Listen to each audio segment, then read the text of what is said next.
The Arctic Fury by Greer Macallister. Narrated by Eva Kaminsky. Chapter 1. Virginia. Massachusetts Superior Court, Boston. October 1854. In the front row sit the survivors. Virginia can see them clearly from her seat in the dock. Even when she looks away from them, toward the judge, the jury, she still feels their presence. 5 women, broken and brave, who came to this courtroom against all odds. She wonders if they feel jarred the way she does, minding the rules of civilization again, caring what they wear, watching what they say, wondering how their actions make others feel. They were free of all that not so long ago. Then again, what a steep price they paid for that fleeting freedom. Only 5. Not all who survived, that's a mercy, but all who choose to stand up and be counted as survivors. She feels the ones who aren't there as much as the ones who are.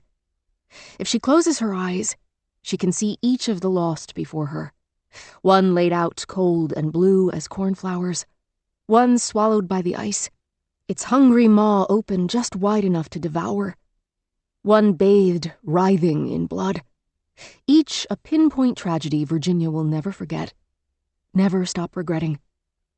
Even the ones who sit here today are missing parts of themselves they'll never get back. How many fingers? How many toes? 1 ear, Doro's. The right, if she remembers correctly. And how could she forget? Also lost, a sliver of each of their souls, including Virginia's. She does not close her eyes to picture any of that, any of those losses. She knows them well enough. 5 women present and willing to be known as survivors of the expedition, not counting Virginia, who had no choice about whether or not to be known. If they had to be counted, in happier times they joked about it, a welcome thing, an optimist's dream. There should have been 11. Virginia the 12th. That was the size of the expedition they'd planned for, though not what they'd launched with, and certainly not what had returned. The numbers don't add up, but then again, the numbers have never added up correctly. That was Caprice's fault. Virginia should be done with her anger at Caprice by now, but she's not. She may never be done. "All rise for the Honorable Judge Elton Miller," calls the bailiff. Virginia rises.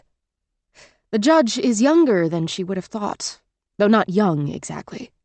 Dark hair instead of white, not a flash of gray among the jet. Her eyes land on the reddish streak along his jaw. Careless with his razor? A stumble in the night? She is sick of analyzing injuries. Siobhan should be here to do that. But Siobhan, like so many others, is not. "You may be seated," the judge says, and the whole courtroom dissolves into soft rumbles and thumps as they shuffle to comply, exactly like a congregation. Virginia half expects to hear an organ lumbering into the opening strains of All Things Bright and Beautiful. Instead, the not old, not young judge continues. "We are here today to hear the case of the Commonwealth of Massachusetts versus Miss Virginia Reeve. How do you plead, Miss Reeve?" From the defense table comes a reluctant but forceful voice, higher than it should be. Virginia winces at how young he sounds. "Judge, the charges," says her counsel, whose name is Clevenger. He looks young as well as sounding young, all apple cheeks and skinny limbs. Clevenger is the tallest man in the courtroom, yet somehow, at least to Virginia, he seems to take up the least space.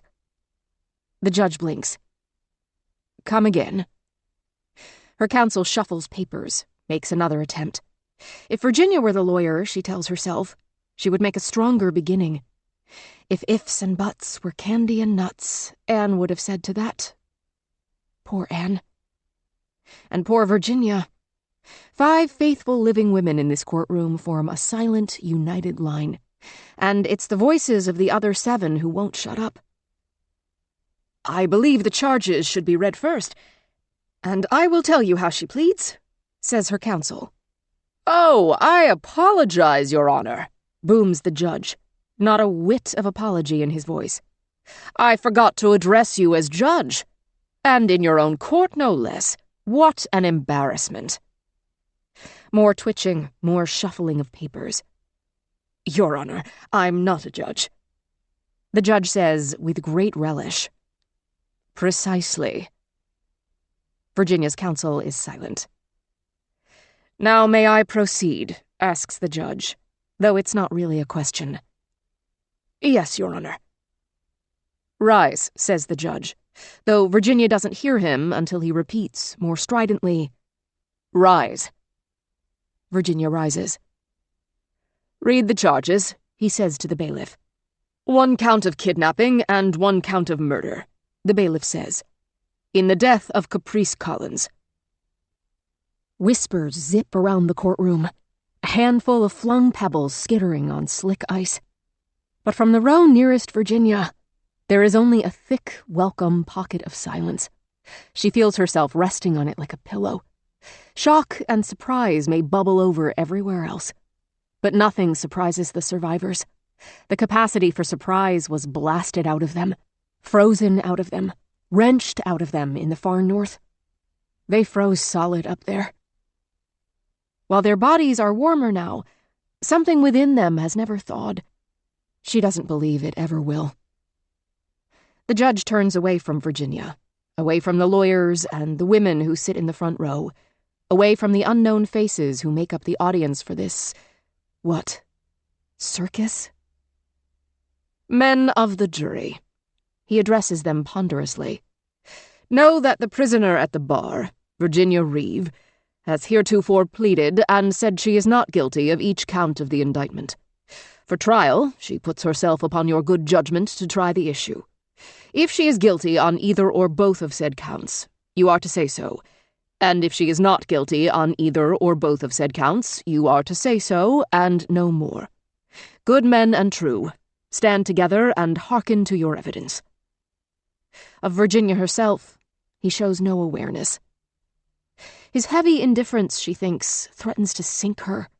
She cannot let herself be drawn down. She has endured worse than this man's disdain, and she has a choice in how deeply she lets him cut her. She turns her attention away from him, toward the only people in the courtroom she truly knows. The 5 survivors buoy her up with their silence.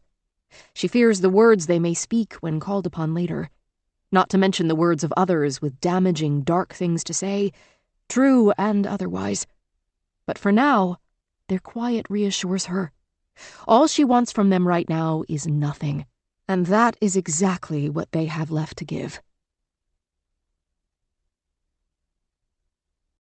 Chapter 2. Virginia.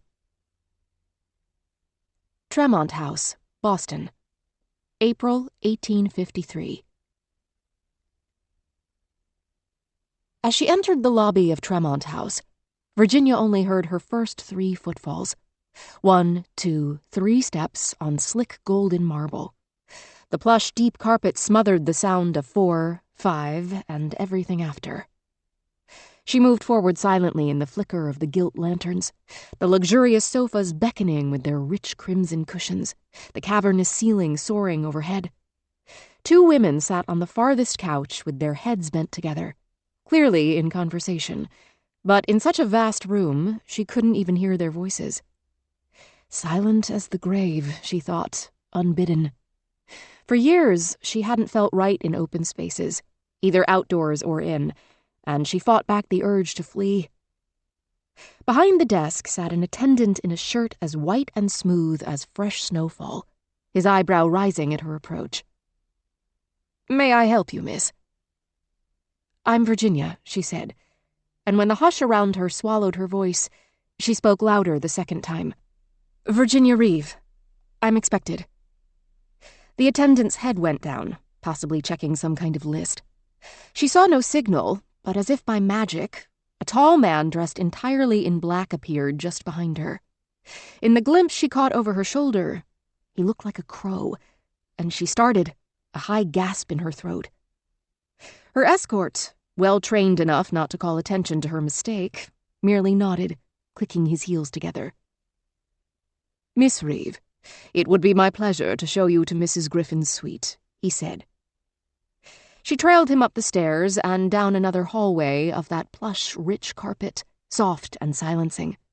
The miles she'd traveled to be here exhausted her. The rough wool of her traveling dress made the side of her neck itch, and she longed to scratch the spot. She'd been through far worse, of course, but this always amazed her. How the worst pain, no matter how terrible, could recede into the past. At some point, it no longer breathed into one's ear like a hungry wolf. The minor irritations of daily existence became irritating again. Suffering stayed suffering in all its myriad forms, all its degrees. She knew not to speak of what she'd been through. No one wanted to hear. What did the mysterious Mrs. Griffin want to hear instead? Virginia had crossed the entire continent to find out. Her escort rapped lightly on the door of room 17, bent his ear to the door to wait for an answer, and appeared to hear one. He gripped the doorknob and swung the door open wide, gesturing for Virginia to enter.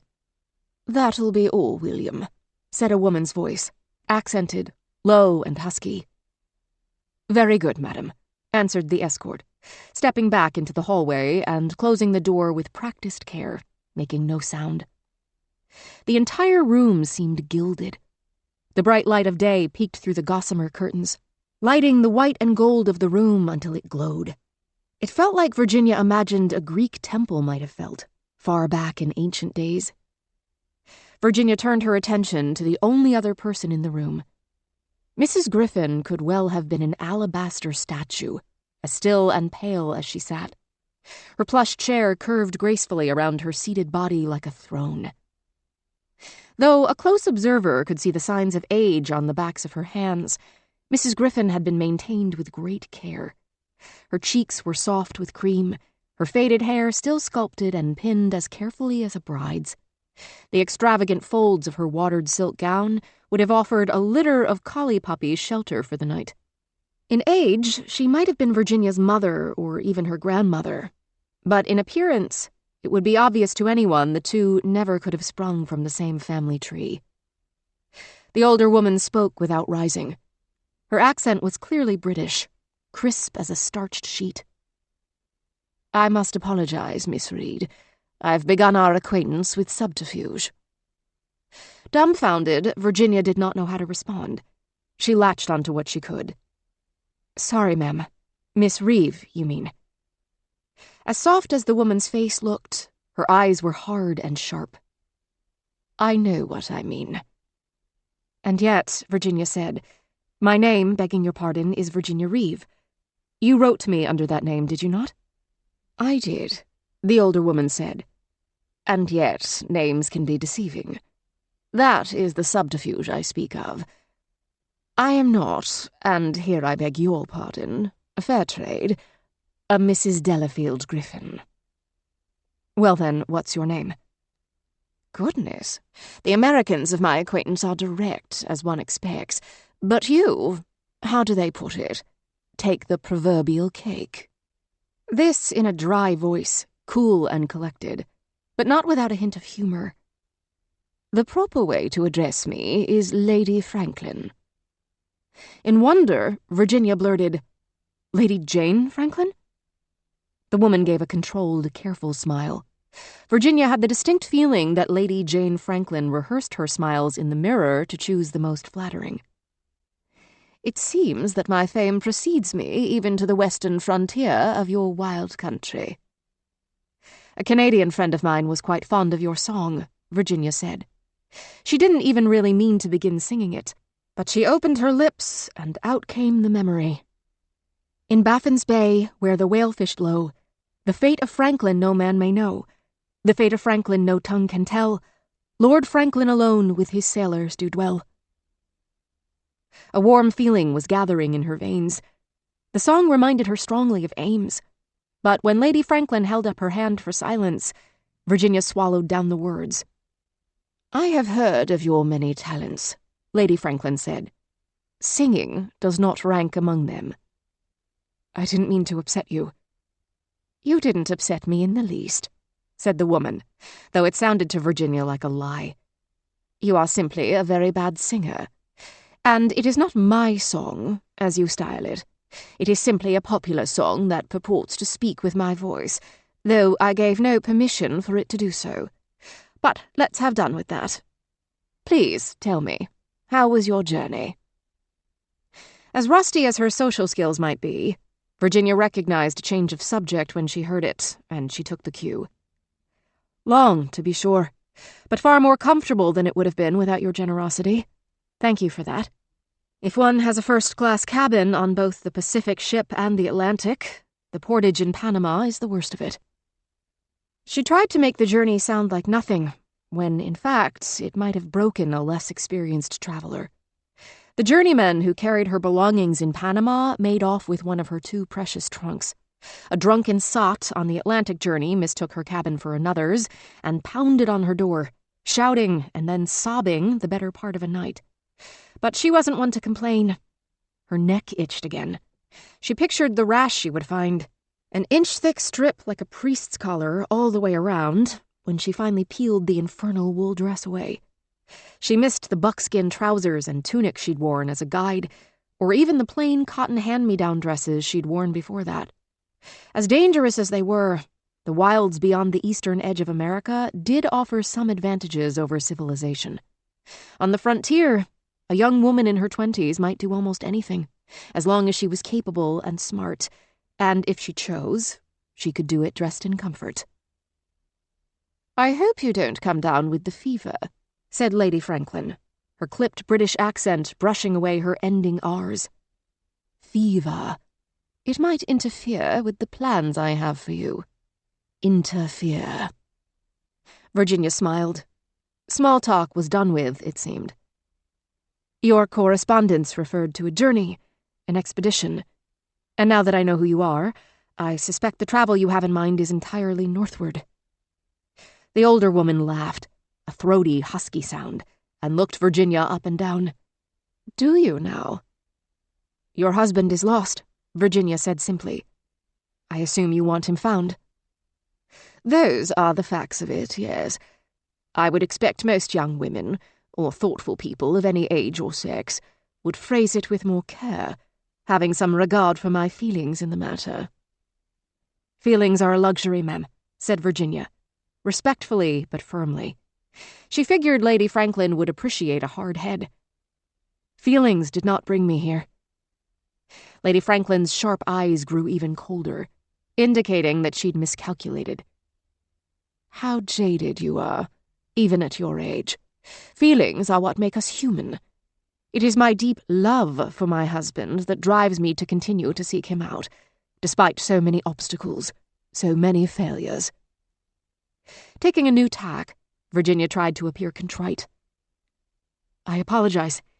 I confess I do not know the whole of what you have done so far to seek him. West of Fort Bridger, news is thin on the ground. And yet you know that song, the one you referred to as mine. Lady Franklin's Lament, they style it. As I said, my Canadian friend was fond of the tune. He was a better singer than I am." "Was?" Virginia ignored the question, forging ahead. She had come a long way for this opportunity. She would not let it slip away without knowing what was truly on offer. "If it's a northward journey you have in mind for me, Lady Franklin, I hope you don't misunderstand my background. I have spent no time in the north." "Your expertise is in leading people. I need people to be led." "Over land or sea?" "Both, as it happens. And lakes as well, which may be new for you. Land, lake, sea. Good things, I am told, come in threes." "And deaths," said Virginia. "Beg pardon?" "It's a superstition," she said, feeling her cheeks redden. "I'm sorry. Deaths also come in threes, they say. But I apologize. I should not have steered us off course. Tell me, what sort of people do you have in mind for me to lead?" Lady Franklin sat up straight in her chair, curling her fingers around its soft arms like an eagle's talons on a branch. "I have determined," said Lady Franklin, "a key similarity between all the expeditions, and I now need a second hand to count them, that have failed to find my husband." "And that similarity is?" "Men," said Lady Franklin, not with rancor, but still investing the word with a sharp importance. "Each of these failed expeditions has been conceived by men, run by men, peopled by men entire." "Forgive my ignorance," Virginia said apologetically, though she was getting the distinct sense that Lady Franklin may not. "Aren't all Arctic expeditions so run?" "Yes." Lady Franklin smiled a wry little smile. "They have been, so far. But I have a theory about women. Would you like to hear it?" "Of course." "Women can do far more than the narrow lens of society deems fitting. I suspect there is nothing, literally nothing, of which women are not capable." It was a shocking statement on the face of it. Virginia happened to agree. Lady Franklin went on. "I myself have done things only a handful of travellers of my generation can lay claim to, man or woman.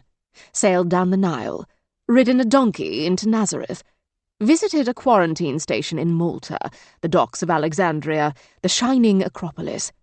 Can any man of your acquaintance say he has ever been in the presence of janissaries, Bedouins, a pasha? I have met them all." Virginia's awe was sincere. This elegant, carefully arranged woman, 60 years old if she was a day, bore no signs of such adventure. Her soft cheeks, rich dress, sophisticated air, all seemed at odds with the idea of such unusual achievements. "You are clearly extraordinary." "You mistake me." Lady Franklin leaned forward, intent. "I do not argue my own exceptionalism. What I have done, 1,000 other women could do, given the chance. This westward expansion of yours proves it. These American wagon trains.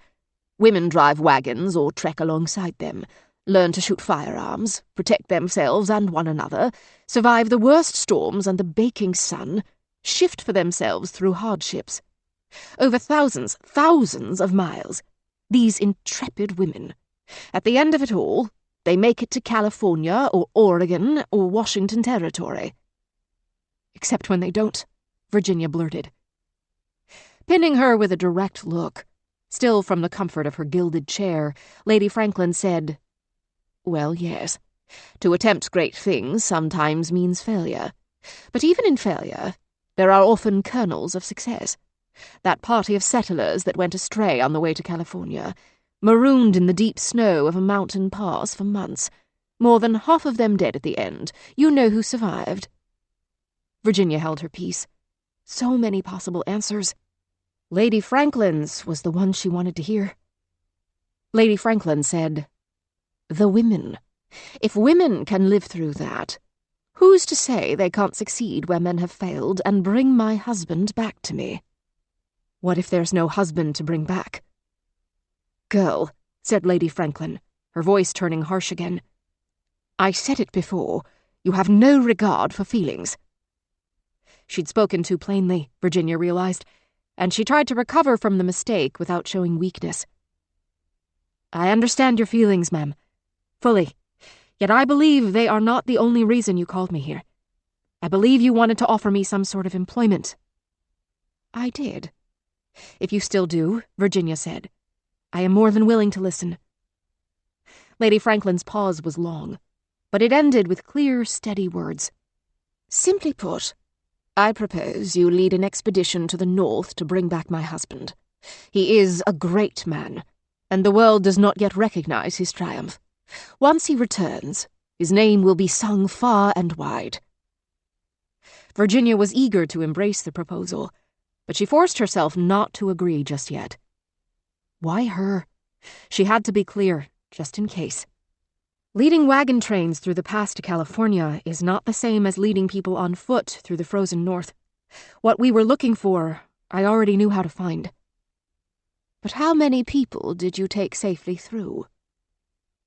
After Virginia had abruptly given up her career as a guide and settled temporarily in San Francisco, a newspaper article, just one, had told her story. Lady Franklin must have seen it, and it included the number she was asking for. There was no reason to hedge. By my best estimation, 563. I believe you have the skill and strength to do what I need, Miss Reeve.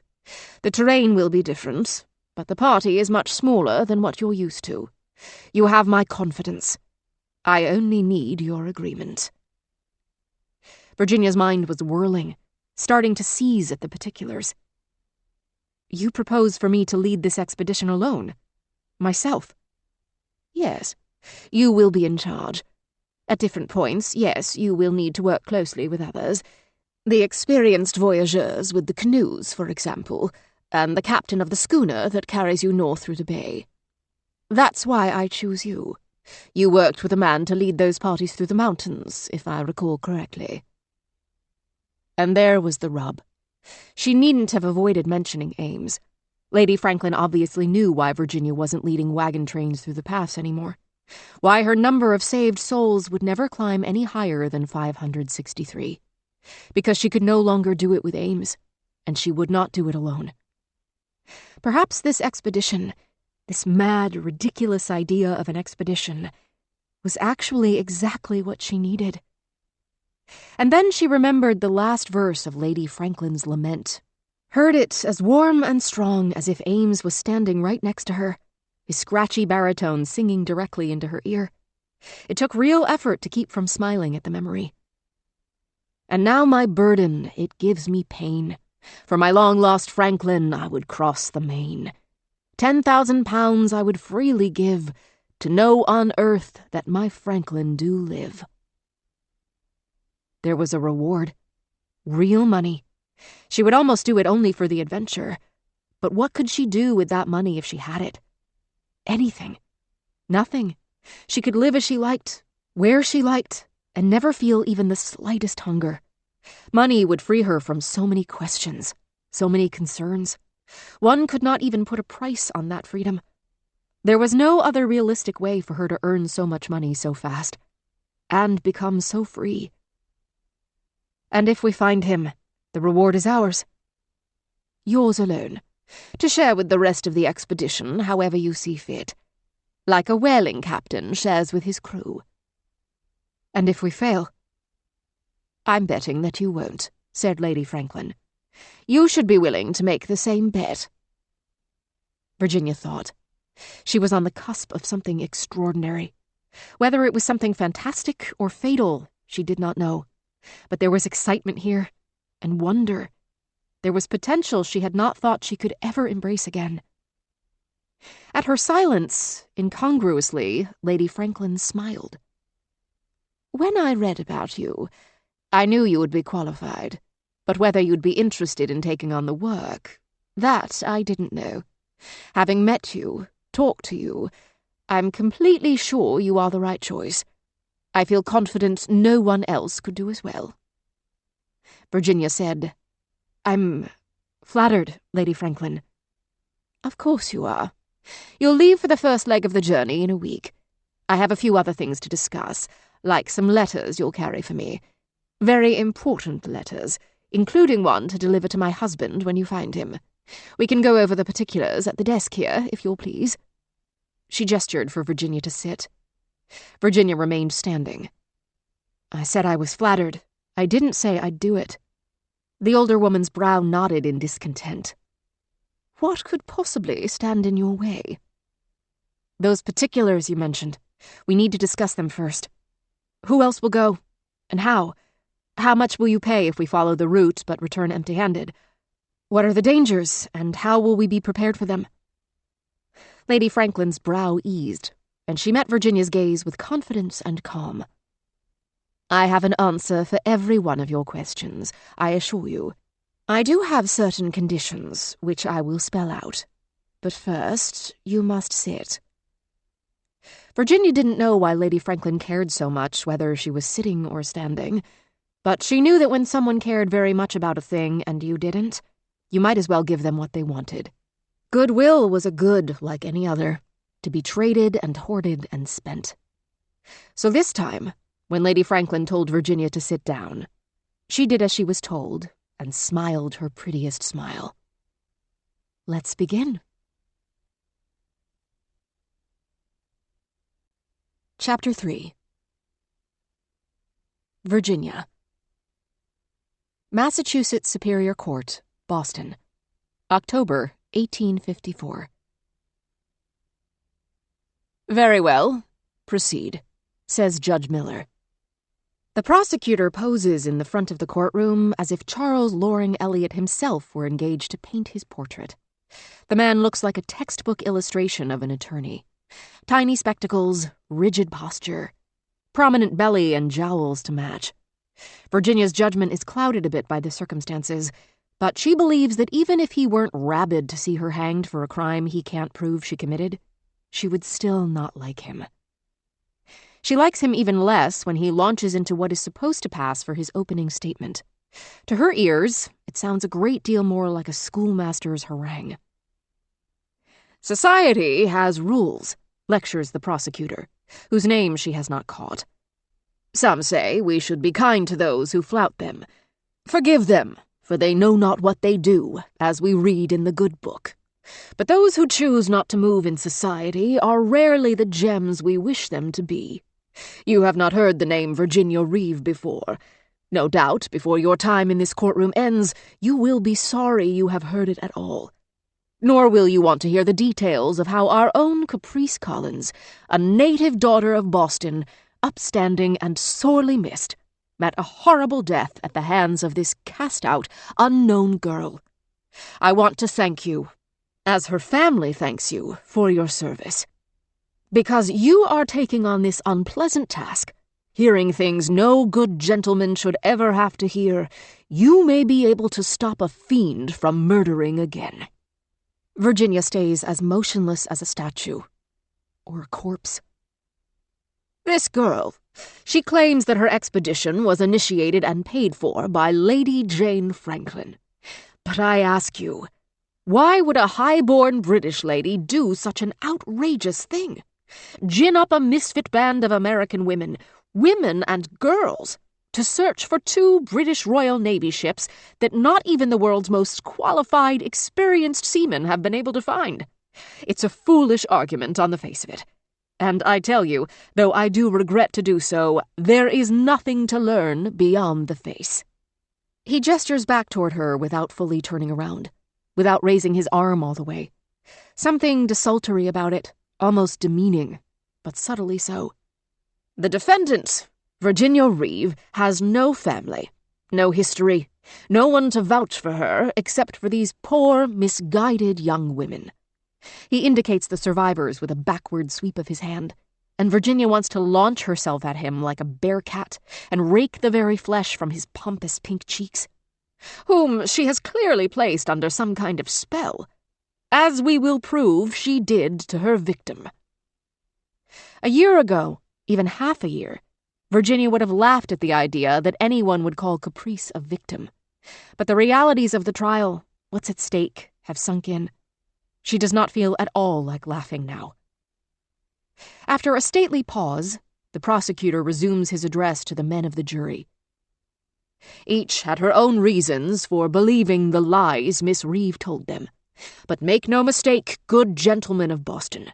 She swindled every one of these girls into believing a lie. The same lie she'll tell you, if her counsel even lets her speak." As much as she wants to leap up and tear into him, Virginia gazes out from the dock with a blank look, seemingly impassive. For all the terrible things her Arctic ordeal has done to her, not to mention the ordeals previous to it, it has at least done this one good thing. Her face keeps many secrets. When she was young, she had a nimble face. Flashing eyes, pink lips quick to smile, the guileless expression of a girl who wore her heart for anyone to see. No longer. And so the people in this courtroom, this judge, this jury, will not be able to find any trace of what she feels inside by looking at her outside. They'll see the neat, slate-gray dress her counsel shoved through the bars of her cell without comment, neither cheap nor extravagant, blamelessly plain. They'll see the toll that the cold north took on her face, the red bloom on her cheeks that never quite goes away, no matter how cold or warm the room might be. They'll see her dark hair parted in the middle and gathered in a smooth, tight coil at the nape of her neck, not a strand out of place, as if she were a painted picture of a woman and not flesh and blood. But they won't see her anger, the anger that has burned in her for years, unladylike, unquenchable. They won't see how she truly feels about what happened to Caprice, the fierce, haunting regret. More importantly, they will never, ever see her fear. "Thank you. The prosecution rests," says the lawyer, and Virginia stares straight ahead at a knot in the wood of the witness stand, on the far side of the judge's bench. She pretends it's the most interesting knot in the world. The sound of shuffling papers comes from the defense table. If she could reach, she would slam her hand down on those damn papers to silence them. Her counsel is preceded by rustling everywhere he goes, like a preening debutante who fluffs her skirts to draw attention. She has spoken with Clevenger on exactly 2 occasions. Neither filled her with optimism. But she tries to reassure herself. Clevenger is a trained attorney, not a dilettante. The entire purpose of his profession is to protect and defend people like her. And as long as this trial lasts, her specifically. And while she does not feel entirely comfortable in his hands, there are no other hands on offer in which to place herself. She keeps her body still, turning only her face in his direction to watch him as he rustles, clears his throat, and stands. The assembled courtroom listens with sober tension. Clevenger addresses the jury, the bystanders, the survivors. In his reedy voice, he says, "My client, Miss Reeve, is innocent." A long, long pause follows those 6 words. In Virginia's mind, the pause stretches to fill hours and days of fretful possibilities, of worry and rot, of glaciers and icebergs crashing upon distant shores, of the sun soaring overhead to blot out the blue of the sky until the oceans drain, until the flesh of every person in the courtroom melts away to leave nothing but bone. In her mind, it takes that long. And her counsel isn't even the one to break it. Long after the silence becomes uncomfortable, the judge says, "And, counsel?" Clevenger says, "We will prove it." Virginia pleads with her eyes for him to say something else, anything else, for him to advance what she's told him about Lady Franklin, about Brooks, about Captain Malcolm. Is Captain Malcolm here? She wonders. She will not let herself turn to look. She remembers the 5 survivors to her right, reaches out for their strength, lets herself rest on it while she waits for her counsel to make her case. Any case. Clevenger says to the assembly, with a firm and completely groundless pride, "That is all. It takes everything Virginia has not to put her head in her hands and weep." Chapter 4. Virginia. American House, Boston, April 1853. After their long talk at the Tremont House, Virginia and the Englishwoman have concluded their conversation with a firm, definite handshake. Virginia had heard enough of the particulars to say yes. She would undertake the expedition for the agreed compensation, and yes, she would await Lady Franklin's designee at her hotel to make all the necessary arrangements. But it had been 3 days, days that had suddenly and irrevocably slipped through her fingers. With nothing to do but wait for Lady Franklin's envoy, she could feel her patience dissolving like sugar in tea. On the trail with Ames, she had always been in motion. Stops at forts lasted no longer than absolutely necessary. With the California-bound parties coming through so frequently, they rarely waited more than 2 or 3 days for a hire. A room this size in Fort Bridger, she thought to herself with a grim smile, would have slept 2 dozen. Thinking on inequities like this made her want to scream. Best, then, not to think on them. Though it was not as extravagant as Tremont House, Virginia's hotel was by far the most comfortable place she'd ever stayed, and certainly the most private. In the American House, she had 2 rooms behind a locked door entirely to herself. The indulgence! Virginia imagined Lady Franklin looking down her nose at the relatively stark bedroom and sitting room, not an inch of gold leaf to be seen anywhere. But one's upbringing helped determine one's definition of luxury, and for Virginia, nothing was more luxurious than space. Virginia's semi-permanent lodgings had included 2 farmhouses, 3 wagons, and 1 cabin she barely let herself remember.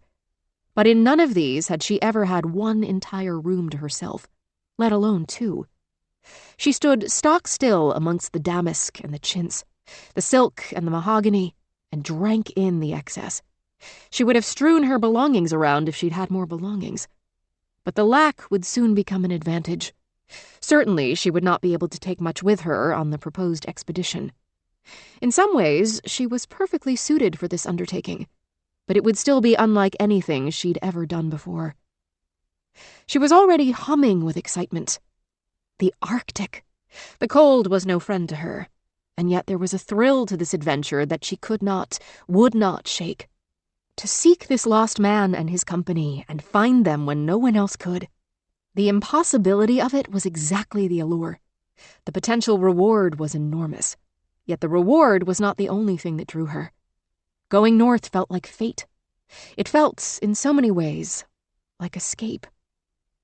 But before she could begin, Lady Franklin's envoy needed to appear at the American house, and every day he did not.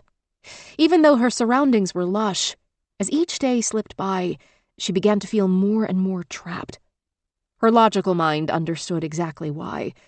But in those becalmed, constricting times, her logical mind was not the part of her that writhed and bucked in panic, blind with fear.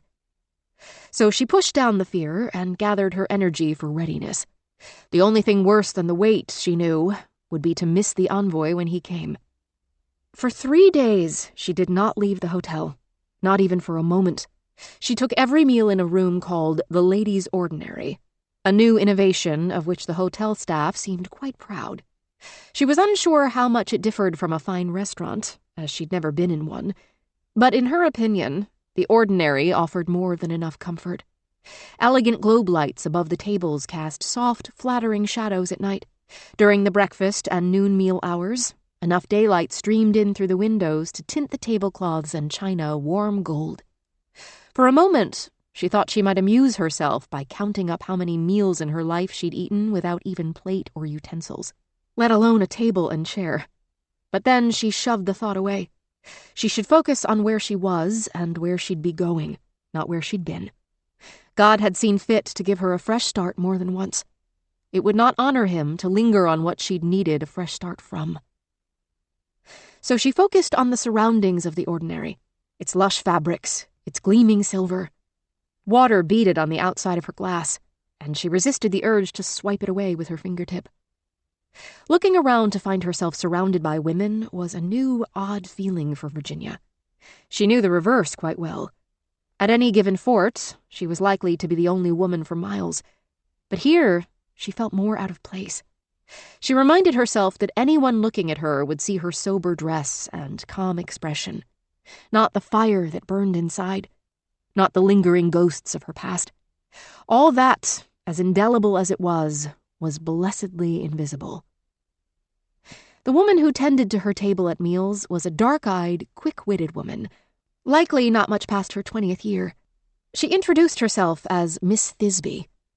In Virginia's limited experience with those formerly employed to serve others, there were 2 main types, those glad to serve and those who resented being in service. Thisbe seemed another type entirely. She seemed almost amused by her own role in service, light-hearted at every turn. She took Virginia's order with a wink and set her plate down with a grin, as if the fact that Virginia could ask her for things was a private joke between the 2 of them. Virginia sometimes lingered over her meals to prolong her conversations with Thisbe, a behavior she also found new in herself. She did not think of herself as someone who wanted or needed company. But then again, she'd so rarely had the choice of whether to be in company. Perhaps she'd never been away from others long enough to miss them. After her 4th supper at the Ladies' Ordinary, as she returned to her room, she found a strange man lingering in the hallway near her door. Even looking directly at him, She wasn't sure how she'd describe him to someone seeking him in a crowd. He was not particularly tall or short, thin or fat, dark-haired or light-haired.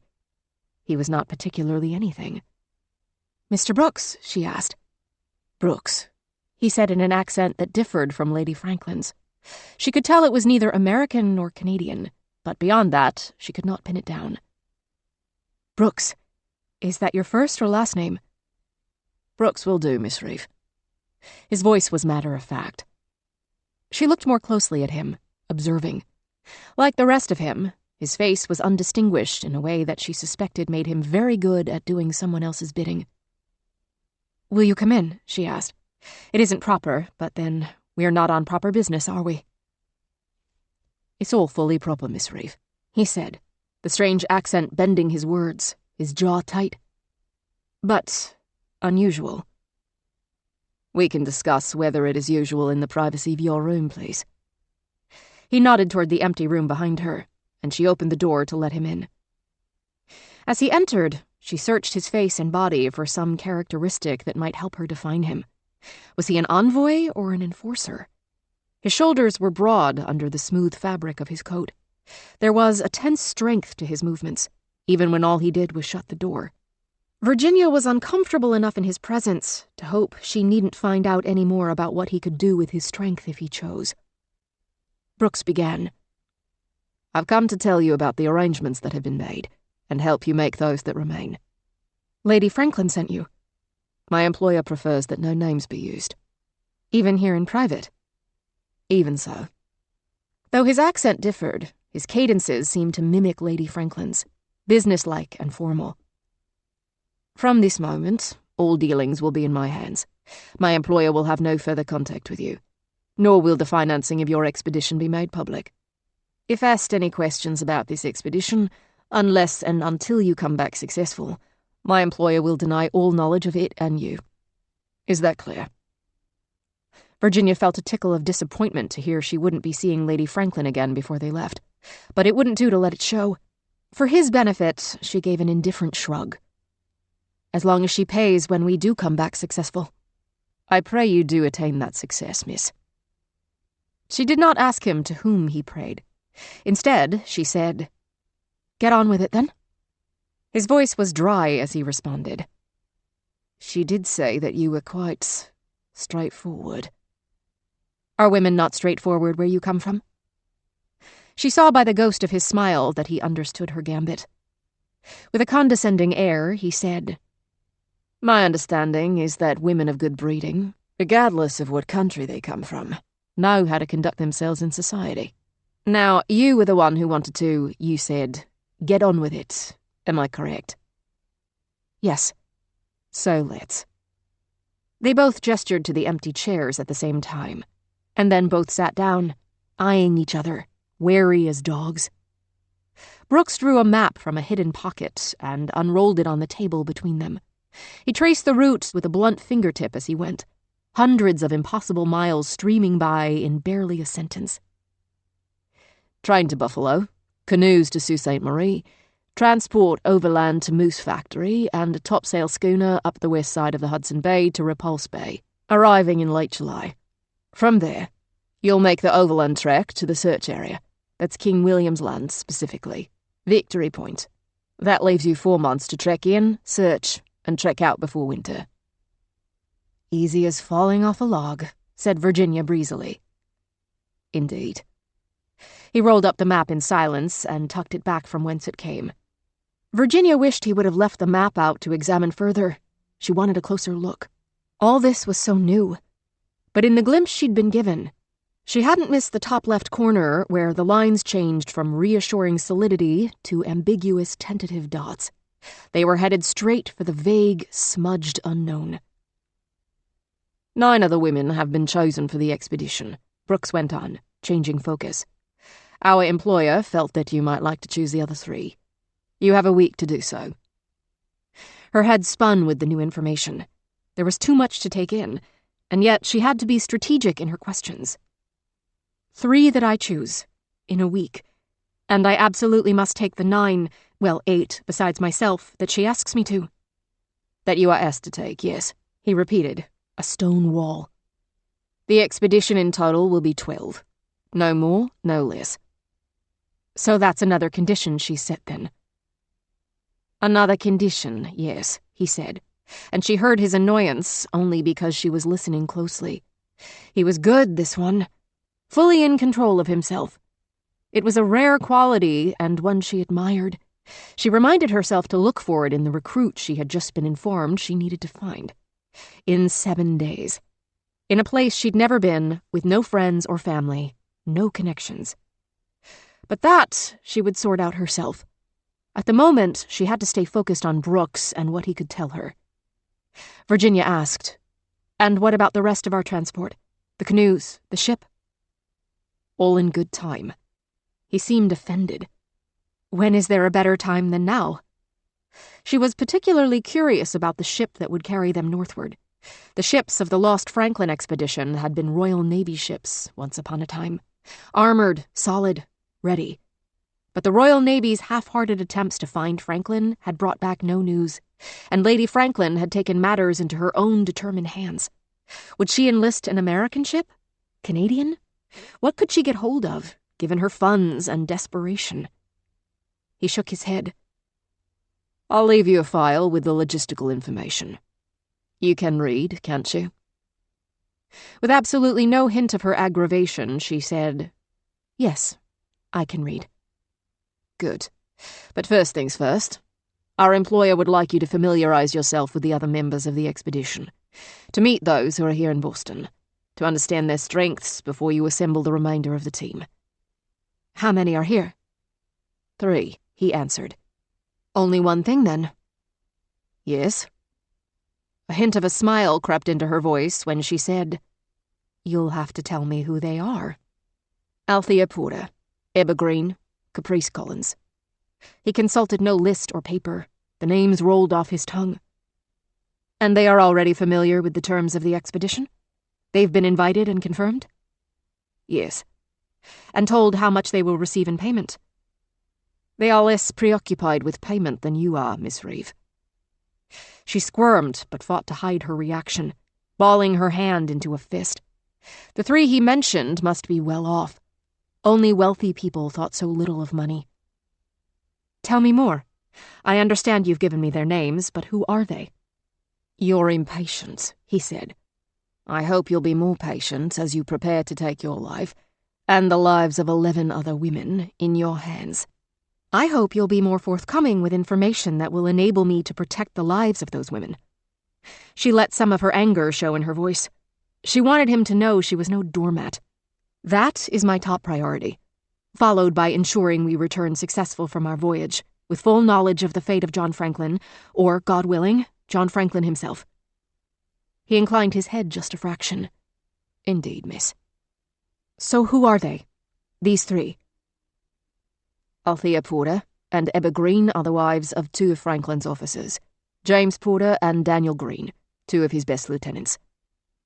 "They must be sick with worry." "They are Royal Navy wives," he said coldly. "They were prepared."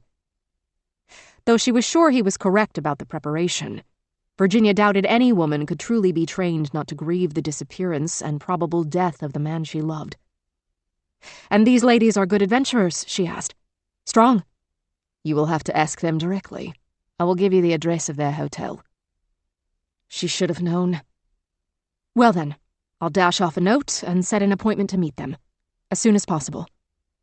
He nodded. "And Miss Collins. It is Miss Collins, yes? Not Mrs.?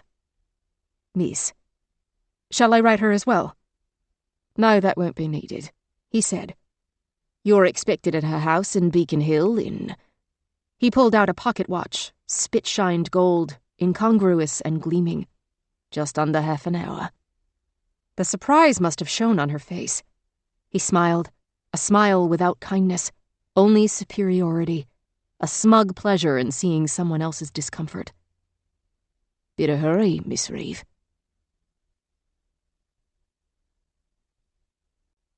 Chapter 5. Virginia. Massachusetts Superior Court, Boston, October, 1854. "Call your first witness," says Judge Miller. And despite herself, Virginia feels her curiosity rise. Who will it be? Who will be the first to sell her out, to make her a villain, to name her a murderer? Of course, she has been called a murderer, or more properly a murderess, in the papers. One does not stand trial for murder in Boston without attracting notice. She had never read a Boston newspaper before she was arrested and locked away in the Charles Street jail. She had never been much of a reader. Since her arraignment, when it became clear she would stand trial, she has been squirreled away in a private cell, where she sees no one but her 2 regular guards. One is named Benson, the other Keeler. Both regularly read the newspapers aloud to her, but as they have chosen different newspapers, the effect is wholly different. Benson reads the Beacon as reassurance. Keeler reads the Clarion as punishment. Either way, she finds the company better than no company at all. So she listens to the Clarion vilify her as the Northern Borgia and self-proclaimed Queen of the Arctic, a proclamation that has never passed her lips in public or private, almost as reverently as she listens to the Beacon praise her as a noble American Valkyrie and the Arctic Fury. At least there are words. At least there are voices. And now that her trial has begun, there will be more voices and faces than she can stand. She will listen in silence as penance. They would not disdain her if she had not failed. She deserves this. Who will the first one be? The prosecutor announces, "The Commonwealth calls Gabriel Bishop to the stand." Bishop? She knows no bishop. Breath and motion ripple throughout the room while whoever it is comes forward, murmurs tracking him like wind in grain. Again, she is reminded of church. Will she ever be allowed in church again? To see shafts of light illuminate stained glass, to feel the utter peace of her soul lifting after confession, the deep rumble of the organ vibrating in her very bones. How long until she's allowed to set foot anywhere beyond her solitary cell, and hardly better, this cavernous courtroom? She does not allow herself to think about where she will spend time, or how much of it will be left to her if she's found guilty. The man Gabriel Bishop steps up into the witness box. He has thinning reddish hair, smoothed sidelong across his forehead all the way down to a narrow, silky-looking pair of brows, incongruously delicate. His sideburns are faint, and he is otherwise clean-shaven. His face is more English than Irish, not a freckle to be seen, and wholly unfamiliar. What Virginia can see of his body is on the slim side of average, and as straight as the barrel of a gun. The bailiff extends the Bible forward, and the witness places his hand atop it without hesitation. He raises his other hand to take his oath. She is still not sure she has ever seen his face before. Then again, she doesn't need to remember him for him to remember her. And she has no idea what he's there to say. What nail has he been called here to drive into her eventual coffin? The prosecutor opens by requesting his name and position. Bishop's relevance springs into her brain, too late, just as he begins to speak. In a firm, steely voice, he says, "My name is Gabriel Bishop. I am employed as a butler in the home of Mr. Tiberius Collins." The British hint in his voice is more a lilt than an accent. Butler. "That's Tiberius Collins of Beacon Hill, correct? The father of Caprice Collins." The butler stares out over Virginia's head and the heads of the women in the front row to gaze farther into the courtroom. "From her birth until her untimely death." "Her murder, yes. May she rest in peace," says the prosecutor with great performative sorrow. To Virginia, the routine playing out here seems as carefully rehearsed as any scene in a playhouse. The actors exchange their lines with precisely chosen inflections. She's keenly aware others will see it with less cynical eyes, and those people might believe it. She wants to leap up, scream, give voice to her sorrow, her anger, her fear. Instead, she sits in silence, not even letting her toes touch inside the closed box of the dock, giving the observers nothing to observe. The next question. how long have you been employed by Tiberius Collins?" 22 years in that good man's employ, sir, and if I might add, I was employed by his father-in-law before him. The now Mrs. Collins was born a Masterson, of the Chestnut Hill Mastersons. You know of the family, I presume." "Oh, of course," says the prosecutor, his voice approving. "I was established in the Collins household when they married as a bit of a gift, you might say." "I might," said the prosecutor, smilingly familiar. "I imagine Mr. Collins was thrilled to have a man of your sterling reputation as his butler, with your long-standing record of excellent service, someone upon whom he could rely." The butler's eyes return to that same spot in the crowd, and Virginia realizes that Bishop must be looking at Mr. Collins himself. She can't pick him out without turning her head, which she decides against doing. But he must be there. A shiver runs up both sides of her neck. She hadn't thought of having to face Caprice's parents, these people who want her dead for what they think she's done. She hasn't seen them since they had her arrested, months ago. "I should like to think so, sir." "So you were in the household when Miss Caprice Collins was born, then?" "Yes." "Knew her from a babe?" "I did, yes, sir. She grew into a fine young lady, fine indeed." His overbearing pride in himself extends for a moment into pride in Caprice. Virginia sees no sorrow at all here, just this stuffed-up, faux noble arrogance. How she would dearly love to slap him across the face, as if names and places of origin matter, as if any of this matters.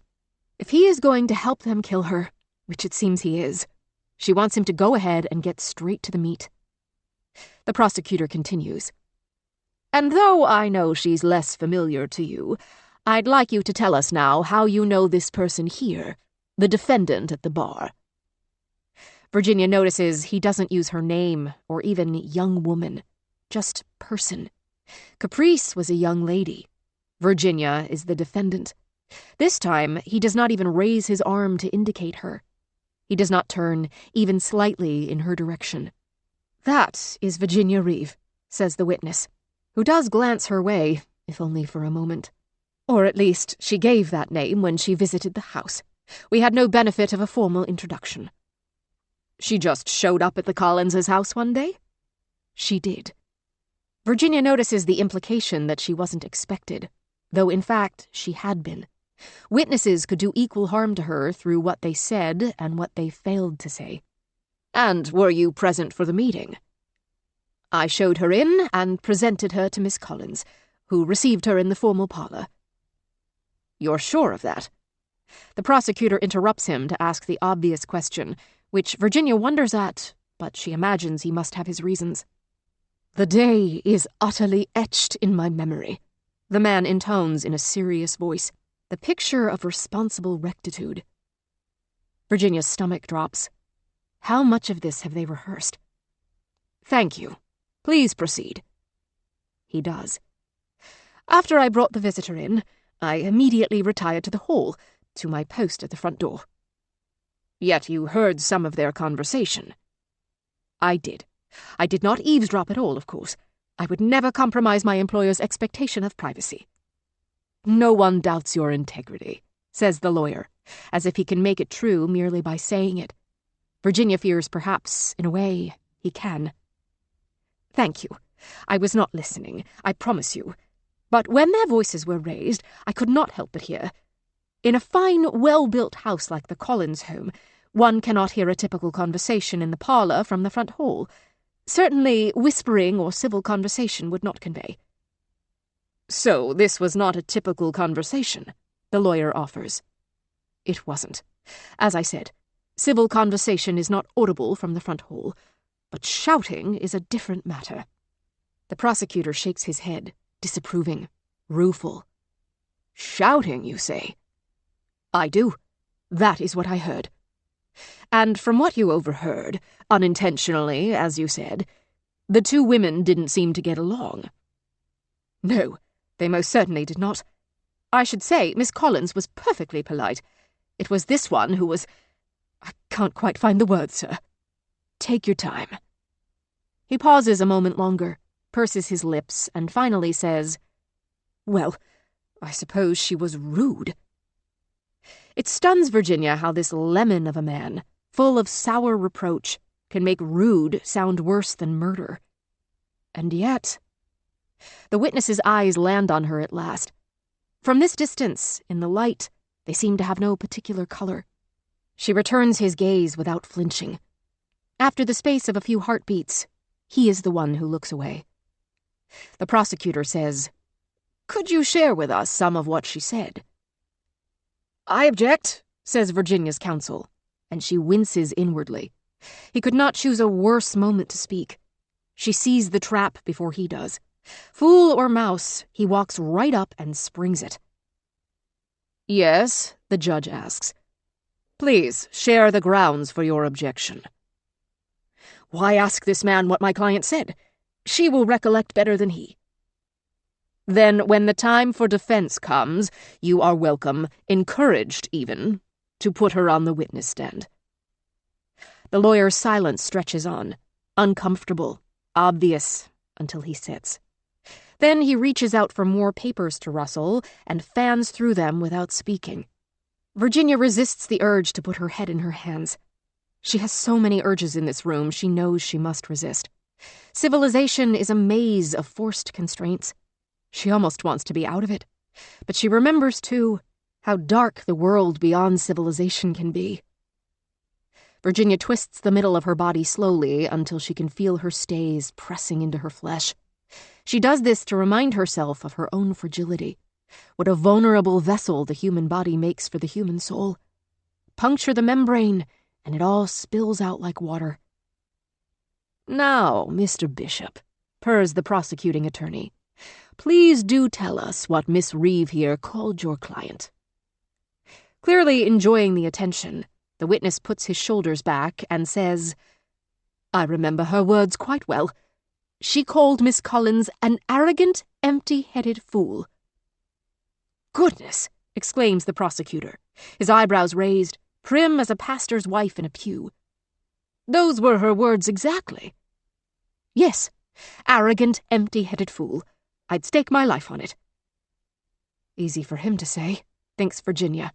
His life isn't the one at stake. The prosecutor sweeps a searching glance across the room, making sure everyone within these walls has had a chance to ponder the witness's words, and then goes in for the killing stroke. "Was that all?" "No, sir," says the butler, leaning forward with relish. "What else did she call her?" "Wasn't what she called her, sir. It was her threat." "Threat?" "Yes, sir. She said to Miss Collins, and this is exactly the word of it, sir, I'll never forget. She said, 'If you insist on going to the Arctic, you'll never come back.'"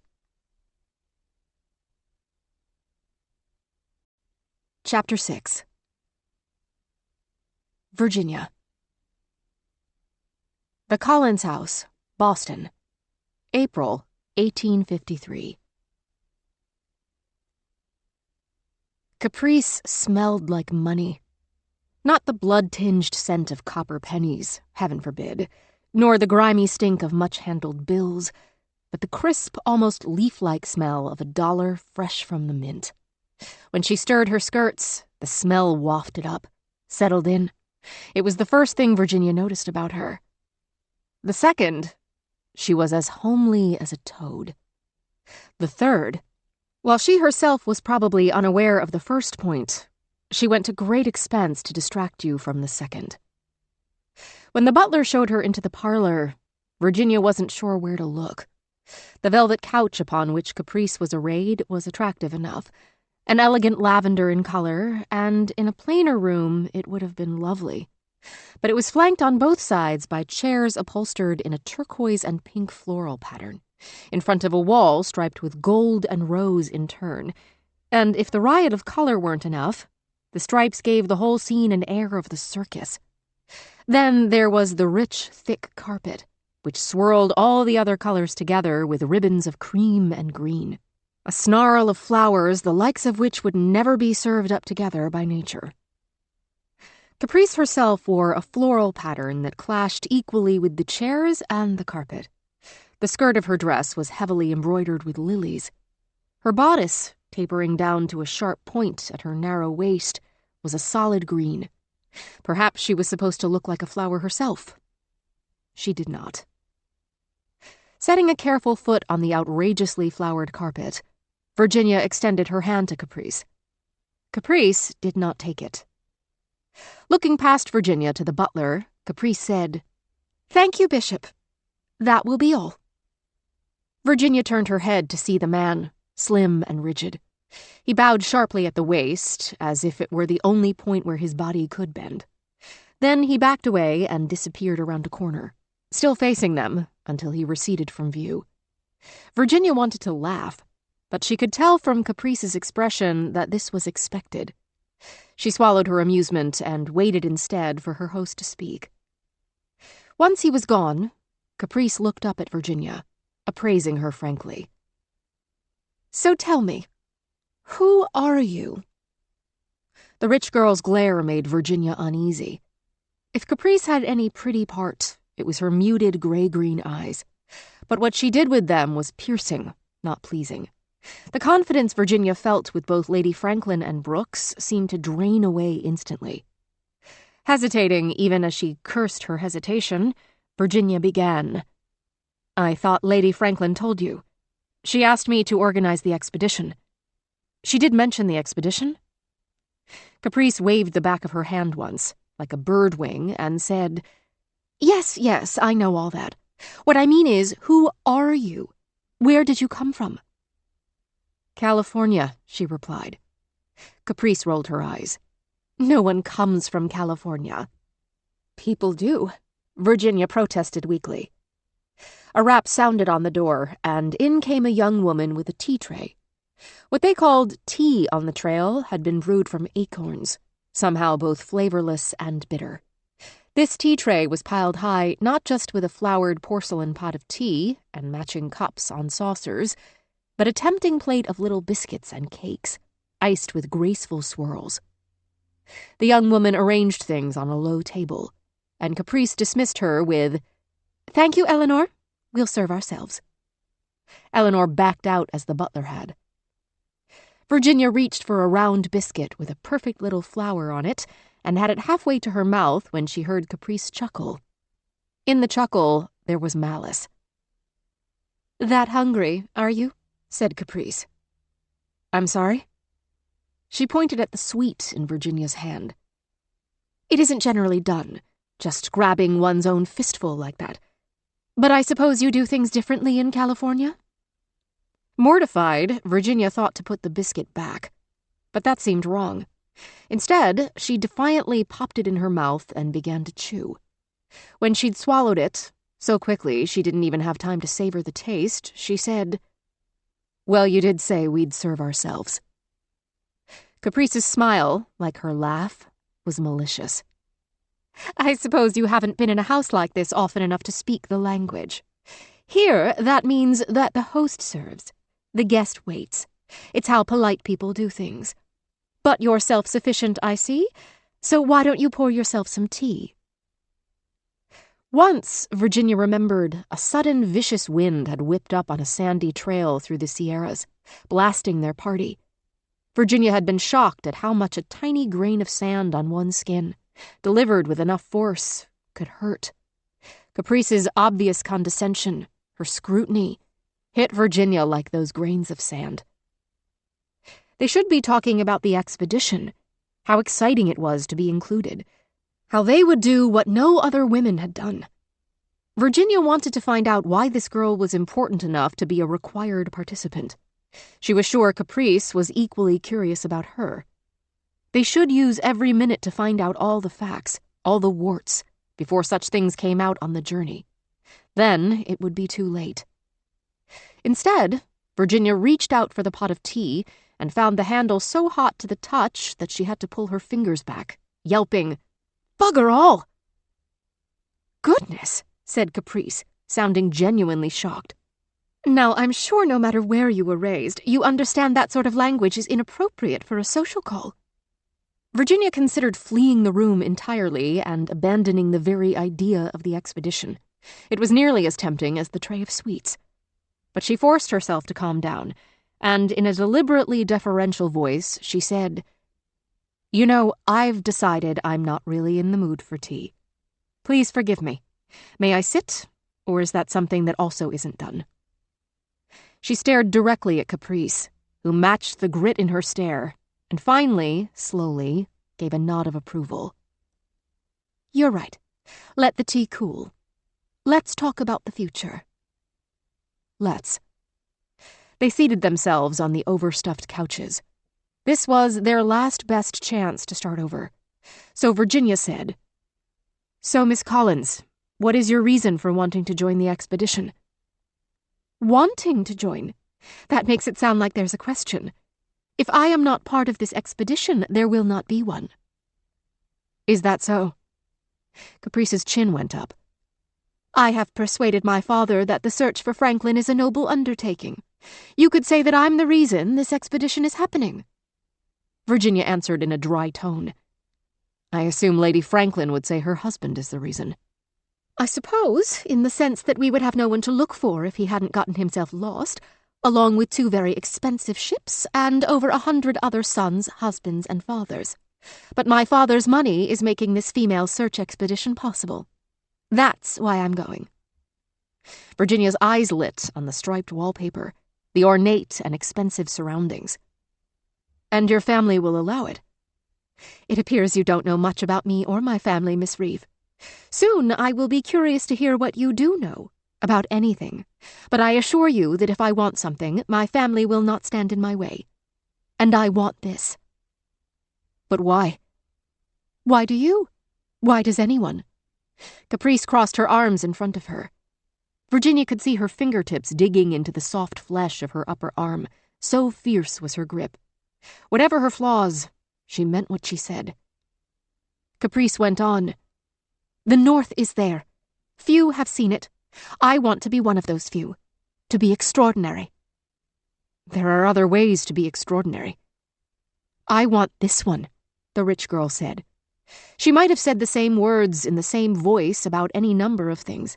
A toy, a pony, a handsome young suitor. Virginia suspected she'd said it about all 3 at different times in her life. Odds were good she'd gotten what she wanted each and every time. Virginia struggled to find her next words. If she could not be genial, and that ship had sailed, she could at least be clear. "Are you sure you're prepared for the difficulty of this journey, Miss Collins?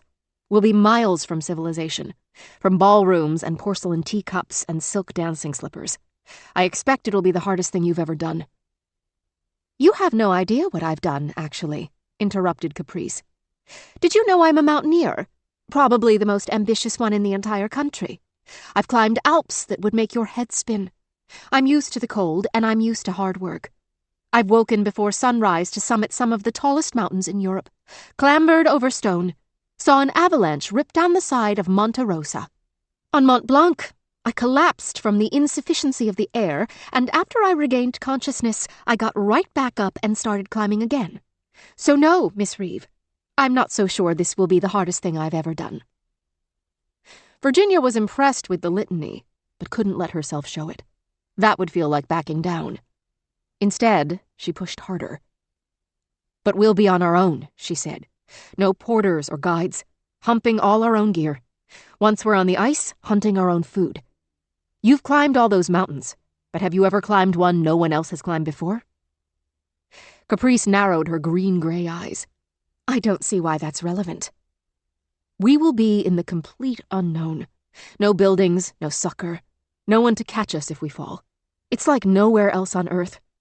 Frankly, Miss Collins, I don't think you will like it." "As it happens, Miss Reeve, I don't give a fairy's whisper what you think." Her euphemism was laughable, but the sentiment behind it was unmistakable disdain. Virginia answered her disdain in kind. "Shall I speak freely?"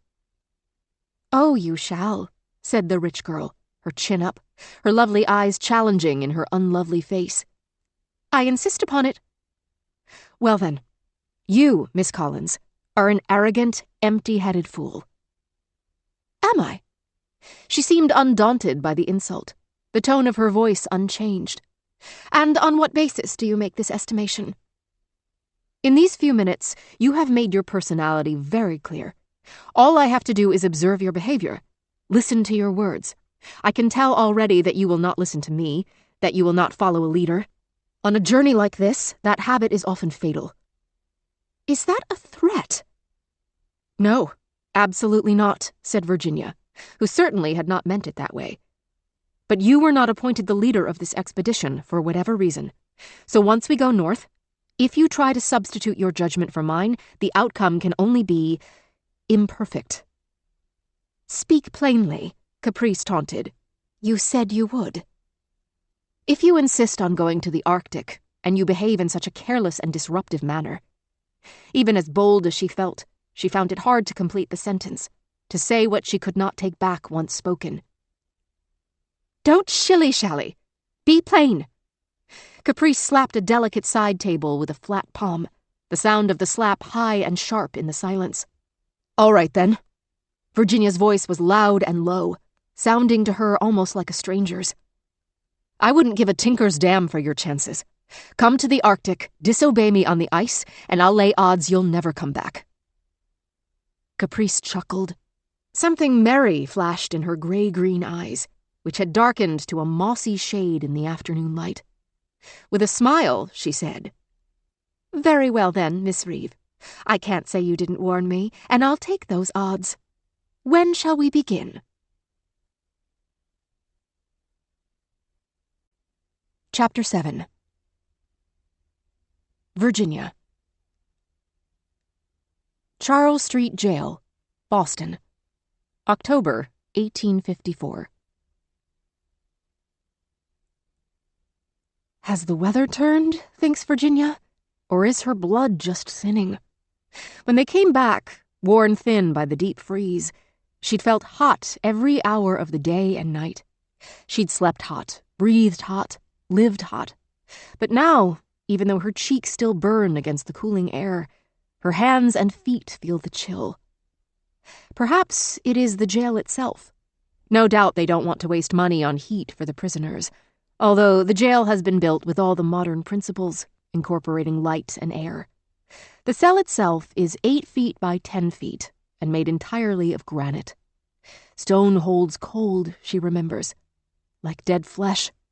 Once life goes, heat goes, and a human body can easily freeze all the way through once there's no heart to warm it. Everything becomes ice once the temperature drops low and long enough. Tears, muscle, blood. Perhaps this feeling of cold is something to be happy about, Virginia tries to tell herself. Perhaps it means that her body is regaining a range of feelings instead of the numbness of those final months, that constant thrum of cold, exhaustion, regret. But why bother regaining feelings if she'll just lose them again? If her neck will be in a noose before the year's out, better not to feel. Today's guard is Keeler. Without a word, he slams down her meal on its tray, and she starts at the sound, mostly because she hadn't even heard him approaching. It isn't like her to be so wrapped up in her own thoughts, but perhaps this, too, is progress. At the end of her time in the North, she was a constant closed fist of worry.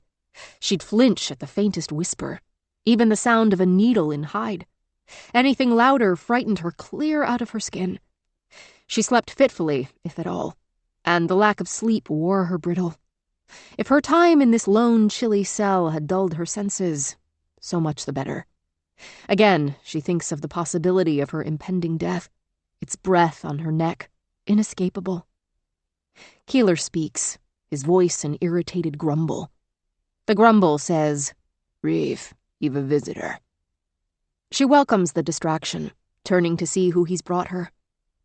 Unfortunately, it is only Clevenger, her round-faced counsel. Not high on the list of people she would want to see. Not even on the list at all, if she's honest. She will keep this honesty to herself. The guard pulls up a chair for her visitor to sit in, which is surprisingly kind of him, but its metal legs screech across the stone floor, sending twin shivers up the back of Virginia's neck. Perhaps the noise was the point of the gesture. Still, she smiles sweetly. Thank you for your kindness. 15 minutes, he responds. Something in his voice makes Virginia think he doesn't like her counsel any more than she does. The counsel in question drops himself into the seat, rustling his papers as always, even here in her cell instead of the courtroom, shuffling them into a case that hangs mostly empty. There are not so very many papers, it seems. Then why must they always make so much noise? Well, that went swimmingly, she says. He sighs a grand theatrical sigh, as overwrought in its way as the prosecutor's sympathy for poor dead Caprice had been. That butler hadn't even liked Caprice, hadn't really known her the way Virginia had.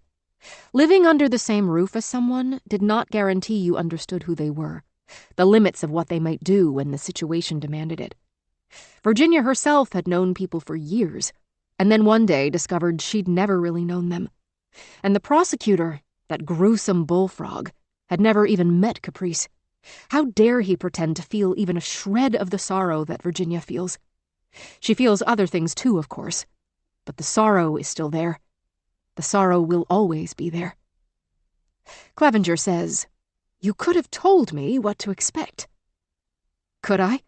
And what good would that have done? I might have cross-examined him. You might have, but nothing I remember would have been useful. You're the one to come up with the questions. Hammer at the witness's weaknesses. Virginia wants to leap up and jam her arms through the bars and grip this young pup's lapels in her fists. He might even be close enough. She does not. She doesn't even move an inch, her voice level, her fingers resting lightly in her lap. If he had any, counters her counsel. Everyone does. Well, if you don't know what they are, and neither do I, we'll have an uphill climb, he says. My climb might be the steeper, she says sharply, since I'm the one who could hang. Her counsel says, I only ask that you be more forthcoming. I didn't know I wasn't. Miss Reeve, please. What the witnesses say can't come as a surprise to me. So tell me the truth. You didn't get along with Caprice Collins. Not when we met. No, I didn't. Why not? This isn't relevant, she says, her irritation showing. There's nothing he can do with this information now that Bishop has already testified. So by pushing on this, Clevenger is just wasting her time. She may not have much of it to waste. I don't get along with lots of people, says Virginia. I rarely kill them. He throws up his hands. Are you attempting humor? Do you think this is funny? I am aware it is deadly serious, says Virginia. I don't know what I'm supposed to do. Urgently, she says, fight for me. And how can I, when you won't even tell me the truth? She looks away from him, lays her fingertips on the nearest metal bar. It is cool to the touch. I have always told you the truth. You have told me nothing. You have said only that the charges are bunkum. You did not kidnap Miss Collins, and you did not kill her. You say. Because I didn't. The kidnapping charge is merely a ruse to place the case in the Commonwealth's jurisdiction. Yes, yes. He waves his hand. I'm the lawyer here. She has to bite back the response that springs unbidden to her lips. Then act like one. He goes on. But you tell me nothing about the circumstances of Miss Collins's death, if in fact she is dead. She is dead, says Virginia grimly. So was it an accident? Were you there? Did you see it? I saw it, she said, which wasn't strictly true. She did not stand there and watch Caprice die. She knows there's no chance she's alive either. Death was a certainty. But if she'd stayed long enough to see Caprice draw her last breath, see the last spark of life drain from her eyes, Virginia might have died too, and others with her. Put me on the stand and I'll say so. His eyes squint tight, and she is horrified for a moment that he might burst into tears, like a child whose favorite toy has fallen out of reach. You know I can't do that. Why ever not? You're not reliable, not credible, not to them. The prosecutor would tear you apart. Let him try, she said, lifting her chin. He balls one hand into a fist, smashes it into his other palm, wraps the fist in his fingers. If another man made these same motions, she might feel threatened, but Clevenger's actions feel more like play acting. His voice is louder, though, as he tells her, "There has to be a better way." She says, not unkindly, "I very much hope you find one." "So you didn't cause her death, but you saw her die. Was anyone else there? Anyone else who can confirm your story?" Virginia says, "No." But of course, she is thinking of Siobhan. Siobhan could, were circumstances different. But circumstances are what they are. No use crying over spilt milk, as the saying goes. "You are not a foolish girl, Miss Reeve. I know you understand. Your word is all we have," he says. "And your word is no good. You cannot testify." Some part of her wants to fight. On another day, she tells herself, she'll muster the strength to. But she is exhausted by all this. Not in a physical way. She could endure, has endured, so much more than this. But in her soul, she can just let it happen. Let her fate sweep her away like the current, the eddying motion of the water in Hudson Bay that forces ships into the shrinking space between the ice and the rocks, and then crushes them between. Better women than she have died on her watch. Perhaps this fate is the one she deserves. If she sits in the witness box, tells her story, she'll just be making excuses. If they don't hang her for Caprice's death, they could hang her for the others. No one's fate was all her fault. But if different decisions had been made... But they hadn't been. She knows this. She'll suffer. And her lawyer, as miserable and incompetent and foolish as he is also right. About the testimony, anyway. If he knew the whole truth, is there any chance he knows it? He'd be even less likely to let her speak for herself. Even the truth he knows is too damning. She's an upstart girl from nowhere. An adventuress willing to lead other women into death. What a terrible person she must be. And such a person as that, she can imagine all these upstanding Bostonians thinking, must be capable of anything. They have no idea what she's truly capable of.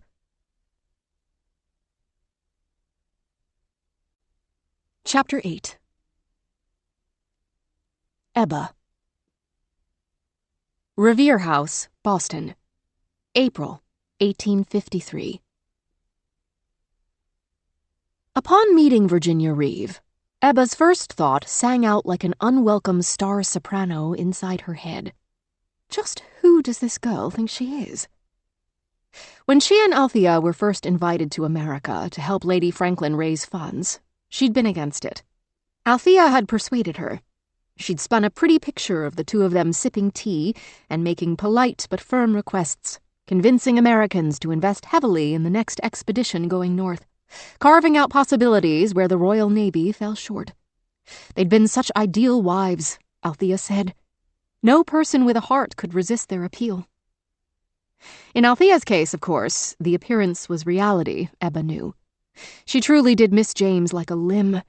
They'd been such a lovely couple, as well matched as a pair of long-legged carriage horses, both so fair-haired and regal. When Althea plucked at the lace on her cuffs and told the Americans how she would give anything in the world to have her husband back on British soil again, her eyes brimmed with real tears. Ebba's perspective was more complicated, but the principle still applied. Why not very publicly support one's husband, vanished or no, even if, especially if, he would never return? If the men were dead, there would be pensions. Tens of thousands of pounds would be settled on Lady Franklin, who stood to gain the most, though she needed it the least. Officers' wives like Althea and Ebba would still see thousands of pounds, funds they needed to live. Althea, of course, would far rather have her husband than the money his death would win her. Ebba had her own preference. Indeed, there had been teas, as promised. So many teas. With Lady Franklin's puppetry behind the scenes, the two of them met potential backers in the privacy of their own homes, at clubs, in parlors, even on yachts at anchor. They went to New York, Philadelphia, Washington. They drank toasts to the missing men, shed tears when tears were called for, spoke touchingly of their unsettled, uncertain state. America might not be better than England, she had told herself, but but surely it could not be worse. And dear Althea would be with her. without the commitments that usually kept her away, sealed her into her own precious gilded bubble. So bring on the discomfort, the distance, the Americans. She was persuaded. But the Americans were harder to convince than Althea had thought. Even in lush surroundings, Ebba had tired quickly of making the same plea to upstart ruffians who had no more sympathy or tenderness than a blank brick wall. Then they were invited to go north themselves, and Ebba was the one who had to do the persuading. An adventure, she said. We can be bold, she said. When will we ever have a chance like this again? She asked, then answered it herself. Never. Althea protested, reluctant, but at length she had agreed. Having come so far, why not go just a bit farther? Now they were ready to meet the leader of the expedition, whose secretary had written them to set a meeting in their hotel. When the girl walked in, Ebba assumed she was the secretary. Virginia Reeve was of average height, with a mass of black curls on her head, imprecisely gathered into a top knot that added several inches to her frame. Her pale blue dress was neat and clean, with a high collar and no decoration, proper and plain. Her face might have been pretty without the broad nose. Her eyes were a warm, intelligent brown, drawn down a bit at the corners. She was young, thought Ebba, even for a secretary. When she introduced herself as the leader of the expedition, Ebba was absolutely certain she'd misheard. You mean you represent the leader of the expedition, of course? No, Virginia said, making a sound that might have been a laugh. Althea jumped in, as was her way. She was the diplomatic one, the born mother, though she had not yet been blessed with children. You'll have to forgive my friend. Her background is very traditional, as is mine, I must confess. Indeed, before this moment, neither of us has ever heard of an expedition of this kind led by a woman. Are you very experienced? Yes. In the Arctic? Well, not precisely there, no. Ebba said, Then why should we trust you? Virginia's warm brown gaze, settling on Ebba, became slightly less warm. Because if you want to look for your husbands, I'm the best chance you've got. Good luck getting any other expedition to take a chance on women. Our journey will include time aboard ship, and from what I hear, our kind aren't generally welcome there. Am I right? Both of the wives nodded solemnly. They knew men of the sea by long association. A sailor's superstitions were as fierce and bright as winter sun. As Virginia went on, Ebba saw a change come over her, her gaze shifting again. This time, it burned bright. Virginia had entered the room looking like a girl of little import, but in less than a minute, she'd transformed into an assured, capable woman. Perhaps she was their true leader after all. I've been told to bring you along, said Virginia, and so I will. But I've already had an unpleasant conversation on this topic today, and I feel it's important to speak plainly. I trust you'll agree. Althea opened her mouth to protest, but she and Ebba exchanged a glance, and she shut her mouth again. Let's hear it, then, read Ebba in her eyes. Virginia said, her voice clear and urgent. This journey will be hard and unpleasant at best. If you believe you can undertake it, I trust you. I have faith that you know your own body and mind. But the Arctic does not want us there, and the men we meet won't either. So by all means, if this isn't a trip you are eager to make, do us all a favor and don't make it. That was the moment Ebba decided she would follow Virginia Reeve anywhere.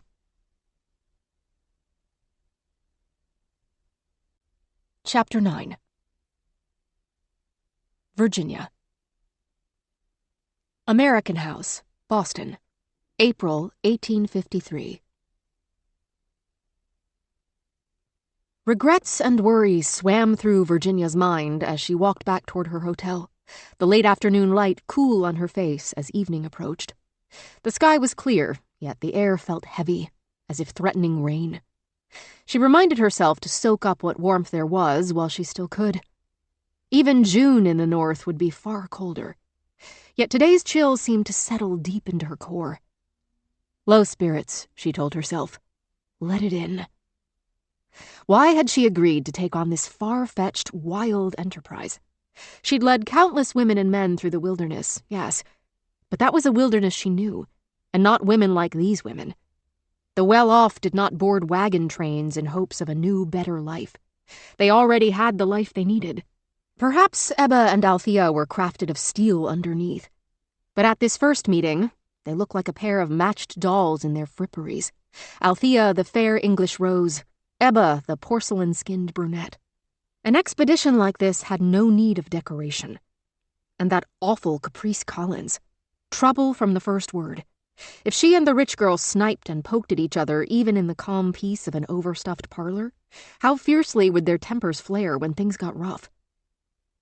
But these three were part and parcel of the deal, and Virginia knew that if she presented an ultimatum to Lady Franklin, or to Brooks, she supposed, all she was allowed, she'd be out on her ear.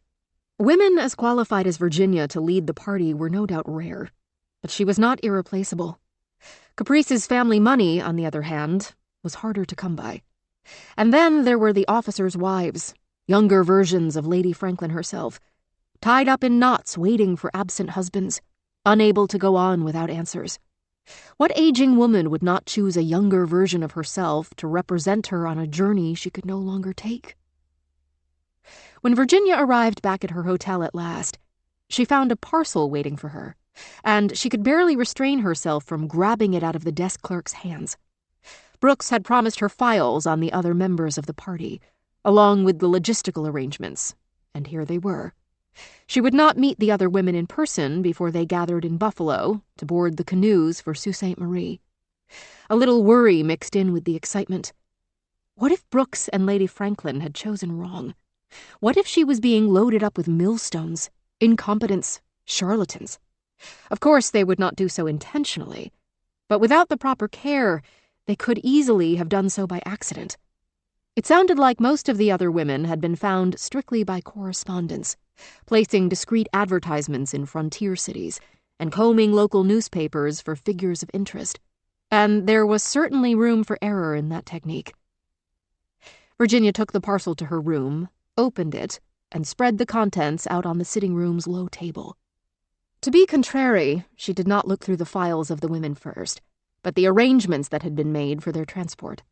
The voyageurs who would meet them at Buffalo were led by a man named Thibodeau, and the Doris, the topsail schooner that would take them up the west side of Hudson Bay, was captained by a Jacob Malcolm. There was no further information on either man, just their names, and in Thibodeau's case, not even his Christian name. Virginia had a moment of panic. Would there be more information in the files of the women she'd be leading? She set aside the sheaf of papers in her hand and reached for the women's files, skipping the list at the front, relishing the shimmer of excitement in her veins as she plucked the first sheet from the folder and began to read. Dove, the paper said at the top, and in reading, it became clear that this was intended to be the woman's name. There was no information on where this Dove was originally from, or the life she'd lived before 1840. But in that year, she had joined the camp followers tracking the American army on the Mexican border. Her husband was a soldier.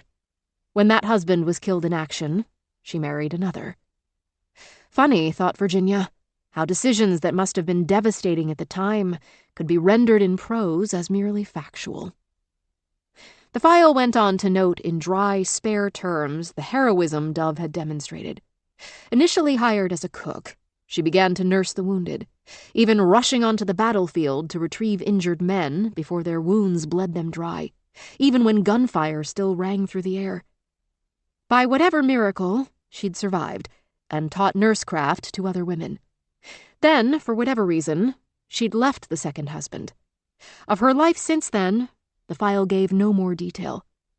She sounded like a formidable creature, this Dove, thought Virginia, despite her delicate name. There was no likeness of Dove, but a brief physical description was included. Nearly 6 feet in height, taller than most men Virginia knew. Dark hair, dark eyes, tawny skin. Certainly, thought Virginia, she'd know Dove when she saw her. Surely not every woman would be so distinctive, but still, the descriptions would help when they met up in Buffalo. In addition to the battlefield nurse, whose expertise would certainly come in handy, the party would also include a journalist, who would record the women's exploits, and an illustrator, who would help gather information about the landscape and flora of the Arctic wilds. These women were both residents of Massachusetts, though not Boston, and their names were Margaret and Christabel. Virginia wondered if they were durable enough for the trip. Could the same fingers that gripped a pen or sketched a scene also pull back a drawstring? Or a trigger? It would be essential for them to hunt their own food once they entered the sledge portion of the journey. There was no doubt in her mind that Dove knew how to fire a gun. Her skills were probably superior to Virginia's, but the other's abilities were far less certain. Did any of these women really know what they were getting into? Some had been recruited, others had volunteered, but most had only corresponded with Brooks by letter, a slow and imperfect method of communication. What would she do if someone decided partway through that she simply could not go forward? There had been few options for women like that along the western route to California. Virginia had generally been able to cajole them forward, or, when worse came to worst, demand that their families carry them on by whatever means necessary. There were no forts between Fort Bridger and Sutter's Fort, and only Mormons felt welcome at the new settlement, Great Salt Lake City, on the shores of the lake from which it took its name. Where they were going now, options would be even more scarce. She doubted there were many havens in the Arctic for women who did not want to be in the Arctic any longer, besides the grave. She turned her attention back to the files. Who else would she have with her, and what, if anything, could they do? While her name had been on the list at the front of the stack of papers, she was surprised, and perhaps a little disappointed, that her own file was one mere scrap of paper. She would have liked to know the entirety of what they knew of her.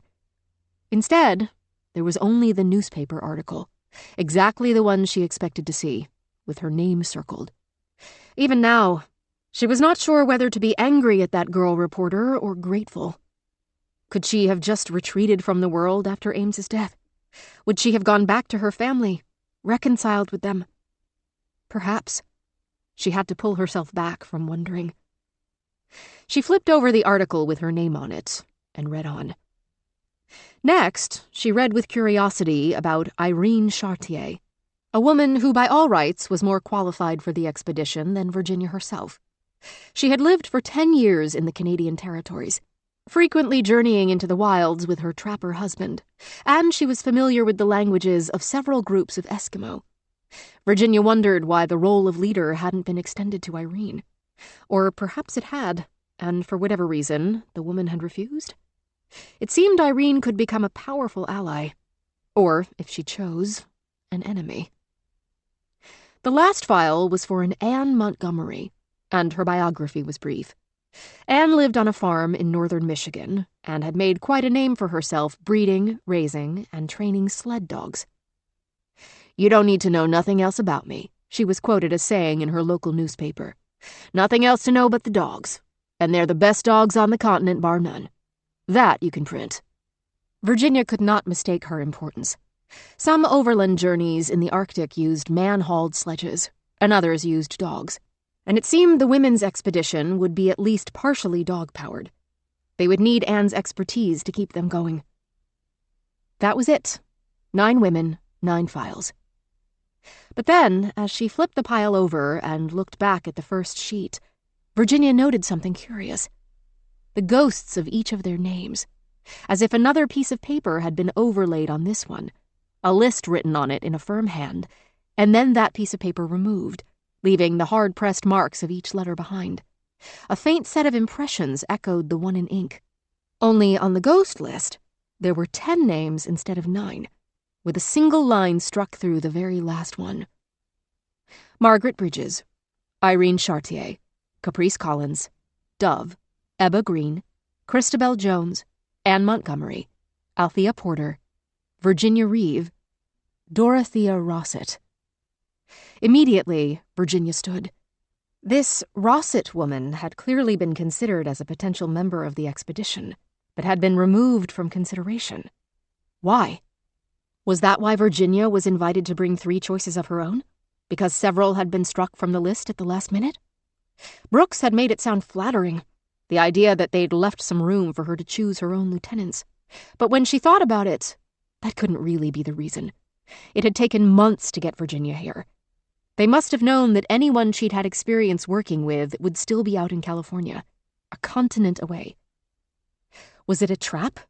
This open invitation to recruit just a handful of expedition participants? Did they want her to fail so they could then add 3 other women to the roster? But what sense did that make? They could have already added them, presented her with a list of 11, and been done with it. Or had they simply found the only women they could? The handful of fierce women who didn't give a fig for society's expectations. The ones whose love of adventure outweighed their desire for safety and come up short of what they'd hoped. Wasting her time guessing wasn't going to get her anywhere.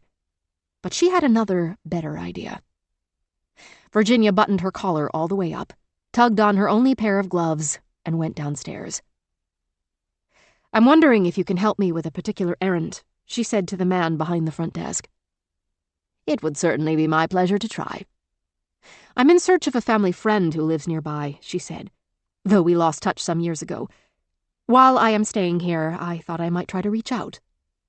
"Sounds like a good course of action. How can I help?" "The family name is Rossett. Unusual enough, I think, in this area. Would you know any families by that name?" She knew there was only a small chance the woman was in Boston, but that was no reason not to try. "Rossett, said the clerk at the front desk, taking only a brief pause before he spoke again. "My apologies, miss. The name is not familiar to me." More questions were already bubbling up in Virginia's mind. What should she try next? When she heard a higher voice speaking from behind her shoulder. "Could that be the mapmaker's shop down on Harbor?" piped a woman's voice. Virginia and the man behind the desk both turned. There stood the dark-haired attendant from the ladies' ordinary, a men's wool coat, unbuttoned, pulled over her uniform. Her head was cocked with interest. "Miss Thisby," said the clerk sharply, "you have been repeatedly asked not to speak to the guests outside the ordinary. As a matter of fact, you should not be using this entrance." "I'm terribly sorry, Mr. Davenport," she said in a tone that made it clear, at least to Virginia, that she was not. "You can absolutely count on me to obey that stricture in the future. However, in this case, I believe I can be of assistance to one of the hotel's treasured guests." The man's face remained skeptical. Moving quickly, Virginia said, "Thank you, sir. We'll be quick to take our conversation elsewhere." Then she reached out for Thisby's elbow and guided her, unhurriedly but firmly, into the hallway where the entrance to the ordinary was located. Thisby's gaze was sharp and watchful, intelligence shining in her eyes. Virginia suspected the girl was probably bound for far grander things than a ladies' ordinary. If she'd been a man, she'd have had a desk at a trader's already, and a far finer coat than the patched hand-me-down she currently wore. In a weary voice, Thisby says, "Well, that tears it. I'm not long for this position. A blind man could see." "I didn't mean to." "You didn't," said the dark-haired woman, wrapping her arms around herself as if even the big coat, even indoors, wasn't enough to keep her warm. Away from the punctilious desk clerk, everything changed about her, the way she stood, breathed, spoke. "I do it to myself. I really can't help it." "I'm sorry," Virginia said, not knowing what else to say. "In any case, Rossett, near the wharf, on Harbor, there's a mapmaker's shop with that name. I pass it every week after the fish market. Maybe nothing at all, but it could be what you're looking for. All right?" "Thank you so much," said Virginia. Upon reflection, she reached into her small purse and drew out a coin, which she extended to Thisby as she'd seen others do it, fingers down as if pinching the metal, curled in slightly, the coin itself discreetly kept down out of the light to avoid drawing attention. Thisby looked down at the coin and drew back as if Virginia were trying to hand her a live scorpion. "I didn't tell you that for a tip," she fairly hissed. "I did it to help. Believe it or not, even girls who work in ordinaries don't make all their decisions based on who might cast a dirty coin into their hungry hands." Virginia didn't want to apologize again, so instead she said, "Well, I do appreciate the information. I'll be on my way then." She tucked the coin back in her purse when she went. The last thing she saw before she turned away was a flash of disappointment in Thisby's eyes. She knew what it was like, to be offended by something you saw as charity, but still need that charity and feel the lack when it was withdrawn. Perhaps she should have pressed the coin into Thisbe's hand, insisted. But she didn't care to repeat the rejection. Besides, now that she had a mystery to solve, she'd best be on her way. She stopped for a brief consultation with the man at the front desk again. He was more than happy to direct her to Harbor Street, and more than happy to take her proffered coin without objection. Down she went to the docks, the chill reaching deep into her bones again, as if to warn her what she was in for. But her whole body was also fairly humming with excitement. The more she learned about the other women who would be on the expedition, the more she wanted to know. What must the journalist have reported on, far and wide? How had the translator learned and used her languages? And that battlefield nurse, the one whose husbands had both fought on the Mexican front, she must have hair-raising stories to tell. Virginia allowed herself a brief fantasy of these women's faces in the firelight, gathered on the bank of a river after a long day's canoe travel, listening with rapt attention to one another's exploits. A party like that, there'd never been its equal anywhere in the world. And she would be there, at its head. It was almost unbelievable. The potential of 1,000 sunrises lived in that almost. When she saw the mapmaker's shop, Rossett, in large gold letters on its black-painted sign, Virginia shook out her arms until her fingertips tingled. Then she swung open the door and walked in. The mapmaker's shop was small and close, mostly taken up by a broad, long counter, with crammed shelves on every wall from floor to ceiling, giving the impression the walls were closing in. Virginia had no choice but to gawp, taken aback. Most of the shelves were stuffed to bursting with maps, rolled into scrolls or bound into books, framed for hanging or folded for use. The accumulated knowledge these maps represented was truly breathtaking. Her own travels had almost entirely followed maps retained only in people's minds, communicated only in words and gestures. One shelf stood out from all the rest. A foot from her shoulder, she could see a small collection of what appeared to be embroidered globes. The silk spheres ranged from fist size down to not much larger than Virginia's thumbnail, all with fine, elegant stitching that picked out important geographical figures on the surface of the earth. One was pockmarked with mountains.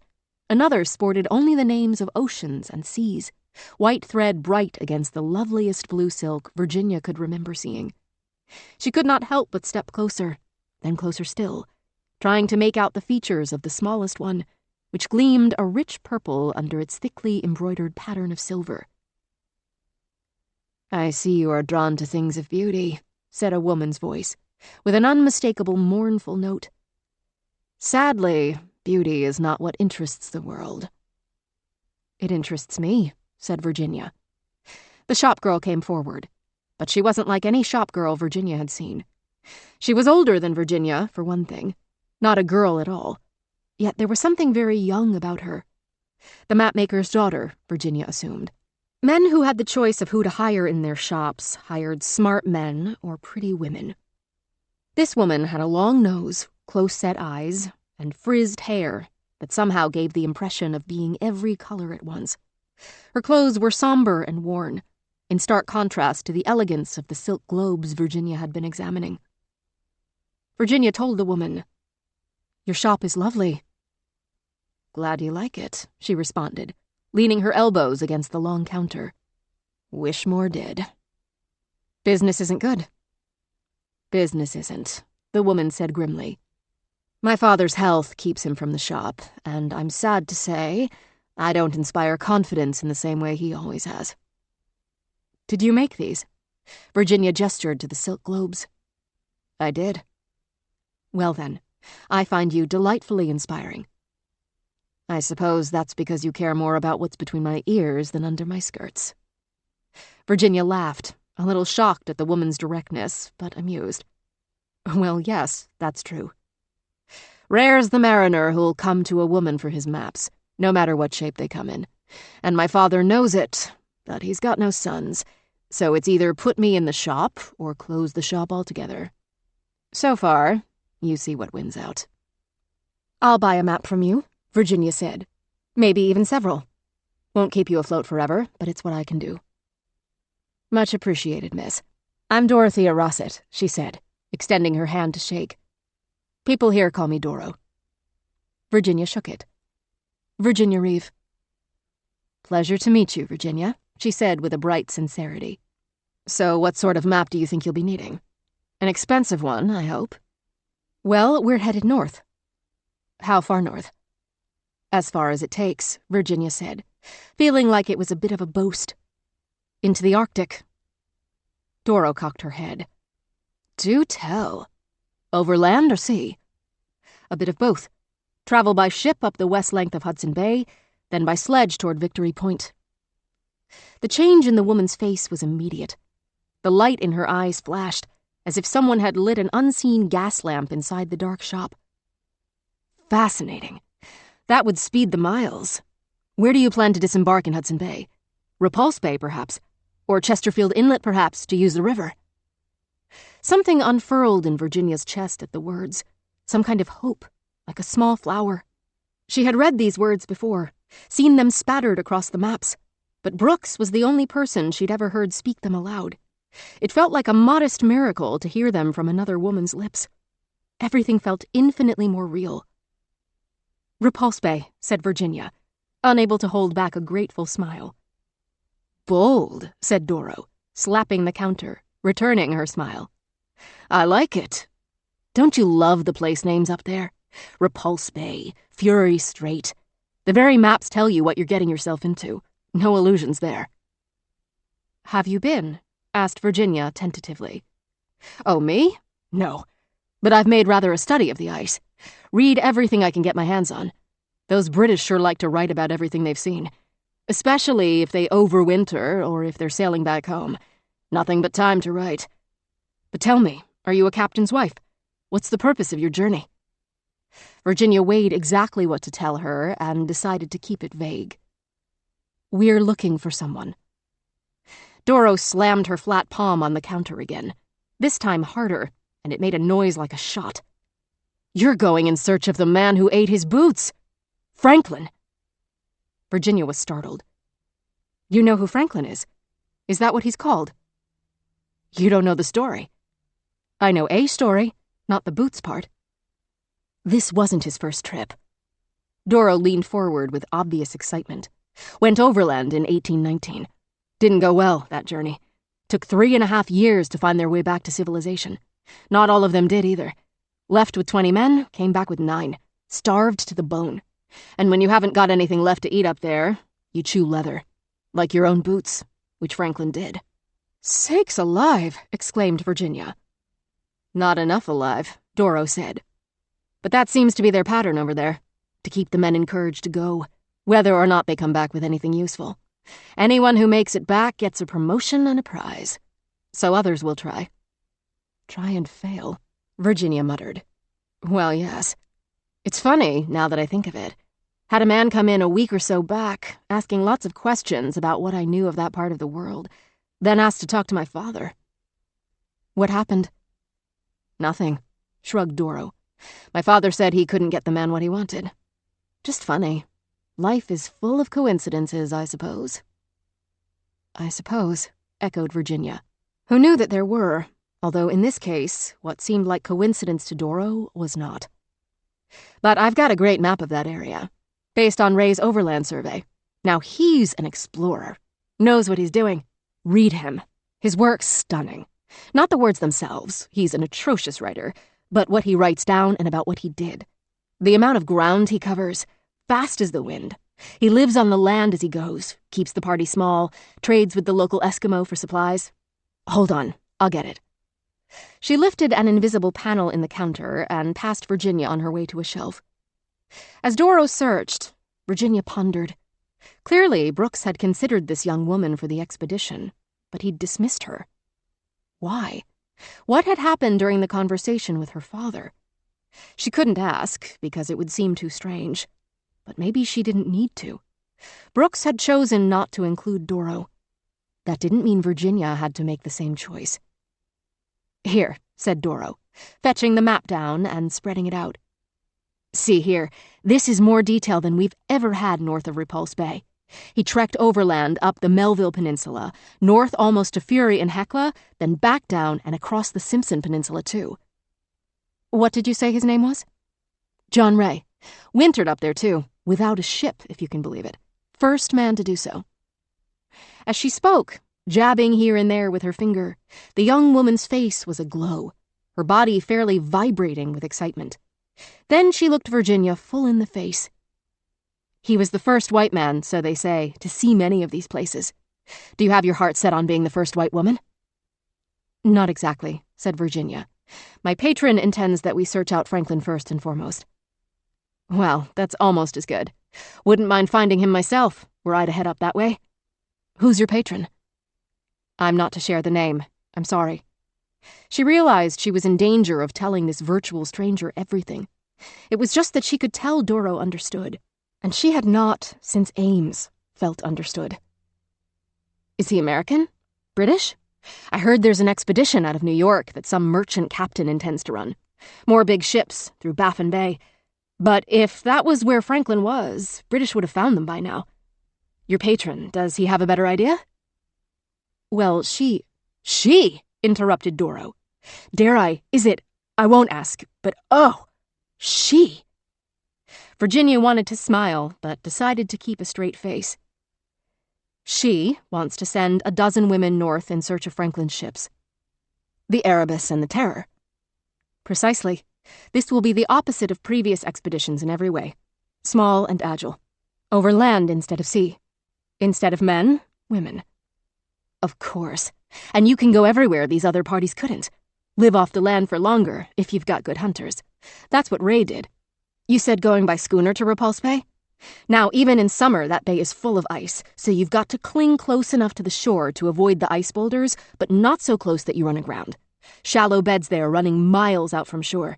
If the big boulders are coming at you, they say sometimes you just have to anchor to a big one and let the little ones hit you. I can't believe you know so much about the Arctic. I wish I could take you with me, said Virginia. Without missing a beat, Doro said, Then do. Virginia was momentarily speechless. Could it be that simple? Doro said, There's a prize, isn't there? For anyone who finds Franklin or evidence of him. The latest is that it's risen to 20,000 pounds. If you could cut me in on that, it'd be more than I could make in 6 months at this lousy shop. It's not lousy, Virginia said automatically, but her mind was still spinning. Doro was practical, knowledgeable. Lady Franklin and Brooks had chosen a group of smart, skilled women, but none of them had any loyalty to Virginia in particular. Doro, unlike the others, would start out owing her something. An instant ally. I think I could be a real help to you besides, said Doro brightly. I know the territory better than anyone else who hasn't been there. Probably better than some who have. I'll bring my maps, help direct the search, though, of course, all the decisions will be yours. Won't your father object? Oh, he's objected to plenty about me over the years, for all the good it's done him. He's always jawing about closing the shop for a while, sticking to his private clients. I'll do it, and see how he likes it. Is your patron giving out advance payments to smooth the way? She is. Then I have everything I need. All that's missing is your invitation. At that, Virginia was done fighting her instincts. She said with a smile, Consider yourself invited. Chapter 10. Virginia. Massachusetts Superior Court, Boston, October 1854. When they all file into the courtroom to start another day of questioning, Virginia looks at the 5. Like rosary beads, she goes over them. One and the next and the next, and so on, only without touching them. She would if she could. Doro is all the way to the far end, closest to the center aisle, solid, strong. Her hair is styled over her missing ear, smoothed over her temples, and pulled in an unusually low knot to hide the lack. It does not look fashionable, but Doro was never one for fashion. Her countenance is not as impassive as Virginia's. Worry is written into every muscle of her face. Next to Doro sits Althea. her ringlets of shining blonde hair the only aspect of her appearance unchanged by the journey. All the women are far worse for wear. But since Althea started out the prettiest, she lost the most. While she once had the complexion of an English rose, her cheeks are now chapped and worn, making her look older than her true age. Virginia can see her gloves from here, but not her boots. Inside the boots, she knows, there are not as many toes as there used to be. If Althea were the joking kind, she would laugh that at least it was easy to hide the lack. But she has always been sweetly serious, for as long as Virginia has known her, and from what Ebba said of their shared history, she was that way long before. Poor Ebba. Foolishly, when the police took Virginia into custody for the murder of Caprice Collins, but didn't mention any of the other women who had died or disappeared on her watch, she was initially confused. "What makes that one so special?" she asked her counsel the first time they'd met. "I think you know," said Clevenger, the most, or possibly the only, intelligent thing he'd ever said in her presence. Of course. Money. No one was asking about Stella, who had been only a maid. No one knew where Anne had come from, so there was no one to wonder where she went. There had not even been questions about Elizabeth, whose fate the Collinses must certainly be curious to know. They only sought vengeance for the loss of their daughter, who Virginia had not returned to them, and it seemed they would satisfy themselves by taking anything and everything she had in compensation, including, if they could manage it, her life. As civilized as Americans like to think themselves, she reflected, they were not so far from the primitive rituals of, say, old Scotland. There, a village's sin-eater would consume bread and wine from the chest of a dead person to absorb and carry away that person's sin. That way, the dead could ascend unencumbered to heaven. This, in Virginia's opinion, is what the Collinses are doing to her, using her to erase Caprice's mistakes. Sin-eaters, like Virginia, were outcasts, and the prison's bread can't be much worse than an ancient Scottish crust. She's only missing the wine. The prosecutor wakes her from her reverie by booming in his customary imperious tone. "The prosecution calls to the stand Mr. Tiberius Collins."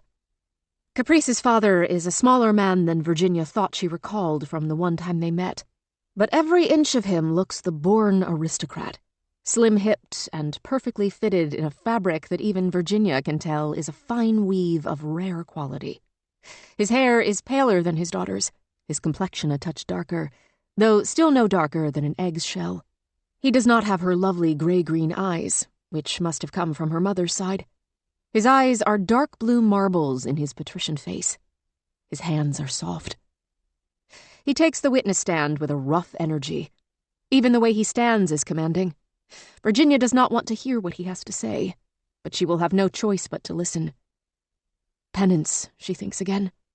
Her sentence has already begun. The judge and jury are mere formality.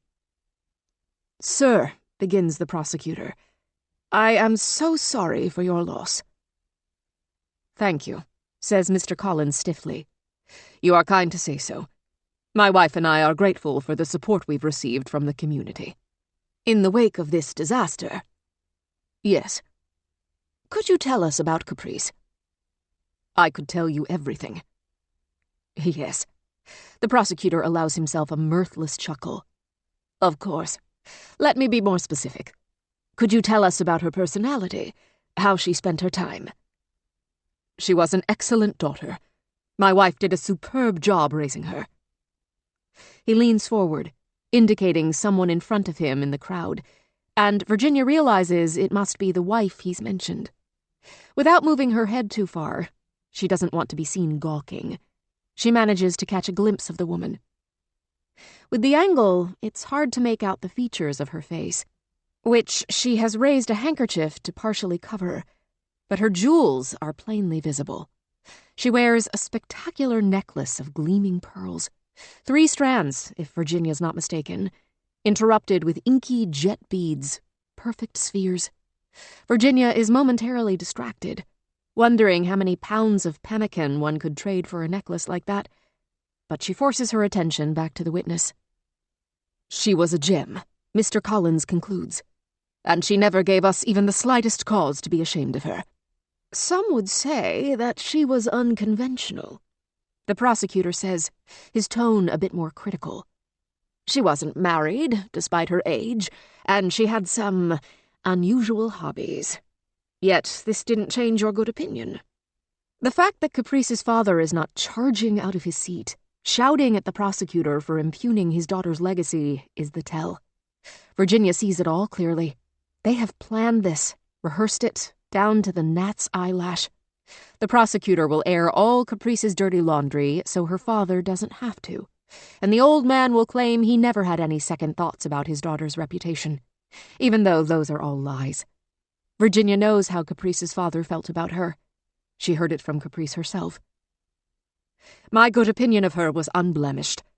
Unusual hobbies did not make her less of a sterling daughter, a young woman of whom I was utterly proud. The prosecutor presses, even though she hadn't done what you would expect a daughter to do by her age. She was young yet, so young, and she would have settled down and gotten married. She would have been a wonderful wife, a wonderful mother. I would have liked to have seen that, but her whole future was stolen away by that woman.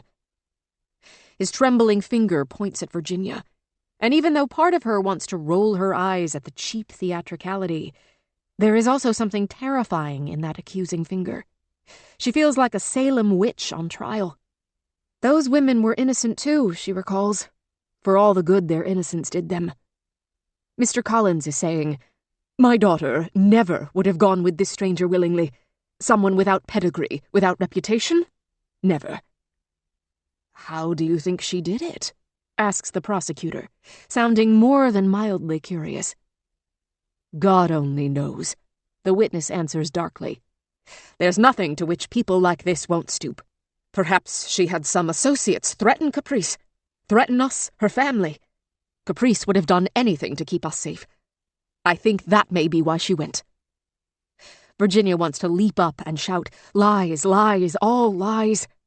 He is simply fabricating stories to make what has happened make sense, even though it never will. She can't help but wonder whether he believes any of this. But on the other hand, does it matter? What matters is what the jury believes. To what end? Asks the prosecutor. Why would the defendant want to spirit Caprice north?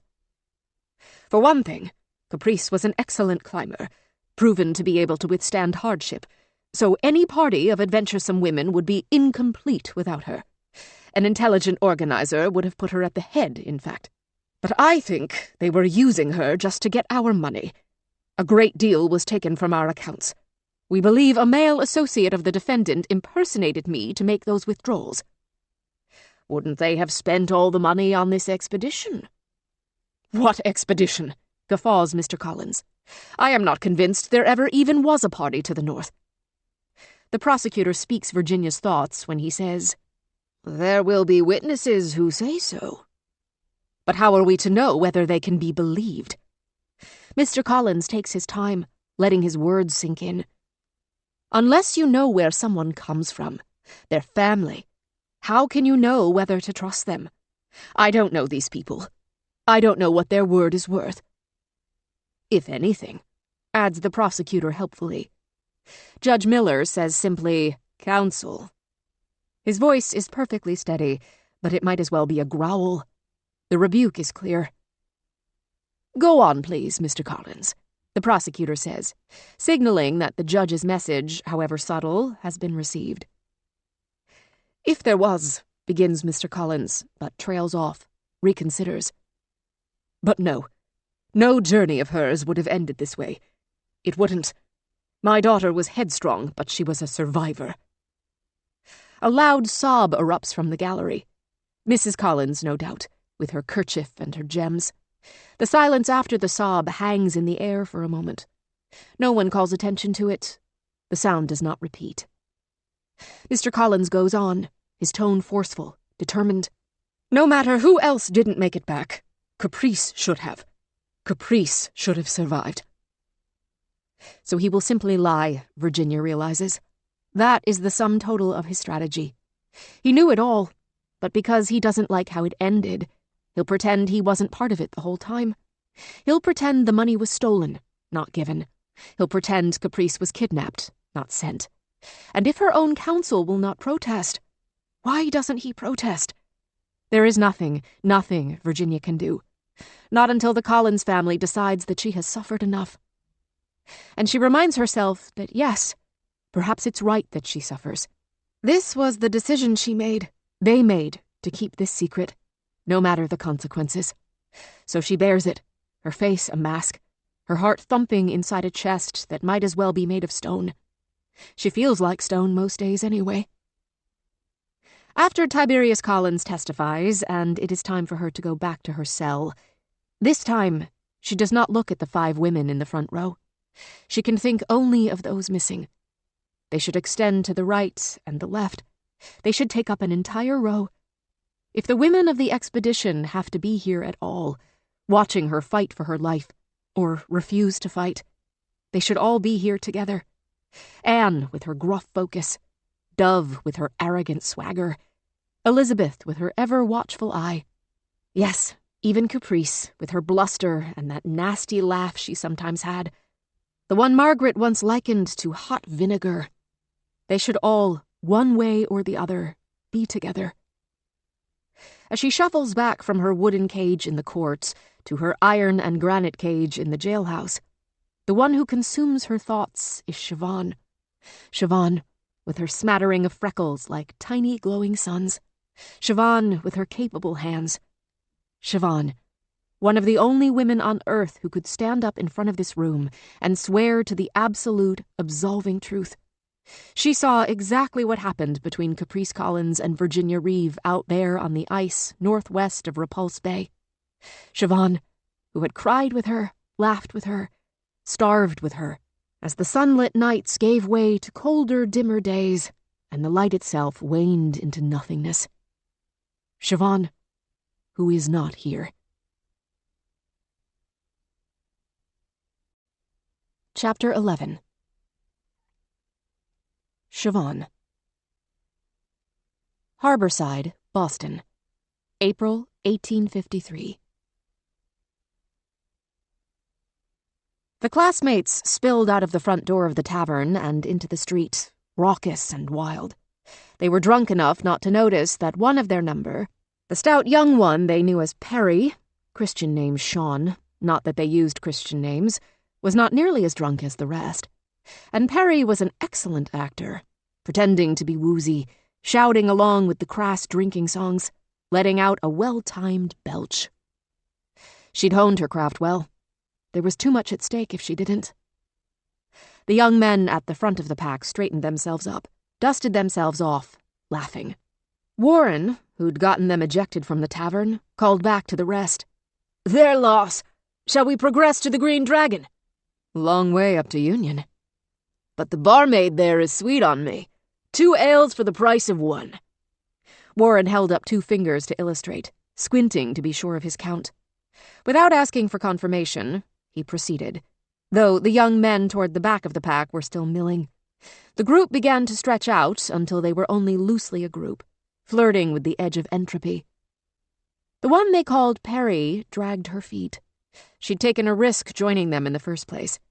It was time to end the ruse for the night, get home to her parents and Sean, who at this very moment inhabited the role of Siobhan in the way she inhabited Sean's role.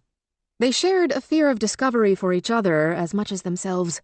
Their twin spirits fused in a way no one who was not a twin would ever understand. She had to keep herself safe, undiscovered, for both their sakes. She had lingered so long that she was the last one standing in front of the tavern, one fellow lingerer beside her, and she'd come to his notice. "Perry!" shouted Bergen, clapping her on the back. "One more, you think?" Siobhan Perry was still forming her answer when the shape of a dark-haired young lady, clearly unaccompanied, came toward them in the dark. Siobhan felt a knot gather in her stomach. Her fear was justified when Bergen, drunk, slurred, "Miss, you lost. Let me help you." He lunged for the unknown young lady, who twisted away in surprise. She managed to evade his grasp, but her sudden movement took her over a loose stone, and she fell, tilting, plunging. She hit the street and cried in pain. "Let me help you," said Bergen again, but his words were slurred into a heavy burr, and the leer on his face suggested he had more than one type of help in mind. "No," said the young lady from the ground, her voice clear and firm. The dark curls in her topknot were dislodged, one tumbling down along the length of her face, but she did not lift a hand to fix it. "But you're so lovely. I just wanted to tell you. Nothing wrong with admiring a fine woman, is there?" "Sir, leave me alone," said the young lady crisply, struggling to get back up. She was moving her ankle with care. It had likely been twisted in the fall, and when she found it would not bear her weight, her anger was undercut by her low moan of pain. Siobhan could not stay back any longer. Keeping her voice in its lower register, the voice she thought of as Sean's, she said, "The lady said to leave her alone, Bergen." She knelt next to the dark-haired woman and laid a hand on her elbow. The young lady clearly wasn't a doxy or a shipyard slattern. She must have gotten lost after visiting one of the shops in the more reputable sections of the docks just to the south. Siobhan made her grip gentle but firm.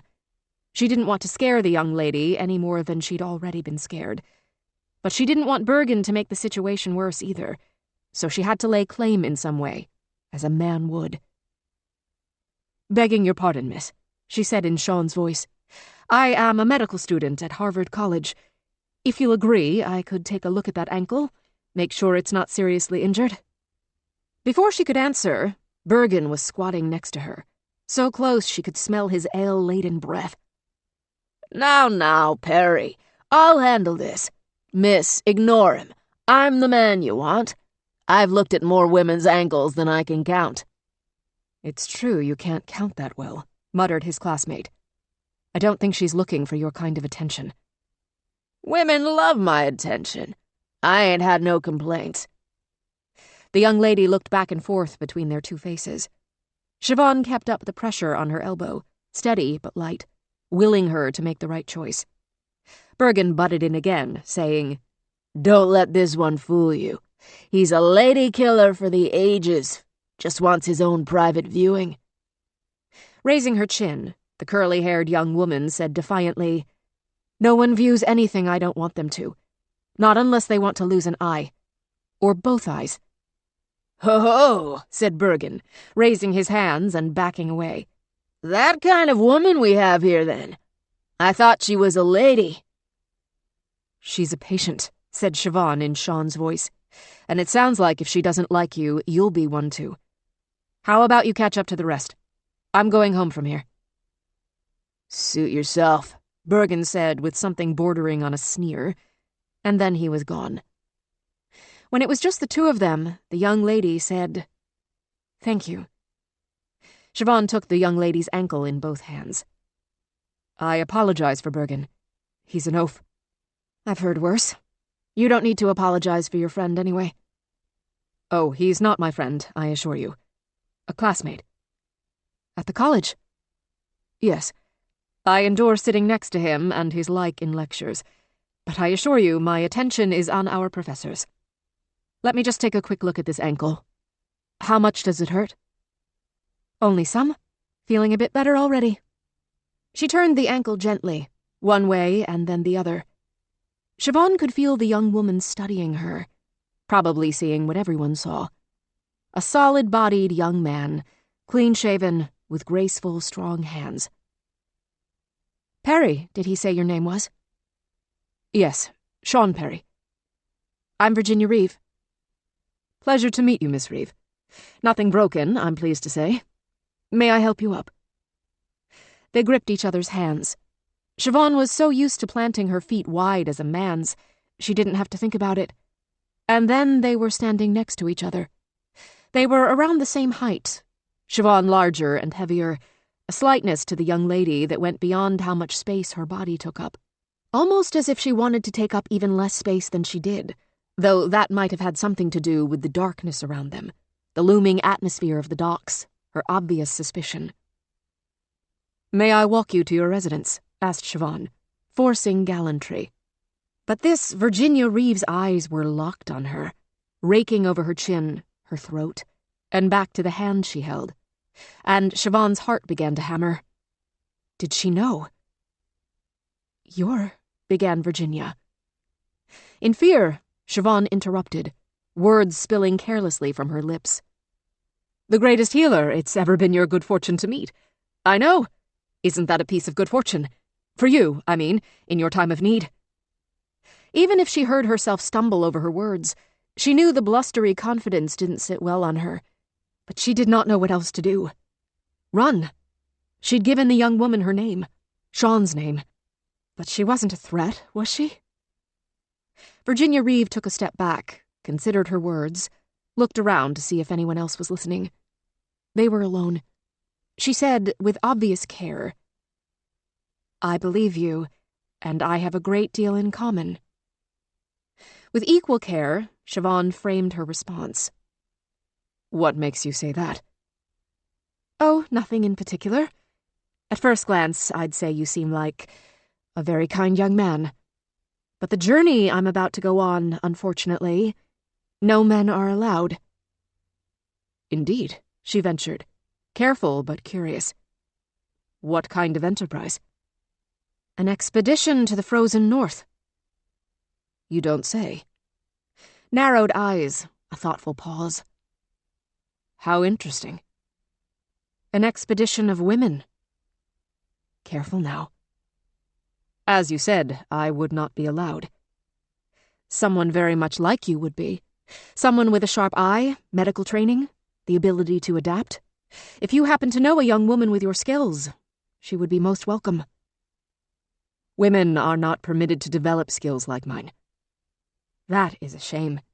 One could be excused for arguing that equal potential for knowledge exists in both sexes, Virginia said.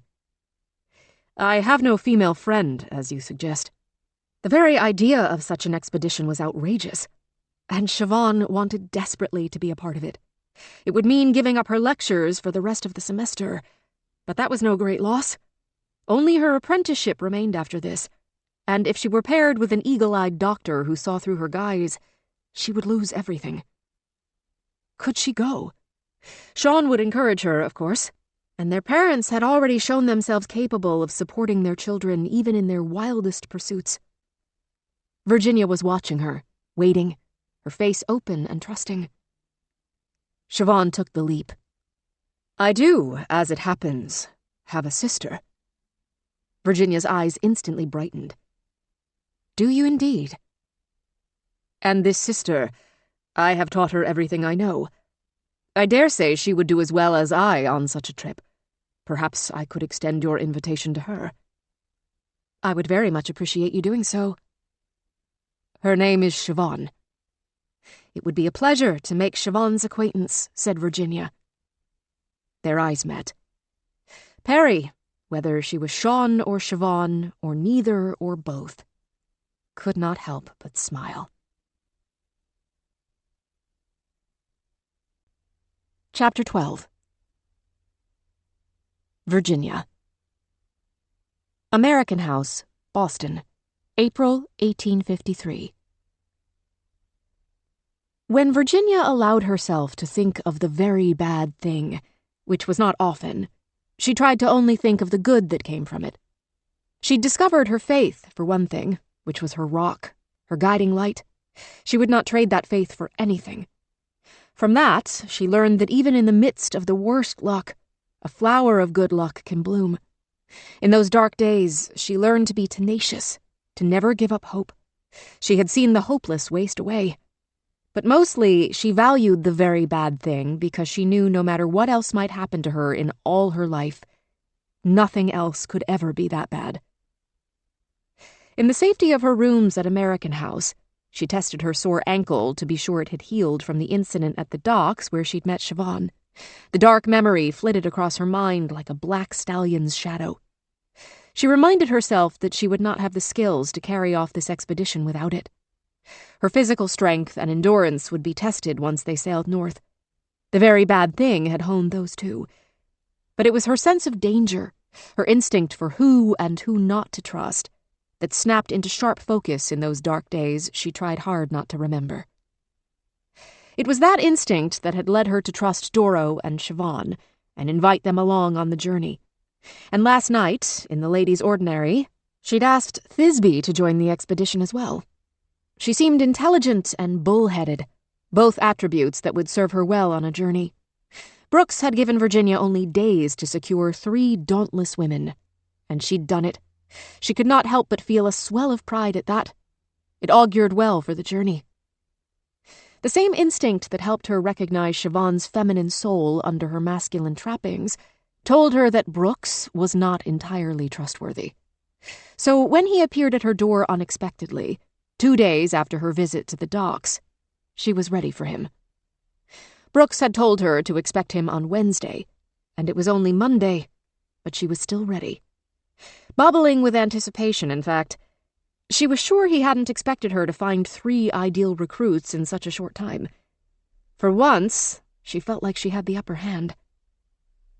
"Yes," she said, stalling in the doorway, trying to force the discomfort on him that he'd clearly intended to make her feel. "A lovely day to you too, Miss Reeve," he said with a glimmer of sass, and stepped inside uninvited. A woman from society would have pretended to succumb to the vapors at that, but he knew she was no such woman. She supposed that was the point. Mixing with higher society kept reminding her of her shortcomings. Once they went north, she told herself, that would change. In the wilds, she'd be the one who knew what to do. Once he was in, she offered him tea, which he declined with a wave of his hand. She began brightly, "I'm so glad you've come early, Brooks. I have news." "I have news as well." "I assumed so," she said, "since you stand here. But mine first." He raised an eyebrow and said nothing. She plunged ahead. "You asked me to secure 3 resources. I have done so. Their names are Siobhan Perry, Thisbe Westfall, and Dorothea Rossett." He must have been a superb player of card games. His visage remained pleasantly blank through all 3 names, without even a flicker of recognition at the third. She could not help a twinge of disappointment. "Are you quite finished?" he asked. "I thought you'd be glad." "Gladness is a waste of time," he said dryly. "I came to inform you that circumstances have necessitated a change in the roster." She reviewed the roster in her mind, silently, quickly. She already had a way of remembering all 12. A journalist, an illustrator, a translator, and a mountaineer. 1 woman who knew dogs and 1 who knew maps. 2 English ladies, 2 medics. Thisbe from the ordinary and herself. Had someone gotten cold feet? Who? Hope surged up in her heart that Caprice Collins had decided to stay home after all. Perhaps the tidings that Brooke bore so gravely would be, for Virginia herself, good news. Brooke said, "1 more passenger will be coming with you. Her name is Stella Howe. She will meet you with the others in Buffalo, New York. So our party will number 13. That was bad luck, that number. She didn't have to be a sailor to know it.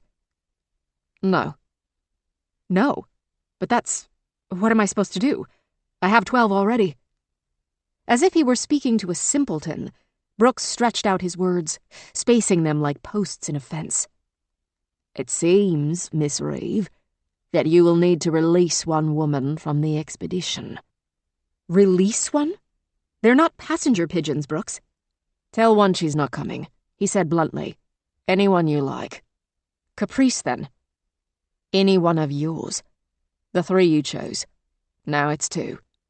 A quarter of an hour before, she'd been thrilled with herself for quickly securing her recruits, and now she wished she hadn't. If she'd only... But she knew the uselessness of regrets. And just like that, she was already weighing the pros and cons of each of her 3 precious recruits. Who had the most essential skills? Not just who did she want to have along, but who did she need? Doro for her maps and her expertise in the ice, second to none. Siobhan was not the only one on the roster with medical knowledge, which made her slightly less valuable, but Virginia knew all the things that went wrong on a trail, and she was not being asked to strike 2, only 1. And there was her answer, clear and plain. Thisbe would remain behind. There was no real alternative. Truth be told, the woman was such a wild card, the expedition might be better off without her. But she dreaded imparting the news. "All right, then. I'll find time to break the news to her before Saturday. That was the time frame he'd given her for leaving. Saturday, they would leave on the train for Buffalo. Some of the women were already there in New York, and the rest were on their way. Her mind was already rushing forward into the logistics of their gathering, the inn where they'd stay, the provisions that had to be transferred, when she heard him speak. "Make it Tuesday," he said. Tuesday? That's tomorrow. "Yes." Why do I need to tell her Tuesday? "Because you leave Wednesday." Do I? She challenged. "That's correct," he answered, his voice cool. Cool as a desert at midnight, she thought, one of Ames's favorite phrases. She noticed the words Brooks spoke were a response, not an apology.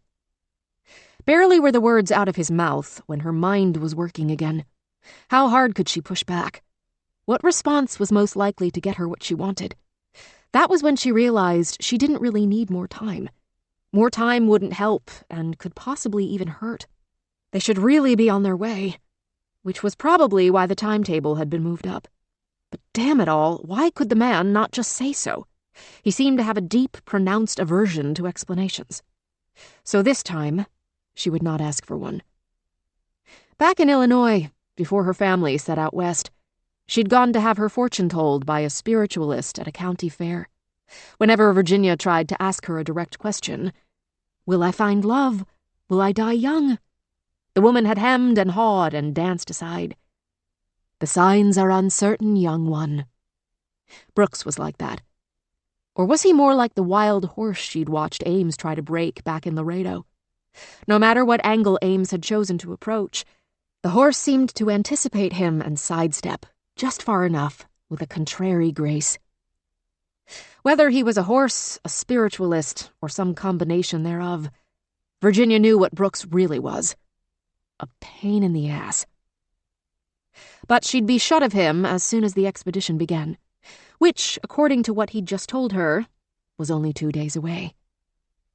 Keeping her manner calm so as not to show how much he'd rattled her, Virginia said coolly, "Well, I suppose I'd best prepare then."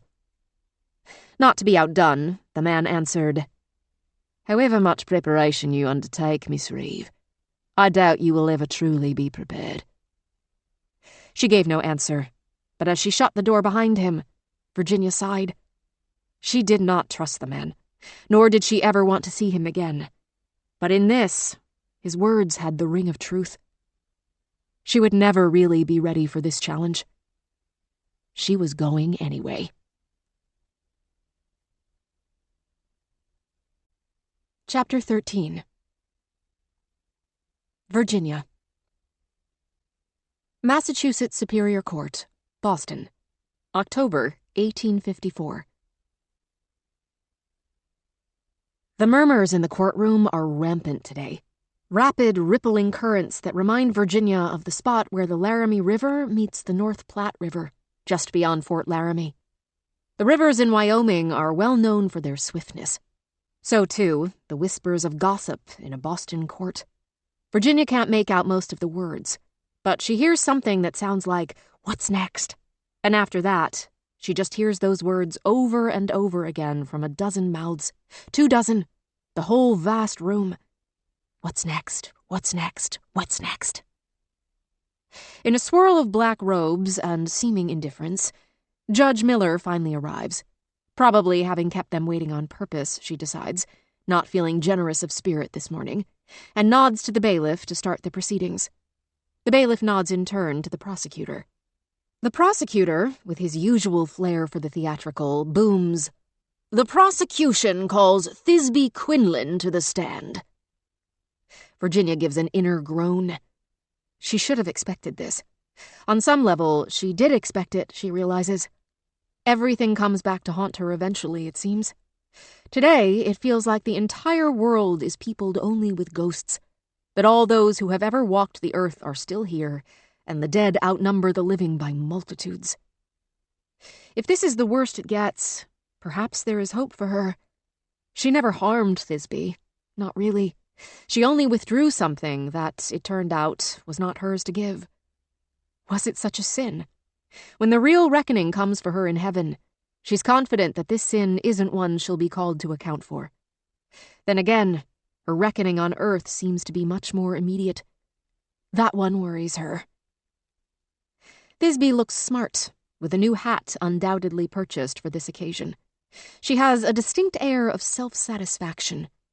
Her cheeks are rounder, her waist thicker, since Virginia last saw her in the ordinary. The change looks well on her. Her hair is pinned up in an intricate system of braids.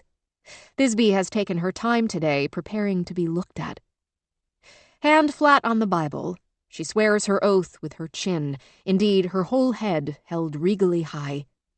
She is not entirely the same creature Virginia once knew, she decides, nor is she entirely different. The prosecutor says, "Thank you for joining us to give testimony today, Miss Quinlan, is it?" "Mrs. Quinlan," she says. "I was joined in marriage only last month." "Congratulations to you." "Thank you. I am quite a fortunate woman in this and many ways." Thisbe's name was not Quinlan when they met, Virginia remembers now. Funny how life has gone on in their absence. The world did not screech to a halt when they left Boston for Buffalo on the way to Sault Ste. Marie, nor when they set sail on the Doris, nor when they leaned into the killing Arctic wind in the vast unknown expanse. It merely continues wheeling now that they are back. Babies are born, people grew and changed, others died, young or old. In the wheeling of the world, Thisbe got married, and this is just another fact. "And can you tell us how you know the defendant, Virginia Reeve?" "I can tell you that woman is a charlatan and a liar," she says, her eyes burning with righteous fury. Though she has not exactly answered his question, the prosecutor urges her on with great relish. "Can you tell us more about why you say that?" Thisbe says, "She made me certain promises, which she did not keep." "Promises such as?" "She invited me to go on this little excursion of hers, this trip to the Arctic, all peopled with women, as if women were not too delicate for such a risky undertaking." Even without looking, Virginia can feel the 5 survivors bristle, and her heart is bathed in warm love for them. Her affection for them helps her deal with her anger at the liar before her. Thisbe is here to destroy her, yes, but she will not succeed. She cares far more about what the 5 think of her than what Thisbe thinks, though she cautions herself against hubris. Whether she wants to hear what Thisbe will say does not matter. The jury will listen, is listening. She does not let herself glance over at those faces. She knows what she'll see. The prosecutor asks, "She invited you?" His questions flow easily, gently. No doubt they have rehearsed. "She said she did. I told her I would, though I wasn't ever sure I was going to. Against my better judgment, I thought I'd go at the appointed day and time, you know, to see whether there was anything to it.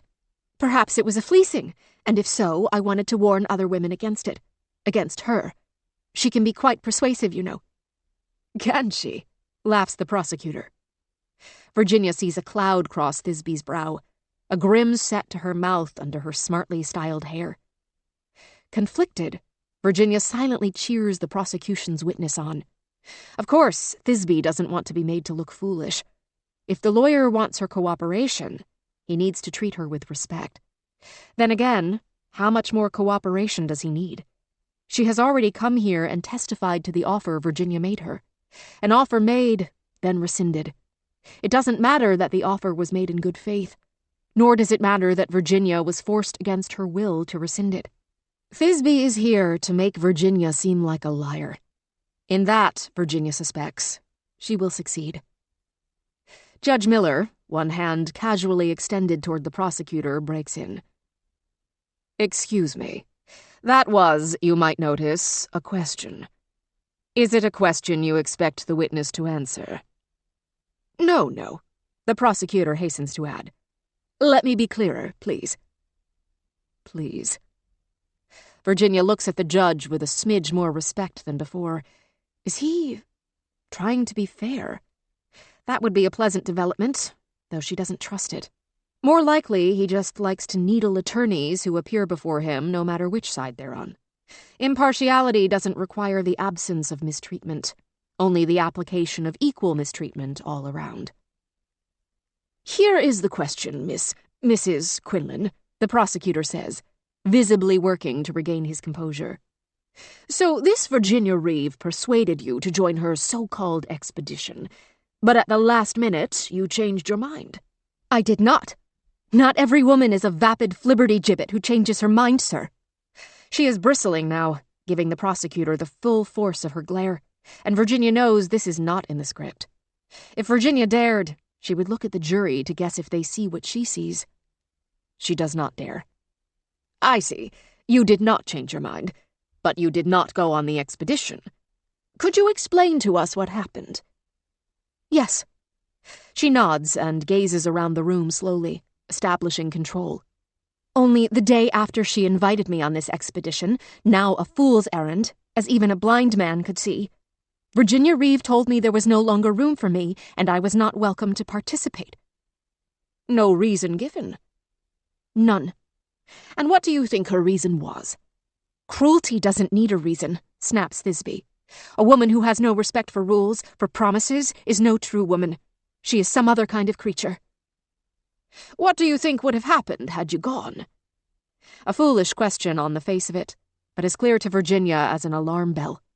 Thisbe went off script, but now the lawyer is wrenching her back on track, which means they have planned her next answer. Thisbe says, I might have died too, like half her expedition. The courtroom erupts, and the judge bangs his gavel. If their voices were the clashing nexus of two rivers before, now they are a thundering waterfall. This is what Thisbe's really here for, thinks Virginia, to say what the prosecution wants said. She's doing a bang-up job, it seems. Another hand to steady the coffin, to drive the nail. After he gets the room halfway hushed again, the judge points his gavel at Thisbe and says, Mrs. Quinlan, let's keep your answers to the scope of what you know. But I do know it, sir, she protests, eyes blazing again. This woman, the defendant, told me she was leading a group of 12 women into the north to search for Franklin. Here are 6, including herself. Where are the other 6? Have you thought to ask her? The courtroom roils again. The gavel bangs again. The judge says, Let me remind the witness that she is here to answer questions, not ask them. Is that clear to you, Mrs. Quinlan? Yes. Judge Miller aims his gavel at the jury, lowers his brow, and intones in a serious voice. The jury will disregard Mrs. Quinlan's claims that are outside her experience. But who can disregard something so salacious? Virginia is only on trial for one murder, but one is enough. Caprice will stand in for all the others. Caprice is the one who matters. She would be thrilled by that, Virginia thinks, if there were any way for her to know it. Caprice always did believe in her own importance the way other people believed in God. Thisbe should be grateful she did not go. Thisbe looks healthy and happy. Thisbe is married. Thisbe has not lost toes or ears or her whole damn life the way other women did. The way Caprice did. Bugger Caprice, thinks Virginia, allowing her anger to express itself in profanity. She'd gotten out of the habit. Ames would disapprove of her relapse. She makes herself focus, sucks in air through her nostrils, and forces it out through her mouth. In the Arctic, she learned to breathe differently. It took her months to get back to the normal way. But at least in this respect, she thinks, normal was a possibility. She looks at Thisbe. She breathes. Be like a stone, she tells herself. Like a stone, she endures. The prosecutor fingers his chin and tilts his head as if considering, though of course he has planned what to say. Thank you for your honest testimony today, Mrs. Quinlan. The court is most appreciative. She nods, sober, with only a touch of the preening attitude Virginia remembers from her days in the ladies' ordinary. Virginia lets herself wonder who Mr. Quinlan is, how Thisbe met him, how their love unfolded, if it was indeed love. Why not speculate idly about the affairs of others, she thinks. She needs something to occupy her thoughts besides her own impending death. One final question, says the prosecutor, and something about the way he says it makes Virginia think that this bit, perhaps, might not be planned. Thisbe says, her voice just a little too loud in the quieted room. "I'm an open book." "Very well. If you could say one thing to Miss Reeve now, what would it be?" "But I wouldn't be confined to one thing, sir." "Pretend you were." "But she's sitting right there. I can say what I like." "Fine," he says fussily.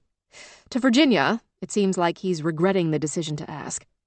"Say what you like, then." "You did me wrong, Miss Reeve," says Thisbe. But even by the end of the short sentence, her voice seems to lose its resolve. Virginia can't respond to her, makes no motion, but the longing is strong. She wants to hold Thisbe and stroke her hair. Even though the woman has damaged her standing with the jury, even with no real information, Virginia still wants to comfort her.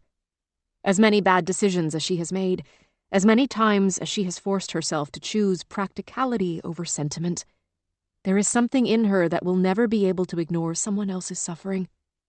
"I wanted to go," Thisbe says, this time more mournfully, softly. She is the first of the witnesses to look Virginia in the eye, and what Virginia sees is unbridled sadness. "I wanted to go." Chapter 14. Virginia. Charles Street Jail, Boston. October 1854. Hours after Thisbe's testimony, once she finally finds a fitful sleep in the dark, uneasy silence of the jail, Virginia dreams of Ames. It's the first time in a long time that she's done so. On the expedition itself, she thought of him often, wondering what he might think of her adventures, but he'd been absent from her dreams. It is only now that she is back in relative safety, though she is not safe, not by a long shot, that his face and voice come to her. The dream is a confusing, erratic mishmash of reality and imagination, though no worse than a full dose of reality would be. Dreaming what actually happened would be enough of a nightmare. Her mind can think of no punishment greater, no invented guilt more terrifying than his actual death, for which she blames herself just as much as she blames herself for what happened to Caprice. Would either of them still be alive if they'd never known her? It had been Ames's choice to reach out to her in 1850 with his offer.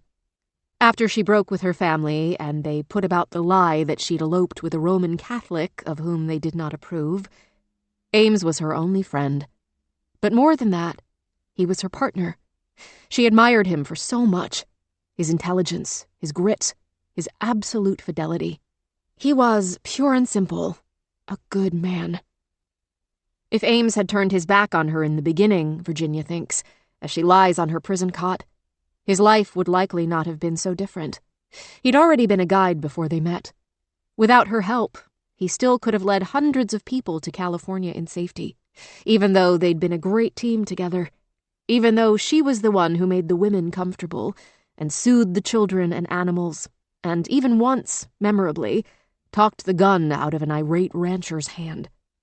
Ames, perhaps, would not have had quite as much success without her, it was true, but she knew him well enough to know how outstandingly capable he'd been.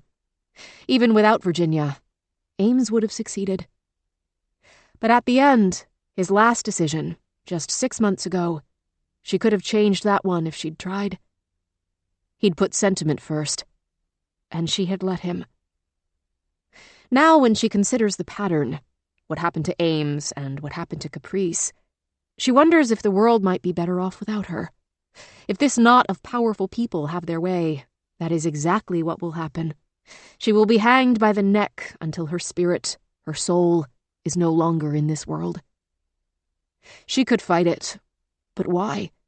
If the Collins family wants her dead as a punishment for Caprice's death, and they have enough money to hire this dragon of a prosecutor in front of this snide judge who has probably dined at their house and raised a glass at their parties, what shape would fighting even take? In the dream, Ames stands on a path through the hills, smiling. No one is following. They're headed northeast, back toward Fort Bridger.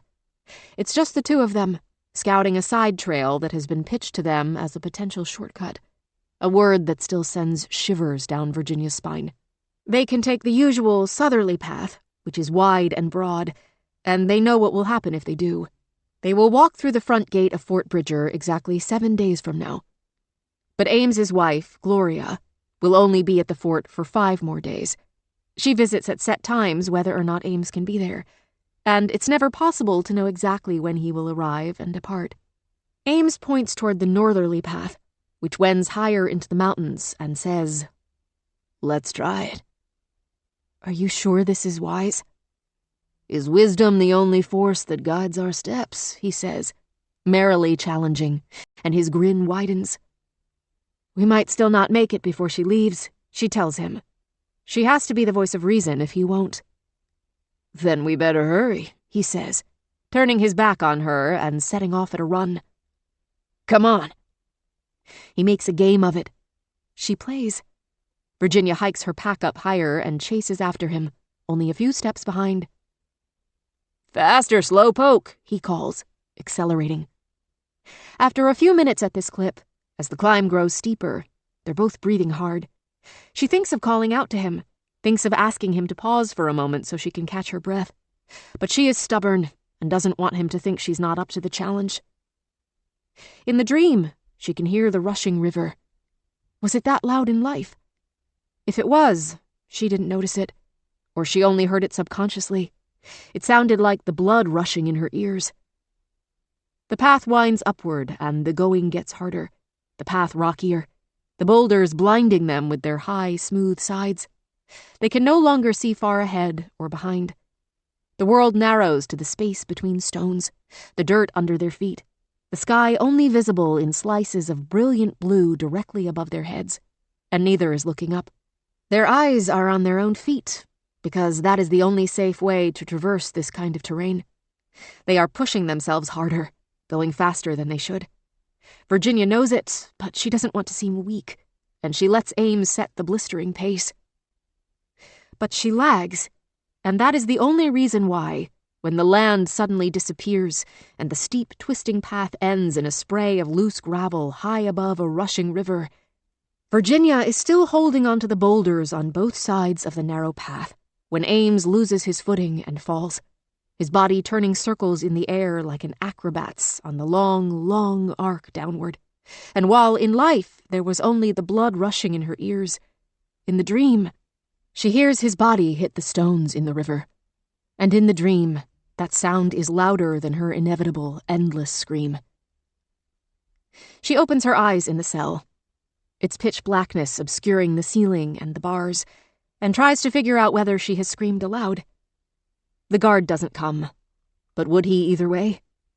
She forces herself to think about who is on duty tonight. Keeler. No, he wouldn't come. She can easily imagine him greeting her screams with a detached, mildly curious laughter. And her thoughts won't be diverted so easily. Ames again. Always Ames. If Ames had lived, no San Francisco newspaper article. If no article, no expedition. At least not for Virginia. And without Virginia on the expedition, Caprice wouldn't have... Well, she tells herself, who knows what Caprice would have done in the end? But things would have been different. In another world, a world that looks almost exactly like this one, but with 1 or 2 stray, seemingly inconsequential decisions made differently, Caprice still walks the earth. She still has a toad's face and a harpy's tongue, and she and Virginia never even meet each other, living in pleasant ignorance one of the other alike. Tonight, her eyes adjusting to the dark just enough to see the parallel lines of the bars of her cell looming only feet from where she shivers on her cot. There is nowhere to go farther away from them. Virginia wishes she had a better imagination. She would like to imagine that world. She would like to know how things would have ended up for Caprice, for Virginia, for the others, for Ebba and Althea, and Anne, and oh, for Stella. What in the world would have happened to Stella? She would like to imagine something better than the truth.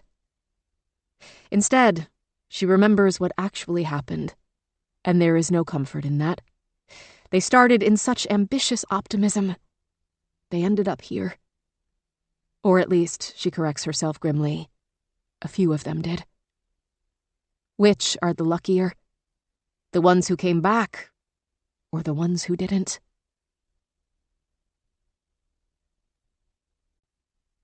Chapter 15. Virginia. Buffalo, New York, April, 1853. When they disembarked on the platform in Buffalo, Virginia coughed once in the sooty air, then blew out a long breath. She felt more energetic than she'd expected. The motion of a train was like gliding on air compared to the jolting an ox wagon delivered on a crossing to California. Her traveling costume had been chosen for comfort, but a dress was still a dress, and she looked forward to donning her more practical divided skirt soon. She was eager to meet the rest of her party and get started. There had been only one misstep on the trip from Boston. Predictably, Caprice had been responsible. Virginia, Ebba, and Althea had ridden the whole way in a first-class cabin with an empty fourth seat, one Brooks had purchased with Lady Franklin's money. Caprice had thrown a fit in Boston when she saw the accommodations. "To spend my last hours in civilization packed tight like a pickle in a jar? Are you savages?" And immediately marched off to secure a compartment all to herself. Virginia, mindful of the scene they were causing, had simply let her go. So instead of spending hours on the train getting to know each other better and dispelling their negative first impressions, she spent those hours chatting with Ebba and Althea, enjoying the scenery as it rushed by, and from time to time quietly seething at Caprice's gall. She should have put her foot down and insisted the young woman ride in the cabin purchased for her, she told herself. Starting from Buffalo, she would have to take the reins more firmly. But she let Caprice storm off for the same reason, she believed, that Caprice had stormed. She wouldn't have the chance much longer. The train passage was the last leg of the journey where they could safely ignore each other's existence. Even in the canoes, though the propulsion would be provided mainly by hired voyageurs, the women would have to paddle in rhythm, and it would be Virginia's responsibility to dress down anyone who failed to fall in line. On the train, she could still rest. She talked, she napped, she nibbled a pastry. At no point did she have to worry whether Caprice was doing the same. When they disembarked in Buffalo onto the crowded platform, she regretted that hasty, self-indulgent decision. She'd assumed Caprice would be easy to spot, but she searched the crowd for several minutes and did not see her. Virginia did not seriously think the young woman could be lost, but it felt like a personal failing to lose her even temporarily, and it didn't bode well for the journey. But then she came into sight. Caprice wore a bright red, knee-length coat of wool, thick as a carpet, with gold frog closures all up and down the front. She stood out from the crowd like a cardinal. Whatever Caprice's faults, her tailoring was always impeccable. The porter carrying her luggage was, unusually, a woman. When Virginia looked more closely, she realized the woman wasn't a porter at all. She wore no uniform, just a simple cloth coat over her dress, appropriate for cold weather. She was dark-skinned, with watchful eyes and an unlined face, though Virginia could not guess her age. Once she set down Caprice's bags, Virginia expected her to turn and go, but she stood just behind and beside Caprice, looking at the white woman expectantly. "A pleasure to see you again, Ebba, Althea," said Caprice. Virginia chose to pretend she hadn't heard the slight. As the English ladies murmured their greetings, she said in a cheerful tone, "I hope your journey was as pleasant as ours?" "Yes, we were quite comfortable." Caprice indicated the dark-skinned woman behind her with a subtle nod. "We?" Virginia was forced to ask. "This is my companion. There was no previous opportunity to introduce you, I regret. This is my lady's maid, Elizabeth," said Caprice. Elizabeth inclined her head to the other women, saying nothing. Virginia could think of only one response, and it came out of her in a cold growl. "Your bloody maid?" "Watch your language, please. And yes, I feel I'm making a great sacrifice to get by with only one," Caprice said, her manner infuriatingly calm. "If that's what you mean." Caprice's dramatic fit back in Boston made sense now. Oh, she was clever. Caprice hadn't wanted a whole compartment to herself just to stretch out in. She'd wanted to bring another entire person with her, and she hadn't wanted Virginia to know about it until long, long after they'd left the city. She'd put off the confrontation for nearly 500 miles. Now it was upon them. It is not what I mean, and you know that. We're going into the bloody wilderness, not a bloody ballroom, said Virginia. Language! I'm sure you've heard worse. Probably said worse, too, climbing your precious mountains. You understand my point. Caprice said flatly, Elizabeth is my maid and my companion. I will need her assistance. If I go, she goes. Fine, do not go, said Virginia, delighted. That is my preference in any case. I wish you good health and safe travels back to Boston, Miss Collins. She turned on her heel, presenting her back to the infuriating rich girl, and did not stop when Caprice shouted, Well, wait! Then Althea, her lovely brow creased in concern, put out her hand and laid it on Virginia's arm. Her glove was bright white against the navy wool of Virginia's coat sleeve. This is a shock, she said. Of course. But will it make so much difference? One more pair of hands. She might even be a help. The choice is not mine, lied Virginia, seeing a way out, one that had more of a kernel of truth to it. If it will make the parting easier, Elizabeth may remain with us overnight. Tomorrow, when we present ourselves for the next leg of the journey, I am certain the chief voyageur will turn her away. The canoes have been fitted to accommodate 12 women, not 13. There is simply no space. Instead of speaking to Caprice, she addressed Elizabeth directly, trying to make her voice as warm as possible. At that point, your mistress will be required to decide whether the two of you will travel back to Boston together or whether you are sent alone. If the occasion requires, do you think you could go all the way with no companion? I realize I would be asking you to do something quite extraordinary. Rather less extraordinary than going to the Arctic, Caprice muttered. Virginia ignored her. To Elizabeth, she said, Could you? If that's what Miss Collins asks, said Elizabeth. Her voice was low and lovely. The emotion in her dark eyes was hard to read, but it looked more like hope than disappointment. A few moments later, they were joined by Siobhan and Doro, who had ridden second class on the same train, and Virginia made the necessary introductions. Doro's eyes were bright with excitement. Siobhan was more tentative, her watchful manner having more than a little in common with Elizabeth's, but Virginia was struck by her feminine grace, which she was seeing for the first time. It seemed that Siobhan wore a dress, bonnet, and gloves just as comfortably as she'd worn trousers the night the two had met. Once they were out of civilization, they'd all be dressed for comfort, but for now, they all wore traveling dresses of lesser or greater quality, depending on their means.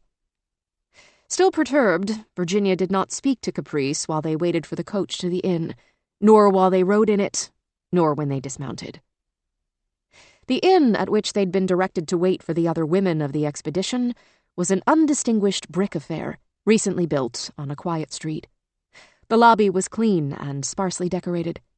Brass lamps, wooden chairs, a youngish clerk standing at his desk who offered them a tentative smile. Virginia was not sure what she'd expected an inn in Buffalo to look like, but when she saw that they weren't the only women present in the lobby, she assumed Brooks had chosen somewhere not too disreputable, and that was all they needed. Once inside, Virginia said to her companions as a group, Ladies, there is no telling when next we'll enjoy having a roof over our heads for the night. Please enjoy this one. Well, I'm hungry from the journey, said Caprice. Some of you ladies are too, aren't you? I'll go see about some supper. Actually, there is a space designated for us to gather in the back parlor, said Virginia. Already arranged. You may find refreshment there.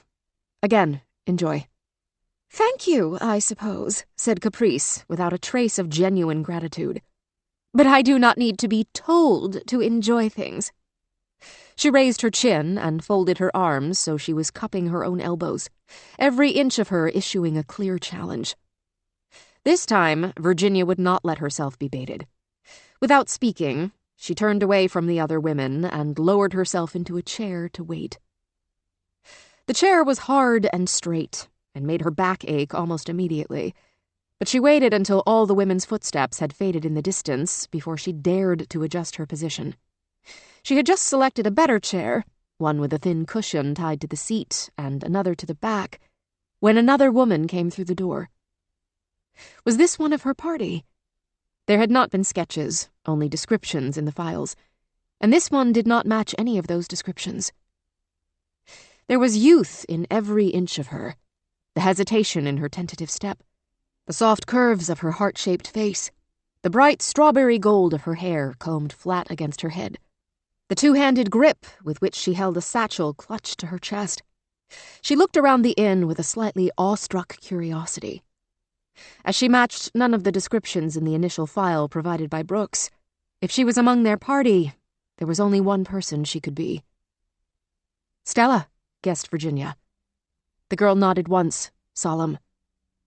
So this was the girl who had changed everything.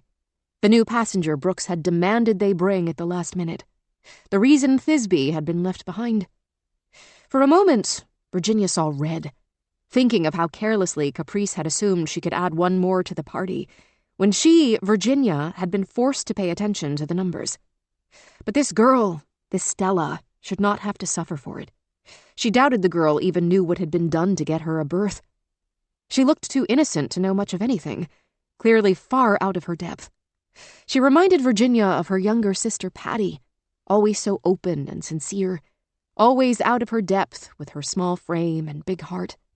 She felt so grateful not to lose Patty during the very bad thing, though, of course, like the rest of her family, she ended up losing her anyway. "Welcome to the expedition," said Virginia. "I hope to have a very pleasant voyage." Pleasant, thought Virginia, was a fool's dream. The voyage might be any number of things, but anyone with a brain in her head would know that none of them would find the frozen wastes to the north pleasant. Rather than contend, she nodded politely at the girl and told her where to stow her things. She hoped Stella knew what it was to work. That would make things easier once the physical demands of the journey grew. Her clothing was neither as fine as Caprice's nor as plain as Doro's. Of all the expedition's women Virginia had met so far, she was dressed the most like Elizabeth. Perhaps she worked for a rich household, as Elizabeth did. While still mulling over Stella, Virginia felt a hand clap on her shoulder and turned to see a woman in buckskins. Automatically, Virginia smiled. A woman dressed for frontier life was a woman she didn't have to acquaint with difficulty, and that was something to celebrate. "Aye, man," said the woman, returning the smile. Her grin showed the effects of hard living, some dead teeth, others missing. Virginia guessed this made her look older than she really was. She also looked brutally strong, her broad shoulders straining the buckskin of her coat. This woman, thought Virginia, was a gift.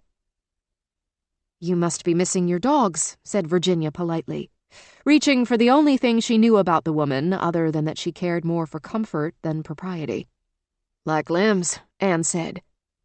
"We're glad to have you in our party. We'll be acquiring dogs in Moose Factory, I understand.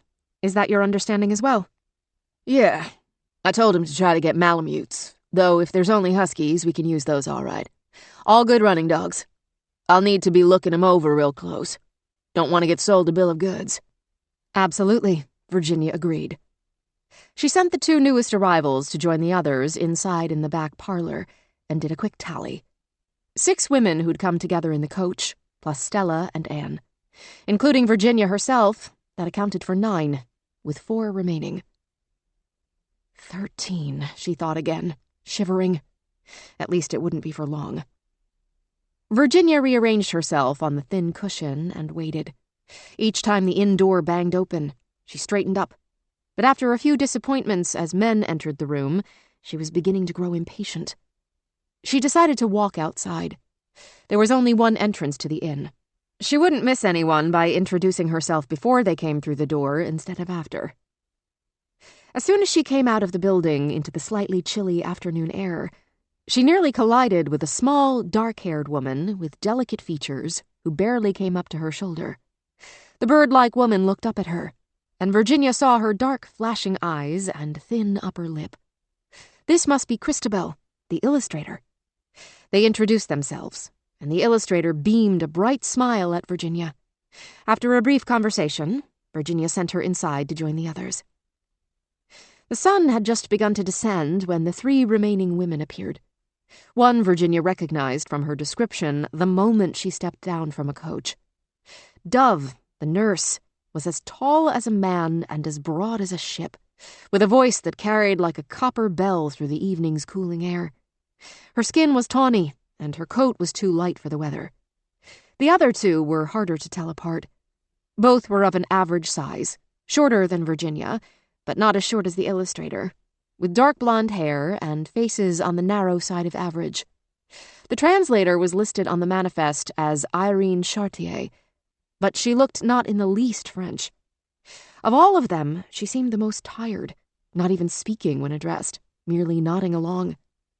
The remaining blonde woman, the imprint of middle age clearly stamped on her face, now that Virginia got a better look at her, with her wide eyes framed by round spectacles, had to be Margaret Bridges, the journalist. She welcomed them and walked to the back parlor with them, and once she stepped over the threshold into the room of women she would be traveling north with, she was stunned speechless for a moment. It was a motley group, cobbled together from women who would never even have spoken to one another in the course of their regular lives. But then again, what woman here had a life that could be described as regular? In a way, thought Virginia, this was like the freak shows that occasionally made their way to the California frontier. These women were as strange to society as tattooed ladies and sword swallowers. She could imagine the talker giving his spiel to the crowd, selling these exotic sights. "See the Mexican nurse! See the dog woman! See the lady journalist!" all too easily. Every woman's face turned toward her. Everyone waited to hear what she had to say.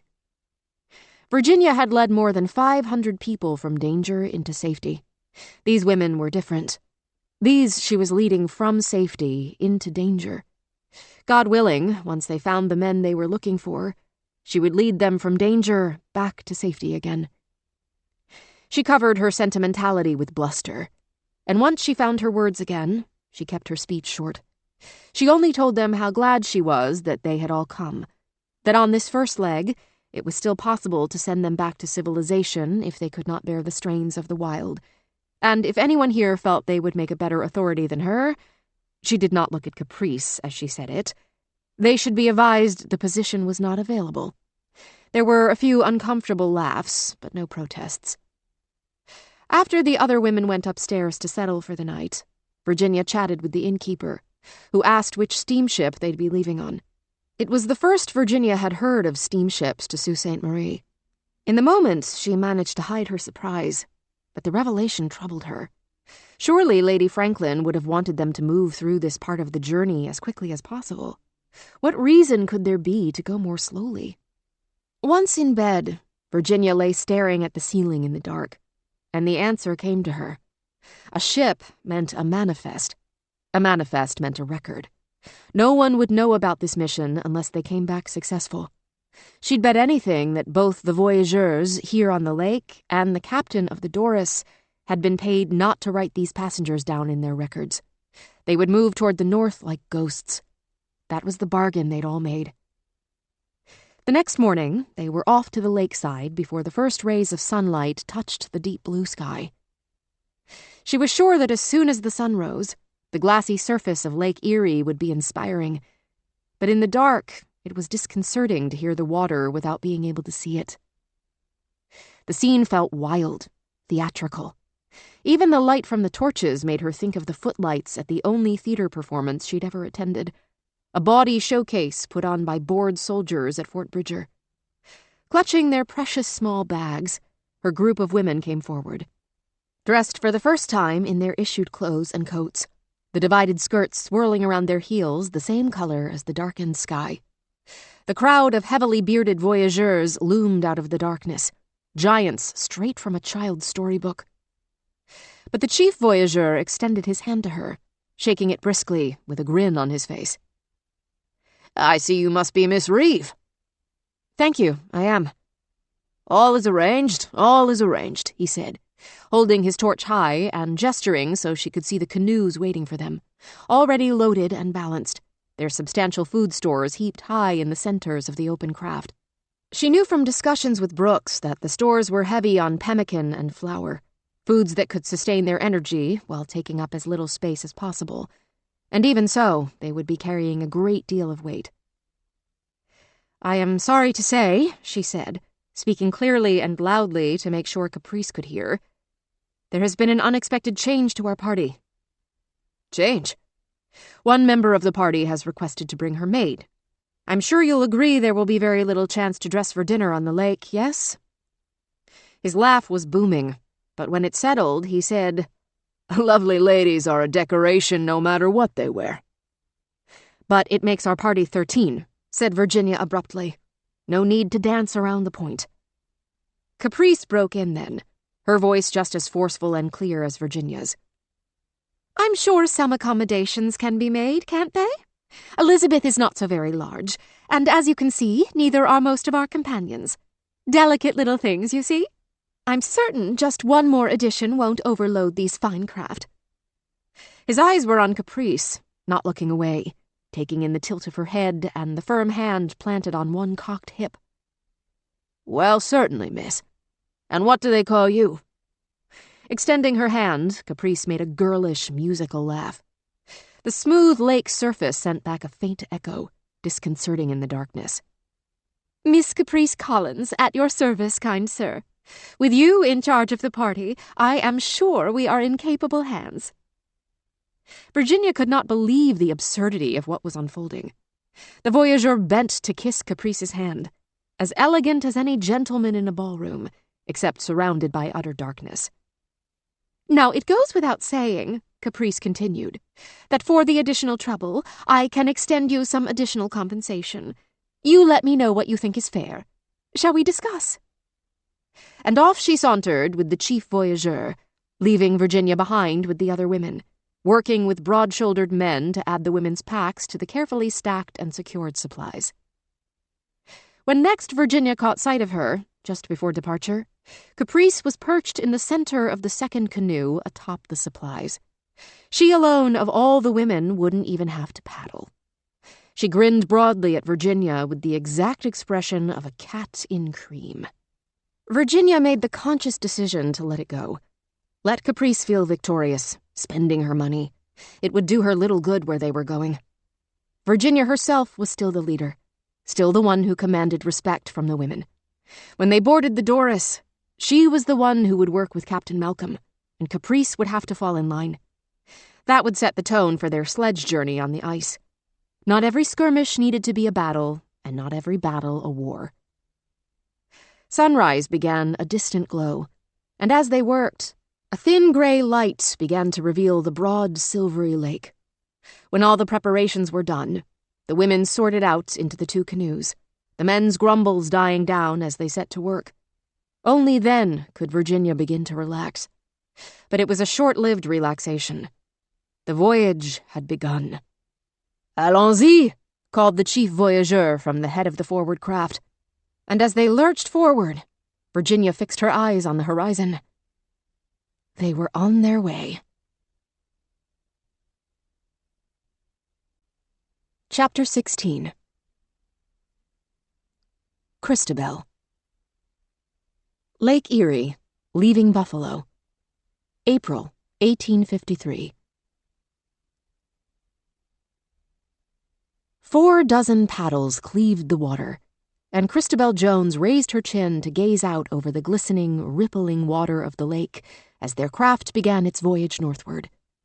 Christabel had sailed to America with her parents when she was too young to remember it.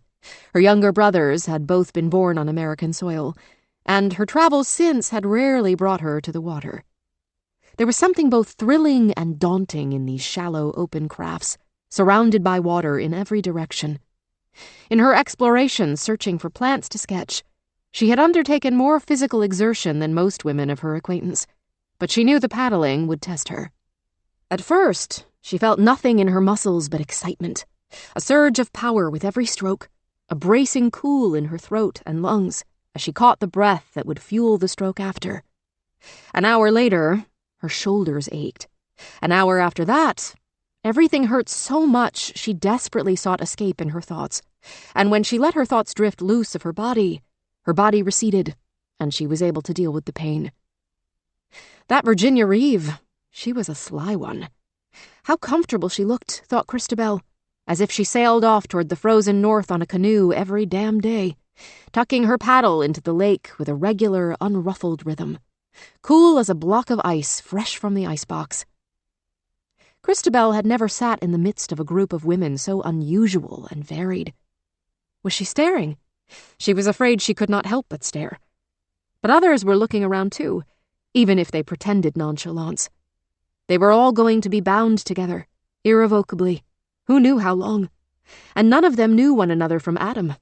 Or, she supposed, Eve. With her artist's eye, Christabel caught the differences and similarities between her fellow adventuresses more quickly than some others might. And even in the brief time the women had spent together at the inn, she'd taken in dozens of details. She'd seen that the tawny-skinned woman, named after some kind of bird, wasn't it? Dressed too light for the weather. She was the most likely to have come from some southerly region. She'd seen that the journalist had an eagle eye and a ready pen, already scribbling notes when she thought no one watched. She'd noted that the Irish woman stood, at times, like a man. And there was something about that Stella that Christabel didn't like. A discordant note in the way she could go so quickly from knowing to innocent and back again. "What do you think?" came a voice from the other canoe, unmistakably addressing her. Virginia's. Christabel turned to see the party's leader looking straight at her, her expression open and curious, even as she continued to keep perfect rhythm with her paddle. "Well," said Christabel, "there certainly are a lot of us." "Safety in numbers," said Virginia, then turned away, putting her attention back on the lake. Christabel took the cue and turned her attention forward, but her thoughts remained on Virginia. The young woman, how young was she? Seemed smart enough, with confidence to spare. She was plain, and it was Christabel's experience that plain women had to work twice as hard to get half as much respect as pretty ones. Those English ladies, for example, with their crumpets at high tea accents, were lovely enough that the voyageurs' heads turned toward them with brief, bird-like movements of a comical regularity. The next prettiest was the young one called Stella, whom she gathered to be some kind of servant, and then Christabel herself. Christabel was a student of faces. She'd been brought into the expedition to record its doings through drawings and sketches, and though Brooks had explained in correspondence that would often mean drawing whatever vegetation they experienced, not to mention the landscapes and views from different static places, it would sometimes mean capturing the faces of her fellow travelers.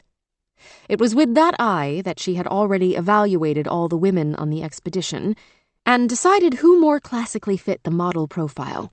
That blonde Englishwoman, for example, and whose beauty was, how to put it, less conventional. Dove was the largest woman she'd ever met, 6 feet if she was an inch, though her face was still delicate and soft enough to be called pretty instead of handsome. These women were outliers, unusual specimens.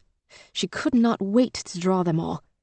She no longer remembered her brothers' faces or her parents well enough to draw them, which caused her pain whenever she thought of it. Time had blurred their features. Perhaps this was part of the reason she hungered to draw these women so desperately that whenever she took her hands off the paddle, her fingers twitched automatically into the position of holding a pencil. In the center of the canoe, she'd stored her precious collection of personal belongings, the small pack each of them had been allowed to bring. Virginia had explained that their food would be provided and their clothes. Now they each wore an identical divided skirt in navy wool, full enough to look like a dress from a far distance, though in practice, the adjustable skirts looked very different on a slip of a girl like Christabel than on a veritable giantess like Dove. Since the issued clothes were stored separately, the packs they'd brought were mostly for sentimental possessions, and they'd been warned that once the going got rough, some of those possessions, no matter how precious, might have to be left behind. So the most precious thing she'd brought, wrapped in a protective oilskin, was her second-best copy of Maria Graham's Book of Botanical Illustrations. In the evenings, she imagined herself consulting Miss Graham's drawings of Cullen, lamb's tongue, 22 species of fern. Miss Graham was her inspiration. She'd traveled so far, India, Chile, Brazil, and brought back dramatic, important drawings and descriptions of flora her readers would never see firsthand. Christabel was going about things somewhat differently, not entirely by choice. While she certainly would have found a wider array of more colorful plants in the tropics, no one had offered her a place on an expedition going in that direction. So even if she would only discover lichen, moss, and scrub in the frozen north, at least she would be the first woman to draw them. She let her gaze wander over the women in both canoes again. She would learn their ways, lose her loneliness. Perhaps some of them she could grow close to. Probably not Ebba and Althea, who already seemed to form a complete unit of two. But someone on the expedition must be a kindred spirit. Perhaps even Caprice Collins, who must have some fascinating stories. Christabel had heard whispers in last night's gathering that she was a mountaineer, that she wanted to take charge of the expedition, that she and Virginia, the leader insisted they all call her Virginia, had already quarreled about authority and direction. Couldn't hurt to make friends with everyone, even those who weren't friendly with one another. Her gaze met that of Miss Collins, and thinking of how they might make some sort of connection, Christabel gave Miss Collins her best smile. Miss Collins looked through her, past her, as if she were no more present than a haint. Christabel turned her eyes back to the vast open lake all around them, and wondered if perhaps, just perhaps, joining this expedition was an utter mistake.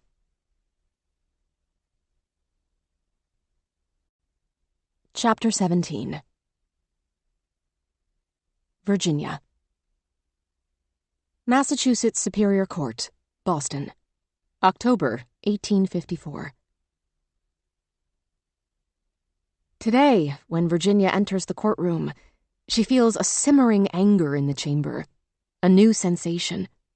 Is there a new witness? Someone to rile the Bostonians' passions, stir up their rage at the death of their hometown girl? The name on the roster is, as is becoming far too frequent for her comfort, unfamiliar. Why hasn't Clevenger prepared her? She feels much better when she knows what's coming, even if she knows it will be negative, as with Thisbe, as with Dove. But this man's name is a stranger's, and she wonders how many more days she'll have to do this, how many more hours of sitting still and looking impassive she'll have to endure. Her allies in the front row, those 5 survivors, already look like their energy is beginning to flag. The physical exertion of their journey has, she supposes, left them with scant reserves. Dark circles have appeared under Doro's eyes, their stains spreading toward her cheekbones. Virginia wishes she could comfort her, but that is not how things work these days, in this place. Later, there will either be time for comfort or not. Now the witness comes forward, and she focuses all her attention on him. He is a thin-faced man of medium height, bespectacled. As he passes, she catches sight of 2 roundish spots of white scalp on the back of his head, where the dark hair thins awkwardly. When he sits, his shoulders are rounded and vulnerable, like a sad child's. But there is something hard she does not like in his small eyes. The glass of his spectacles reflects the light. "State your name for the record, please," preens the prosecutor. "Claudius Dalrymple," says the man. It rings no bells with Virginia. With a subtle glance around the room, she scans the present faces for recognition, but sees no sign. The prosecutor begins. "And your occupation?" "I am a legal scholar." "Of some renown, aren't you?" "One could say so," says the man, pretending modesty, but Virginia sees the falseness of it, the way he understated his credentials only so he could draw more attention to them. "I am often called to testify on matters similar to this one in the great Commonwealth of Massachusetts. By way of profession, I teach at the college." "And by the college you mean Harvard College, of course?" "Of course." The lawyer continues jovially. "And do tell us, please, Mr. Dalrymple, what is your particular expertise?" "Evidentiary precedents in capital crime." "Shall I translate for the less educated?" "Murder." The word is loud. Even though the courtroom has no echo, Virginia can hear it repeat inside the chamber of her mind. Murder, murder, murder. Yes, murder, says the man, turning his head so the lights wink against the round lenses of his spectacles again. Specifically, the likelihood of conviction when certain evidence is or is not present, as well as the patterns currently predominant in the United States judiciary system across its states and territories. I make a study of murder, you see. And murderers as well, asks the prosecutor. His voice is neutral, but his body turns toward Virginia, drawing attention to where she sits. She risks a glance at her counsel. He seems almost bored by the testimony, and certainly not inclined to object. She's not sure he could. The prosecutor's tactics are subtle today, but she would at least like him to be as suspicious as she is. The fact that he isn't is starting to look less like incompetence and more like willful neglect. She is beginning to suspect that even though his entire purpose as her attorney is to defend and protect her, he might be working toward another agenda entirely, for someone else's ends. Or is she only being paranoid? The witness simply answers the question as if it were straightforward, genuine. Not exactly, sir. I do not study the perpetrators in depth, nor the details of the crimes they commit. My expertise is in studying the way justice is meted out by the courts, how it is prosecuted, how it is punished. Whispers hiss and chase one another around the chamber at that word, punished. Virginia has to work harder than usual not to show, in any way, the shiver that runs down the length of her spine. Mr. Dalrymple, we are grateful to you, of course, for your time, the prosecutor says. She can hear him winding up to something. She hates that his patterns have become so familiar. She hates everything about him, which makes sense. But it is his familiarity she now loathes most. She should never have been in a position to know him. None of this should have ever happened. They should have found Franklin and come back lauded for it. How different things could have been. Instead, it is this factotum who enjoys being lauded, praise that the prosecutor heaps at his feet. We know how busy you are, how important, and so we do not plan to keep you for long. Just a few questions only someone of great expertise like yourself can answer. I will endeavor to do my best, says the witness with the gravest of expressions. Virginia cannot believe she has room to swallow her anger at this on top of all the anger she has already swallowed. But perhaps her capacity is infinite. If it isn't, she thinks, one day soon she will burst. What I am sure many of the brighter minds in the court have been wondering, says the prosecutor, lacing his fingers together over his stomach, is how we can be sure a murder happened when no body has been produced. Virginia herself has wondered this countless times. She finds herself in the awkward position of being deeply curious to hear what this man will say, though it may well doom her. Well, I can tell you. This is not the first time a murder has been prosecuted in the absence of the body of the murdered, and I am sorry to say it is not likely to be the last. It's a sad fact. The prosecutor shakes his head, as if he rues the violent state of affairs in America today, as if this weren't his bread and butter, as if... But she can't think about him anymore. She's hanging on the witness's every word. Without the presence of a body, he is intoning, the precedent indicates that a reasonable amount of other evidence, including the sworn testimony of at least one eyewitness, is sufficient to create the presumption that a death did in fact take place at a certain time at a certain location. So let me make sure we understand. The counsel exaggerates his motions as well as his words, drawing the jury along. He even takes a step in their direction.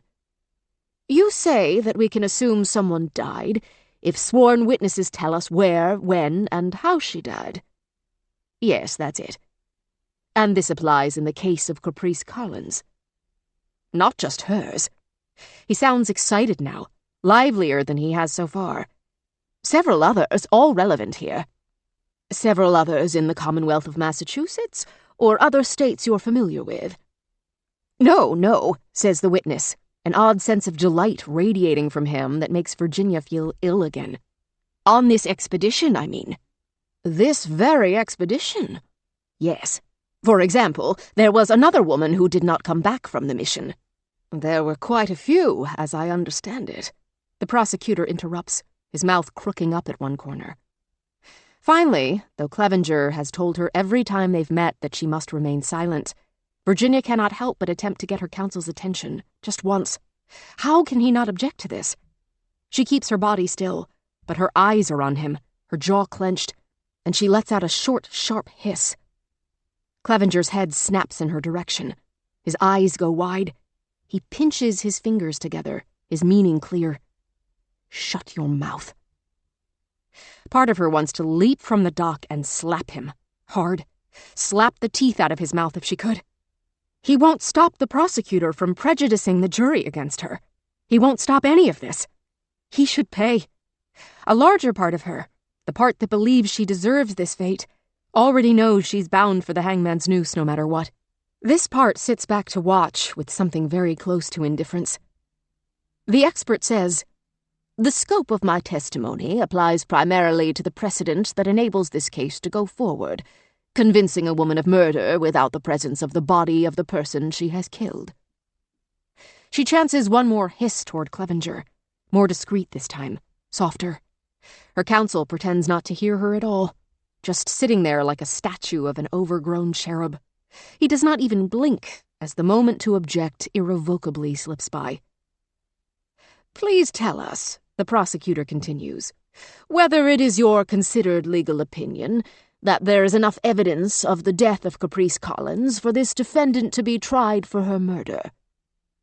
A shadow flits across the man's face so quickly, Virginia knows the jury won't see it. One of the things this paid expert is paid for is keeping his cool. After a moment of recovery, he says easily, "It is not up to me who is tried for what crime.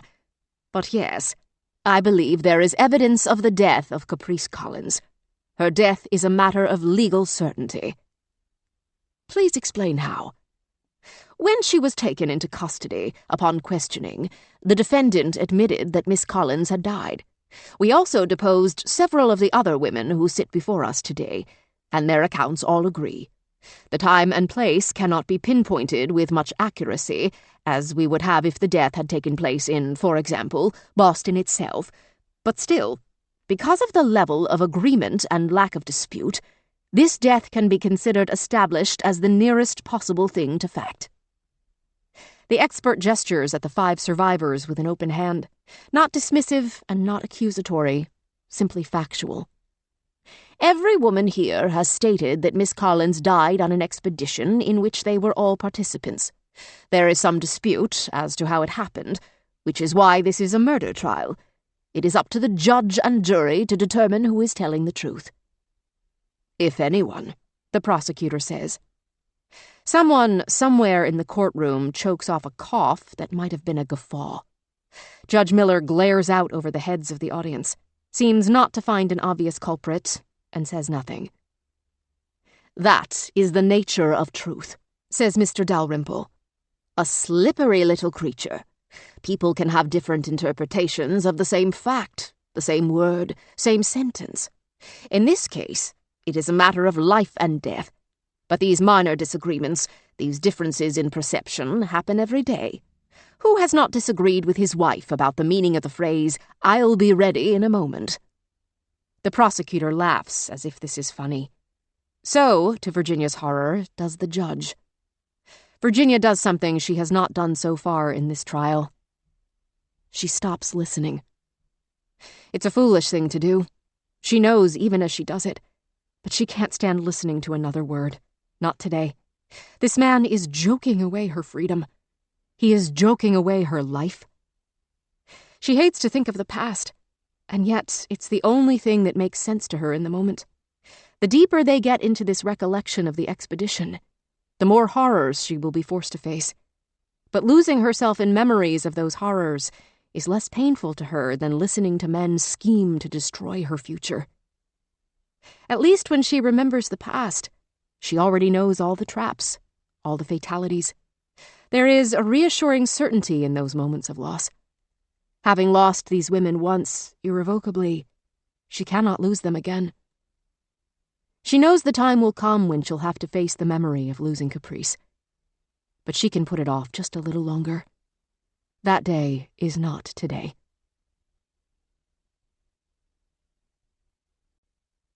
Chapter 18. Virginia.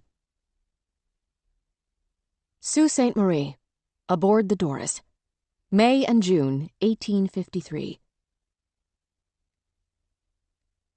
Despite the initial awkwardness of forcing a party of 13 into a space meant for 12, thought Virginia, the first leg of the journey felt almost enchanted. The weather cooperated, neither too hot nor too cold. The food was neither plentiful nor delicious, but it sufficed. They were so hungry at every mealtime that they fell upon it with great and grateful joy. Stops felt short, but the women slept like the dead, and awoke rested even when they rose before the sun. After the first few days in the canoes, the aches in their untrained muscles subsided as their bodies adjusted to the hard work. Then they enjoyed the journey more. The lake sported great beauty and life, and on the shore they saw new plants, new creatures, furred and feathered things they'd never seen before. Christabel and Margaret were always sketching and scribbling in any free moments, attempting to capture the wilderness of their new surroundings, even before they left what still counted as civilization. Even when Christabel did not have her hands free to sketch, her joy at spotting something new was audible. Her "ah" of pleasure became a common refrain, and the women heard it so often that sometimes they would sing it back to her, sounding for all the world like a flock of chipper ducks. Ah, ah, ah. Best of all, they had no trouble with the men. Virginia had feared that the voyageurs hired to transport them via canoe from Buffalo to Sault Ste. Marie would be hard men, disdainful or worse, but they were entirely businesslike. Her experience in the West was that some men took to the wilds because they were unfit for civilization, too independent at best, and at worst, too violent. But there were exceptions, like Ames. And like her, she supposed. She felt uncomfortable in cities, but she still knew how to navigate them without much friction. In Boston, she'd felt out of place, yes, but she'd been able to take her meals in the ladies' ordinary at the American House without snarling like a feral hog or dancing la giga on the tabletop. After they disembarked in Sault Ste. Marie, the chief voyageur, Thibodeau, brushing his lips over Caprice's knuckles in farewell as they went, the women efficiently transferred their goods to the transport for Moose Factory. The practice of their regular stops and starts along the lakes had honed their unpacking and repacking skills to a sharp edge. The same skills served them well at Moose Factory, when they arrived the morning of the same day they were to leave. Brooks had paid in advance for transport on a topsail schooner called the Doris, and Virginia could not imagine what they would do if the Doris turned out to be fictitious. But it was waiting for them exactly at the contracted time and place. At first, Virginia wondered that more time hadn't been built into the schedule to allow for the transfer, but she quickly figured out why. Moose Factory was not just a wild town. It was barely a town at all. Clearly, there were no convenient accommodations sufficient for an overnight stay, for more than a dozen women traveling without male supervision. And rather than compromise the women, Brooks had chosen to simply move them out of the town before the time came for them to sleep. Expedient and safe, yes, she understood, but it was also exhausting. She knew once the excitement flooding her veins drained away, she'd collapse. But the thrill kept her going for now. Everything felt momentous. Virginia lost track of her own pack for a minute, and her heart was in her throat. She didn't have much to speak of in terms of worldly goods, but those precious letters from Lady Franklin were in her pack, and she was dying of curiosity to see what they'd say. There were 4, 3 for her and the 4th for John Franklin himself. That one, she would never know what it said unless and until they found him. But today, all things felt possible. Along with the goods transferred from the canoes to the Doris, a flood of other deliveries arrived for transfer over the course of the next few hours. Supplies to prepare them for the ice, as large as the disassembled sledge and as small as 12 precious pairs of snow goggles. Rectangles of polished caribou antler with narrow eye slits cut to minimize light and prevent snow blindness. Virginia tracked each delivery and checked them off on the list she'd been given by Brooks to make sure they had everything they needed. Every flick of her pen was satisfaction itself. The most rambunctious delivery by far was a full complement of 12 sled dogs, each of which Anne threw herself to the ground to wrestle, examine, and judge. She was thorough but efficient, getting a good look at their mouths, eyes, ears, paws. In the end, she judged 2 of them too weak to take, but the other 10 were satisfactory, and 10 was plenty to pull the sledge they'd be using, Anne said. Virginia gave her the funds with which to pay the Eskimo trader. Business was briskly done. When the dogs yipped and jogged their way up the gangplank, tumbling around Anne's ankles, a pale, stone-faced whaler stood at the top as if to block them. He was not a large man, though he had an air of authority, the voice and carriage of a man accustomed to giving orders and seeing them obeyed. "Hold up there," he said angrily. "You can't bring those bitches aboard. Where in blazes do you expect them to stay?" Anne, his height exactly, with a lantern jaw that put his own weak chin to shame, responded before Virginia even saw the need. "Are you the captain?" "Nearest to," he said. "I'm the ship's mate, Keen." "It's been planned out with Captain Malcolm," Anne said with confidence. "There's a cabin for him.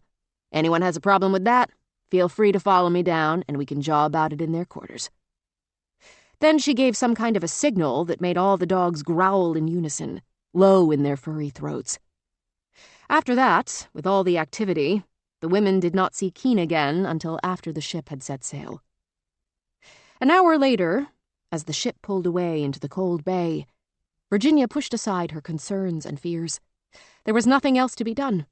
They had closed one chapter, and the next had yet to begin. Virginia was no sailor, but as she breathed in the salt-stung air and looked out across the water, it felt like an auspicious day for sailing. Brilliant blue sky overhead, clouds scudding by in puffs like a giant's breath. She knew that no wind was just as bad as too much wind, so this amount seemed fair. But the captain would tell her, she supposed. She saw him then, Captain Malcolm, the loud bark of his orders making it obvious he was in charge. At first, she saw only his head and shoulders, higher than most, his cap a spot of stillness in the maelstrom. When coincidence turned him in her direction, she saw that his skin was a shade or two lighter than Elizabeth's, his cheekbones high and sharp. His close-cut black beard was spotted here and there with gray, his features suggesting a combination of races she couldn't identify at a glance. As she watched, his narrowed brown eyes skimmed over her and were off again, raking the deck, searching his men. She took a step in his direction, almost without meaning to, studying his wide face, its sharp planes. She could tell he was thickly built, even in the navy greatcoat, his posture as straight as a soldier's. Wide but muscular, a definite bulk in his shoulders and chest. He looked like he could pick her up without effort and snap her in half just as easily. Still, she took another step toward him.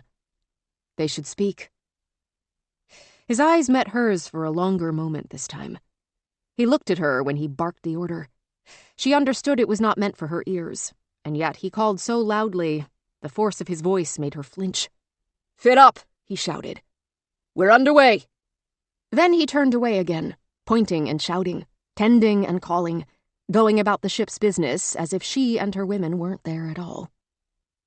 She looked out over the sailors, a motley 24, all ages and colors and moods. They ranged in size from men among the largest she'd ever seen, barrel-chested and hale, to a pair of young boys as slender-hipped as girls. The only thing they seemed to have in common was their strict focus on their work, getting the schooner underway. Not a one of them spared her a second glance. She knew from Brooks that the men of the Doris were whalers, and she knew from Doro that whalers could be a wild lot. Men who never would have stood next to one another in society made societies out here on their own, where the only things that mattered were hard work, luck, and loyalty. Some were venturesome men willing to risk everything on a rich score, and some were desperate men who'd already risked everything and lost. then gone to sea to build their lives back up again. Which were the men of the Doris? What had they risked? What did they hope to gain? And what would they do to gain it? Fear came upon her then, far worse than she'd expected it to be, here on the water with the unknown all around her. She was afraid of the Arctic, yes, an area of cold terrain that would almost certainly try to kill them. She was afraid of her own lack of skill and confidence. But in this moment, she also found herself afraid of the men on this ship, the sailors who scurried about the deck like hard-shelled beetles, men who'd made a living being tougher, sterner, more durable than other men. She knew little of ships, but she knew that in some ways they were like forts, and in that area she had far more expertise. The commander of a fort set the tone for every soldier under his command. It followed that the captain of a ship was a bellwether of his entire crew. So one question weighed heaviest on her mind. What was Captain Malcolm like? If he was not a good man, if his crew were not good men, she had brought a dozen other women into a den of danger that she would not necessarily be able to rescue them from. Already they were surrounded. Already there was, if things went bad, no escape. When she bedded down that night with the other women, her fear grew no less in the silence. The last thing Virginia did before she slid downward into an exhausted, irresistible sleep was to raise her eyes somewhat toward heaven, somewhat toward the unknown, mysterious Captain Malcolm, both invisible above. Chapter 19. Elizabeth. Aboard the Doris, June 1853. The worst part about being surrounded by water, thought Elizabeth Kent, was how the temptation to shove Caprice Collins overboard was a constant thrum in her blood. The idea of doing her mistress harm had, of course, crossed her mind many times over the years. It was Elizabeth's firm belief that anyone who knew Caprice for any length of time fantasized about doing her in. She could tell the leader of their party, this Virginia Reeve, had no love at all for Caprice. Even if Mr. Bishop hadn't gossiped to the other servants, Elizabeth would have known. Something about Virginia seemed to bring out the worst in Caprice. Heaven knew there was plenty of bad there to bring out. It wasn't even buried very deep. Of course, having served the Collins family since Caprice was a child, Elizabeth knew the girl had no chance of growing up likable. If Caprice were generous and open-hearted, she wouldn't have been a Collins. Just as if Elizabeth hadn't been intelligent and reserved, she wouldn't have been a Kent. Then again, Elizabeth thought, perhaps she went too far in assuming the worst of the Collinses. When it suited them, anyone in the family might be generous, if only money was required. Mrs. Collins herself had increased Elizabeth's wages when her grandmother first fell ill, and Elizabeth had nearly buckled under the strain, fainting from exhaustion one day and coming back to consciousness under Mrs. Collins's suspicious, judgmental eye. Confessing that she'd been forced to take on other work to care for the only family she had left was her only option. Then, surprising her, Mrs. Collins had offered the increase without Elizabeth even asking. Ever since, that money went directly to her grandmother's care, and Elizabeth knew she could not have earned so much so quickly by honest work in any other household in Boston. It was a gracious act, but not a selfless one. In return, Elizabeth had given up nearly everything else to keep her position. The piecemeal jobs went first, and that was a relief. But her mistress asked more and more as time went on. Elizabeth no longer attended the 12th Baptist Church, as Mrs. Collins thought it too radical, and she gave up abolitionist rallies and conferences for the same reason. She'd helped with the escape of the Crafts in 1850, but by the time Shadrach Minkins needed assistance a year later, she didn't even know about his case until she read it in the papers. Her father would have been disappointed, she knew. But if he'd lived long enough, they would have shared the load. As it was, she bore it alone. And Mrs. Collins joked, was it really a joke? That Elizabeth shouldn't expect a reference from her if she chose to leave, as much as she'd done for her over the years. Getting a new position without a reference would be challenging, to say the least. And out on the street, she wouldn't be safe alone. Then what would happen to Mimi Lolo? Mrs. Collins just chipped away at her like a block of cheese, only taking a little at a time, but working at her so steadily, she'd end worn down to a nub. Then Mimi Lo had passed, God rest her soul, and in the days that followed, Elizabeth found herself bundled onto a train by Caprice without having any notion where they were headed. She knew now, too late. Caprice had likely dragged her all this way, a truly absurd distance, merely to make a point, to prove to Virginia that she could force a whole other person into the party if she wanted to. Her mistress demanded that Elizabeth be nearby in case she needed her, though for what, in this environment, Elizabeth could hardly imagine. Yet, during daylight hours, Caprice steadfastly ignored her. Elizabeth could swear that once or twice, her mistress had even looked at her as if she didn't really recall who she was. She'd wanted to shake Caprice's shoulders the first time it happened. She hadn't, of course. She only laid a hand on her mistress to adjust her petticoats or help her off with the stays she insisted on wearing, though none of the other women bothered, in the rare minutes of the morning and evening when Caprice demanded her help. In her spare moments, Elizabeth had explored the ship, finding that despite its size, the schooner offered precious little space. The storerooms were jammed from planks to rafters with goods, packed so tightly the doors barely closed. There was one cabin for the captain, one for the crew, one for the women, and one for the dogs. There was a medical cabin, a galley, and a mess. There was nowhere to be alone, and she feared anywhere she tried to be alone, she'd be found by someone else. And God only knew what the intentions of that someone else might be. But there was all that water, all around, every minute of every day and night.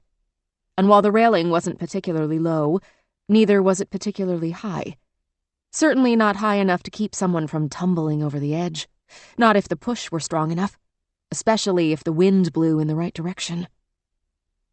Dangerous thoughts of watery graves were not, however, the only ideas preoccupying Elizabeth on the journey. Another had popped into her head the first time she'd spotted that redhead Stella aboard. She'd groaned on the inside when she'd seen Stella, whom she recognized. A bit of the groan actually escaped her mouth when she learned the two would be sharing a bunk. There was one cabin for all the women, 6 bunks to a wall. 12 women would have fit. 13 women had boarded. "That's quite all right," Caprice had said. "I have a solution. My lady's maid will share." No one asked Elizabeth whether she wanted to share. Giving her a choice would mean taking the risk that she would choose otherwise. And so Elizabeth and Stella shared a bunk. Stella snored like a sawn log. Exhausted as she was, Elizabeth slept little those first few nights, before she laid her hands on some wool to stuff into her ears to muffle the worst of the sounds. It was not only Stella's rumbling snores that kept her awake. It was the knowledge of Stella herself. At home, she wouldn't have made a stir. She kept her head down, always. She could not risk losing her wages, not with Mimi Lolo depending on her. But they were no longer at home, were they? The rules, what rules there were different here, and she had the sense she was becoming different too. Not to mention, every servant in the Collins household knew from Bishop, not that he'd meant to reveal exactly this, that Virginia Reeve had stood up to Miss Caprice. If she could do that, thought Elizabeth, she could do almost anything. When she spotted her opportunity, Elizabeth seized it. "Miss Reeve, please, begging your pardon," said Elizabeth, approaching the dark-haired woman near the doorway to the women's cabin. She took care to keep her manner extra deferential. "May I speak with you a moment?" "Certainly," Virginia said, her face quickly narrowing in concern. "Is everything all right?" "Yes. Could we speak in private?" Virginia glanced in one direction and then the other, and took her gently by the elbow, guiding her toward a kind of blind corridor that, judging by the warmth radiating from its wooden planks, backed up against the ship's stove on the other side. "Will this do? I think we're quite alone." "It'll have to," said Elizabeth. "But please, I want you to keep the details of this conversation private. Do I have your word?" Virginia seemed to be sizing her up, but after long moments, she said simply, "Yes." "This Stella," Elizabeth began. "Why is she on the ship?" "Why are any of us?" Virginia responded, her tone matching Elizabeth's, neither flippant nor angry. "She was put on the roster by our patron." "Well," said Elizabeth pointedly, "at least one of us wasn't put on the roster, for all the difference that made." "I'm sorry about that," Virginia said. "I'm sorry Caprice dragged you along. I imagine you would have rather stayed at the Collins mansion or found another position." She'd meant only to speak of the rumors she'd heard, but found she could not bite back a response. "It isn't as easy as all that, miss." "Why not? Servants leave their households and find new employment every day." "Maybe white servants do, miss," said Elizabeth. Virginia seemed stunned at that, slow to react. It was disappointing, really. At last, she said, "Why would that make a difference?" "Without a reference, a new position is hard to come by. Doubly so for a woman of my hue." "You seem so capable. I'm sure you could strike out on your own." "On my own?" asked Elizabeth, trying hard to keep the mockery out of her tone, only partially succeeding. "I suppose, since I don't have anyone, that would be my only option. No savings, no church, no family. My only living relative died a month ago, and either Caprice doesn't know about it, which makes her a fool, or she does know, which makes her a devil." Virginia fell silent and then repeated, "I'm sorry." Elizabeth was tired of white women's apologies, though at least this one seemed sincere. Still, apologies were cheap. What good were empty words? Words wouldn't get her home, wouldn't get her into a better situation. Some words had power, but these were hollow. Elizabeth said, "Anyway, I didn't come here to jaw at you about sadness. I came to mention something I thought you should know." "About Stella?" "About Stella." "Out with it, then. You know her." "By sight and by reputation," said Elizabeth. "She worked for another Beacon Hill family, the Holidays." "And?" "Word has it she was dismissed for stealing, a few weeks before we left Boston. No one had seen her since." "Stealing, you say?" "And before that, there were other rumors about her." "I hope this isn't idle gossip, Elizabeth." The confidence was back in Virginia's voice. "I do not gossip idly, but the consequences of certain behaviors would be magnified in our current situation." Virginia eyed her. "Certain behaviors?" "I hesitate to say, miss," said Elizabeth, stumbling. "But I believe you will understand when I tell you that the Holidays have a son named Charles, 18 years old, rather handsome, rather romantic. Do I need to say more?" Something crossed Virginia's face. A shadow. Somehow this touched her, but Elizabeth could not tell exactly how. She'd done her duty, in any case.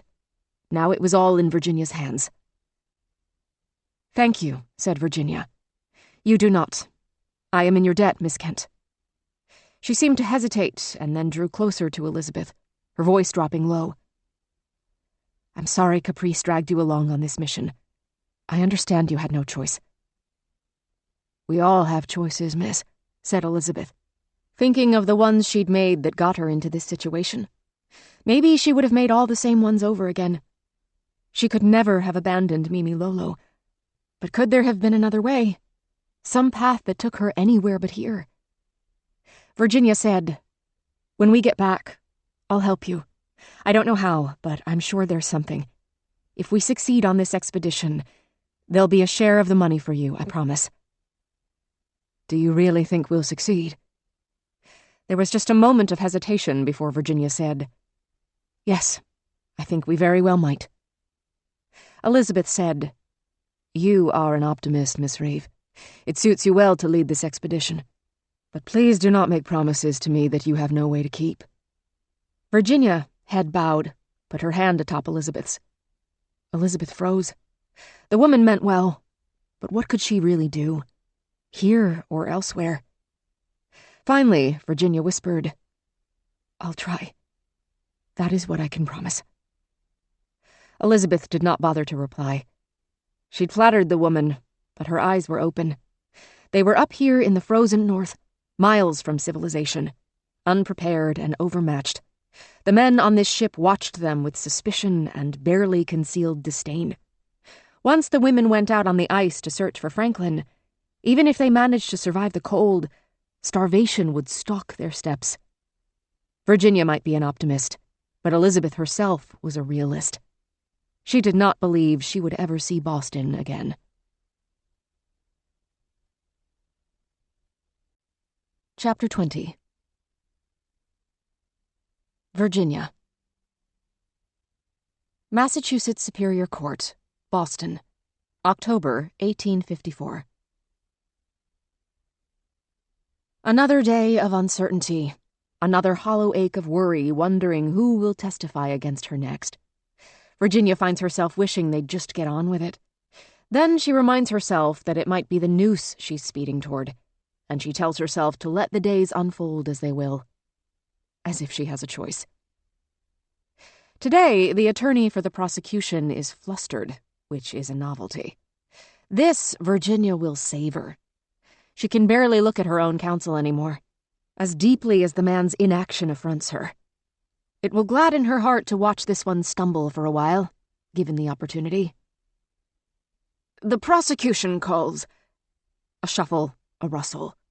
The attorney looks through his papers, creases his brow, turns one paper over, and seems offended by what the page shows. From where Virginia sits, the page appears blank. "What is it?" says Judge Miller, not bothering to hide his annoyance. "I'm just confirming the name here, Your Honor. Just a moment, if you'll forgive the delay." "I haven't yet decided," says the judge, in a voice that suggests he has. "How much longer do you think we might need to wait?" "Only a moment. There. Yes, sir, I apologize. We do not have the legal name of the witness on record." Now she knows who's next. Oh, thinks Virginia. Of course they found her. Of the surviving members of the expedition not sitting in the front row, Dove is probably the one she's gladdest to see. That isn't to say the woman's testimony will be favorable. Why would the prosecution bring Dove here if not to say things that will damage Virginia's case and threaten her life? To bring more nails for her coffin, hammer them in. But Virginia desperately wants certain survivors to stay far away from this place, this trial. She must protect the secrets that are not and never were hers to reveal. She protects none of Dove's secrets. She's not even sure Dove has any. The prosecutor is still fumbling, still awkward. "But this woman claims to have been a passenger on the Doris, and we call her to attest to events thereon here today." "You don't have her legal name. What do you have?" "Begging your pardon, I believe, sir, she is called Dove." "I am," rings out Dove's voice. "And no one needs to beg anyone else's pardon for it. I sure won't." "All right," the judge says, pointing his gavel at the woman. "You're being called to the stand, Miss Dove." "Thank you kindly," she says, and picks up her skirts all proper, proceeding to the front of the room to sit. A crackling charge of energy sweeps through the room at exactly the same speed as her passage. One does not see women of Dove's stature every day. She looks every inch of her 6 feet in this room, with a sturdy, curved build that goes from broad shoulders to narrow waist to broad hips in a way that the men of the jury seem unable to look away from. Dove is larger than life in every sense of the expression. Virginia watches Dove approach with a heady cocktail of relief, dread, and familiarity. The woman looks less changed than most of them. Her skin has already been weathered by years of sun and wind, hard living on the border with Mexico before she joined their expedition. She did not waste away from lack of food like some of them, though Virginia does not care to let herself linger on the reason. The dress Dove wears is new and stiff, and she wears it with unconcern, as she has done most things in the time they've been acquainted. Dove has proved herself to be passionate about saving lives, but otherwise, it seems there is little that Dove cares much about. And now Dove testifies from the front of the room, her dark eyes level and inscrutable, the toes of her sharp boots pointed just so. Unlike some of the women, she did not lose any toes on the journey, at least not that Virginia knew of. It did not seem like the kind of event Dove would keep to herself. After she's sworn in, the prosecutor begins, "You go by the name Dove?" "I thought we'd established that." "One can never be too careful," the attorney intones, "when entering information into the official record." "I'll keep that in mind for the next time I'm called as a witness in a murder trial." "Miss Dove, please, if you could confine yourself to responding when a question is asked." She makes no effort at all to hide her annoyance as she says, "Ask a question, then." "You were a member of the expedition that sailed north on the Doris? The same one the defendant, Virginia Reeve, sailed on?" "The Doris was really only part of it." "Yes, of course, ma'am. I think we're all aware of that." "I thought you might not be from how you phrased the question." "A question you have not answered." His tone is almost as annoyed as hers now, though he's trying harder to hide it. "Did you or did you not sail on the Doris with Virginia Reeve?" "I did." "Yet when the prosecution put out a call for members of the expedition, you did not answer." "I did not." Her eyes are flint. "Why not?" "I have more important things to do." "Indeed? More important than a murder trial?" "Actually, yes. I am supposed to be on my way to Crimea. You've heard there's a war there, I assume. Surely you're aware that lives are being lost there every single day, without enough trained nurses to care for the wounded. Crimea, that's in Russia, as I'm sure you know, is where I am needed. I am not needed here." "That doesn't seem to be your decision to make." "Can we get on with it? Because I have passage booked tomorrow. I suppose that's how you found me, on the ship's manifest. Do you really think any information I can provide to these proceedings outranks the actual saving of lives?" The judge breaks in. "Miss Dove, as the attorney directed you, he'll be the one asking the questions." She swivels to eye the judge, not a trace of fear or even deference to be seen. Virginia had always hated this attitude when it was directed at her, but she has to admit there is something very satisfying about seeing it leveled at someone who could stand to be taken down a peg. She'll say this for Dove: she is a force to be reckoned with. "And as I said to that one, I'll say to you, Your Honor." Dove goes on, "If he wants me to answer a question, he should go ahead and get to asking." "All right, then. You have your orders, counsel," Judge Miller says, clearly more amused than angry. "I'll proceed," says the lawyer, making a great effort to get himself under control and mostly succeeding. "So, Miss Dove, let's talk a little bit about your background. You were a nurse in the Mexican War." The disdain on her face is unmistakable, but her voice is plain and firm. "I was." "And your medical experience, that was what led you to join the expedition?" "In a sense. Nursing can be done anywhere, and for my part, I got tired of war. Thought a trip into the frozen north would be a novelty at least." "And was it?" "Better than war, certainly, in some ways. Worse in others." "Worse than war? Do tell." To Virginia's ear, his theatricality is grating, but the rest of the room seems to eat it up. All but those 5 women in the front row, who gaze on Dove without either contempt or affection. They know her, but they won't lay claim to any more than knowing her. That is why they sit in the front row, and she sits in the witness box. They are sacrificing to be here. Their time, their privacy, their conflicting loyalties. Dove has chosen not to sacrifice, at least not for Virginia's sake. Virginia hopes Dove makes it to Crimea. Some people were simply better off at war. Dove respects soldiers, and whatever else they were, the women of the expedition had not been soldiers. Their battles were too secret, too sly. Nor had the sailors of the Doris acted in soldierly ways. They followed orders most of the time, but they did not unite in pursuit of a common goal the way soldiers did. And despite the hierarchy on the ship, as Captain Malcolm would have admitted with that haunted look of his, they did not truly fall in line. Not when it counted.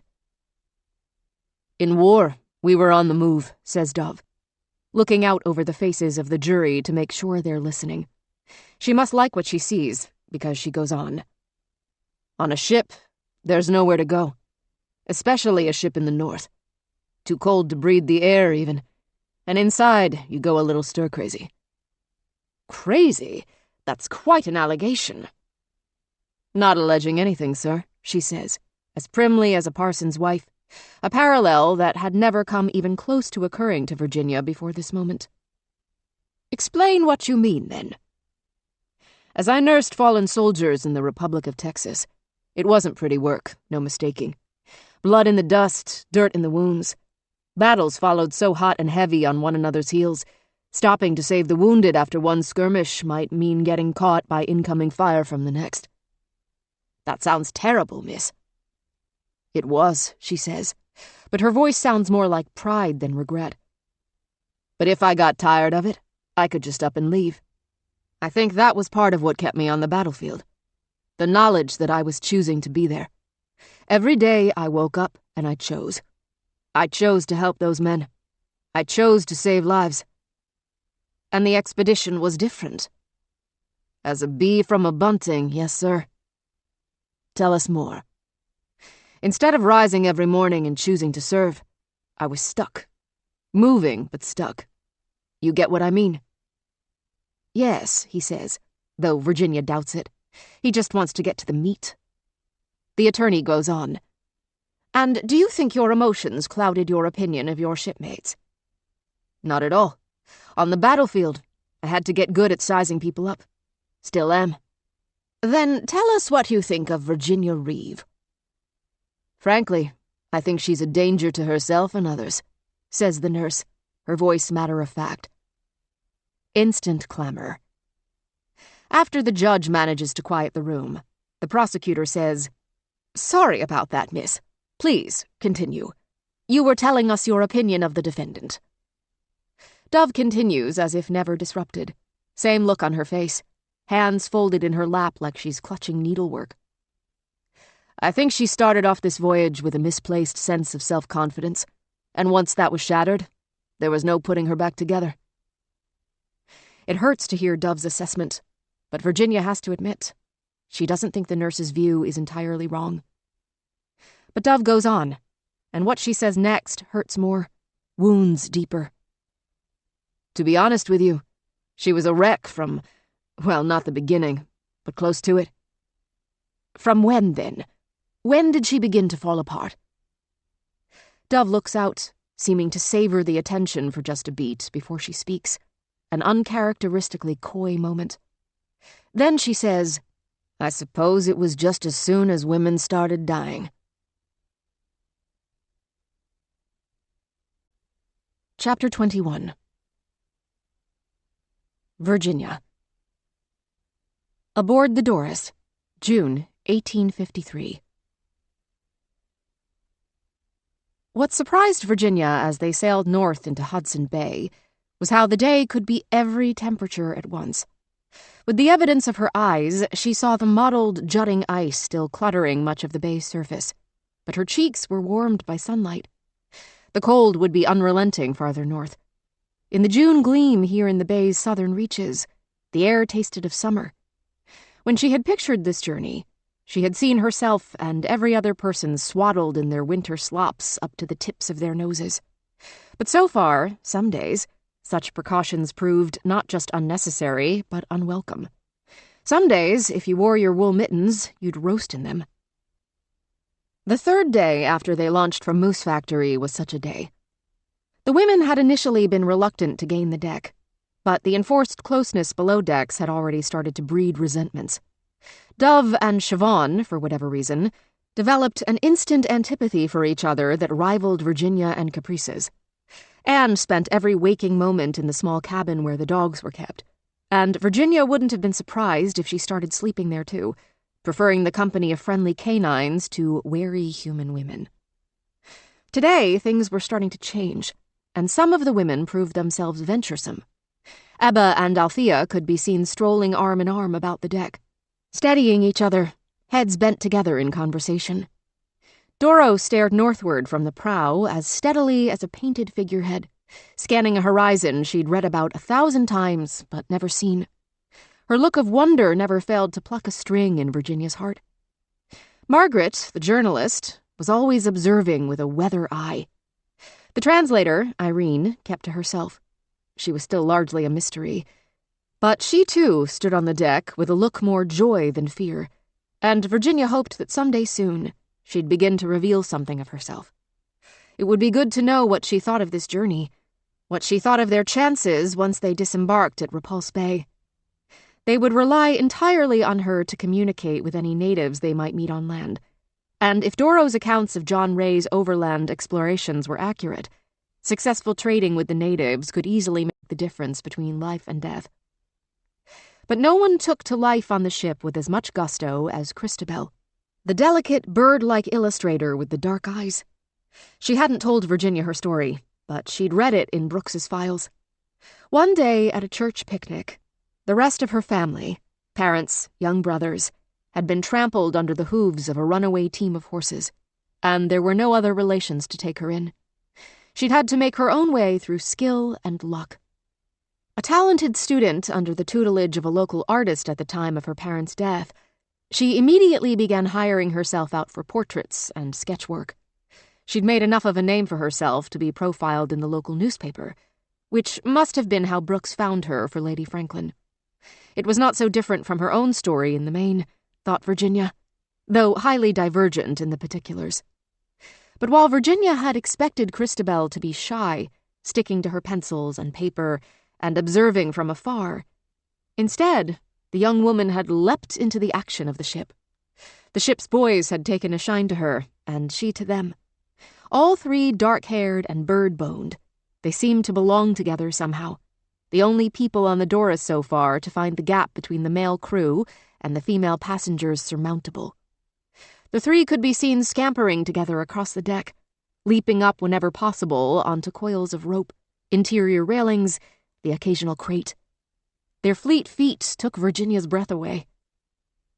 She cast her eyes about for the captain, hoping he wouldn't chastise the ship's boys or Christabel for their play, but she only glimpsed him at a distance. The broad shoulders in the dark coat, always turning away.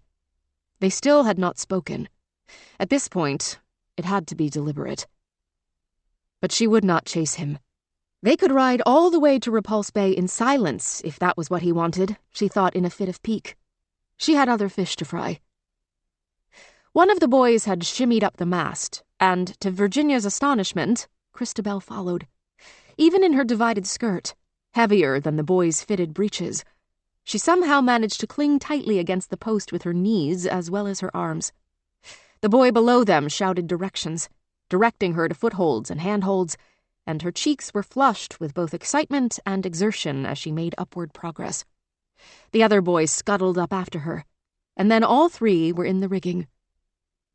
When the bright sun made it hard to follow their motion, Virginia returned her eyes to the deck, blinking. She saw a woman's form moving toward her, and while it was sometimes hard to tell the women apart in the thick woven coats Virginia had issued, she recognized the red gold of Stella's hair. "Come," she said. "How are you finding the journey so far?" The other woman shrugged. "Cold." "Sorry to say it'll be getting a lot colder," said Virginia, then regretted it. How far did the limits of Brooks's requirements stretch here? She had technically already brought Stella on the journey, fulfilling the letter of the law. What if, instead of disembarking with her at Repulse Bay, she sent the young woman back? Immediately, she rejected the thought. She could never send one woman on a ship alone with 24 men, no matter who that woman was, even Caprice. Above their heads, laughter pealed.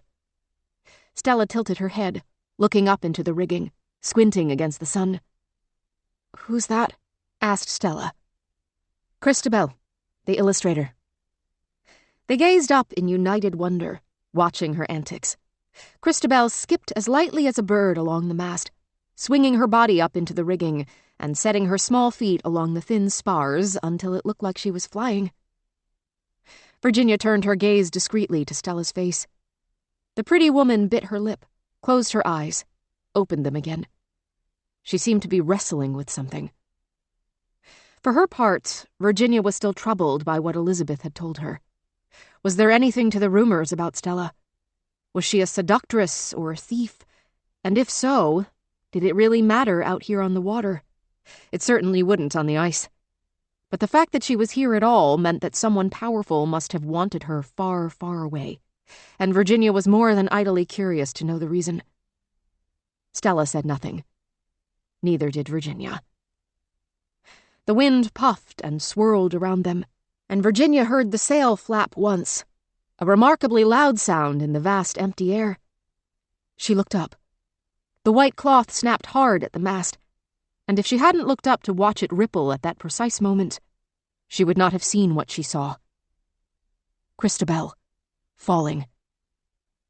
Her heavy coat parted as she fell, a dark divided flap of cloth so unlike the sail, her body no longer like a bird's, because instead of swooping upward on the wing, she simply fell straight down. There was no other sound, not until they heard the thud of flesh arrested with sickening suddenness by the deck. The next moment was long and awful and utterly silent until it got loud. Someone howled. It sounded like it might have been Doro, possibly Althea.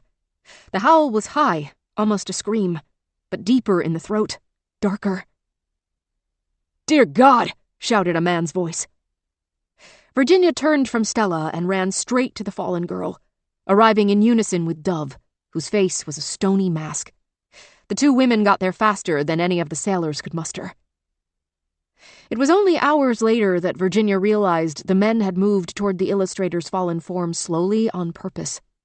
After a fall from that height, there were no patients, only messes to clean up, blood and brains to swab away. The women had run because they hoped. The sailors, wise, seasoned, had not wasted time hoping. She and Dove knelt closest, but she felt other women gathering behind and around them, their hushed voices murmuring and grieving, the occasional gasp of horror as another straggler joined the cluster around the small body on the hard wooden boards.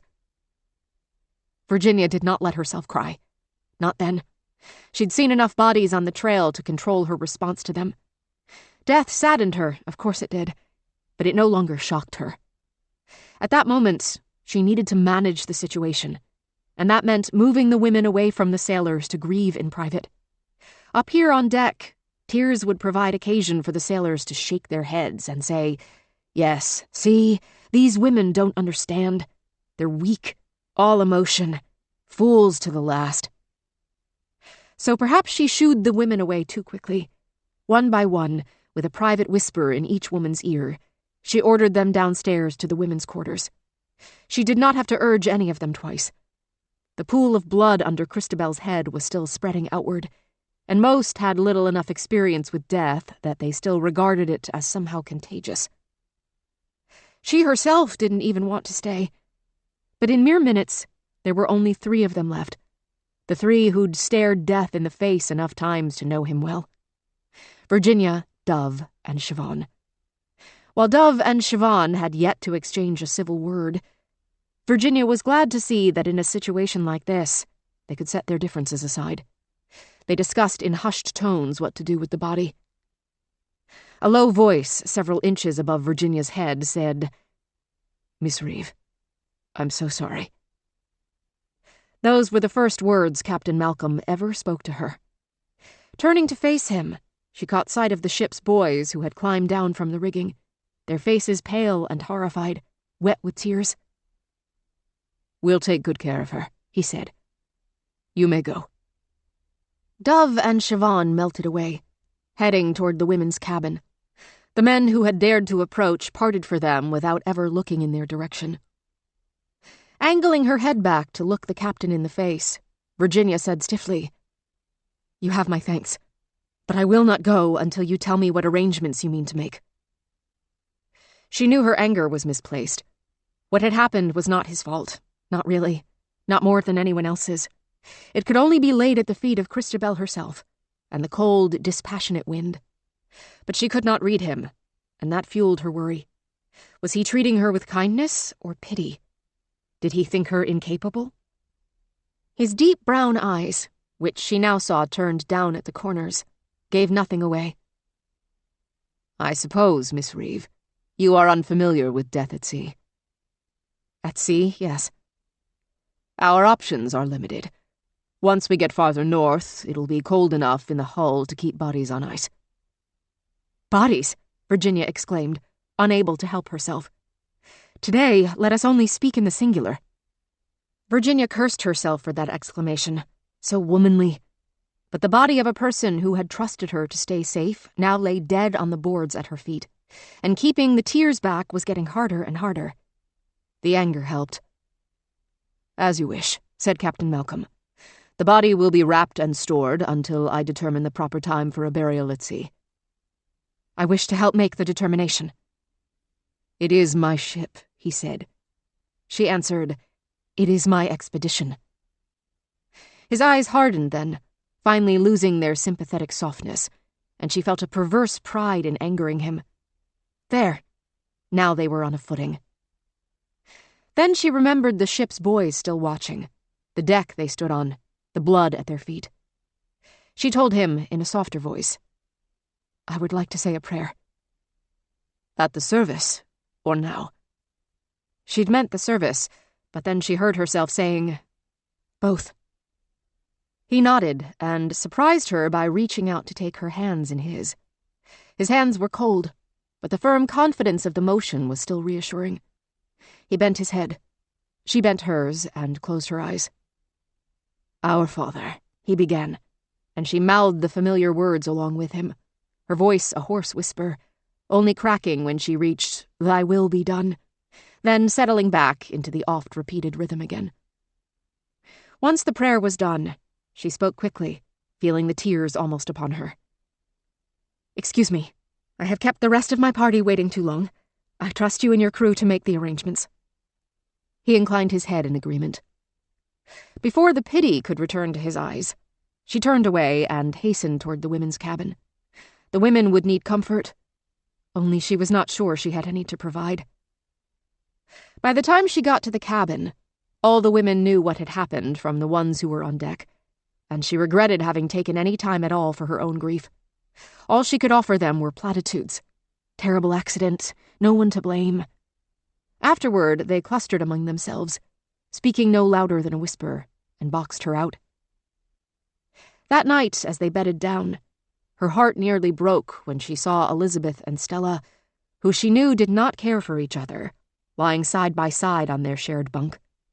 They'd both chosen to share their discomfort rather than move to Christabel's now empty bunk below. Once the lights were extinguished, Virginia lay sleepless, overwhelmed by all the ways she'd already fallen short.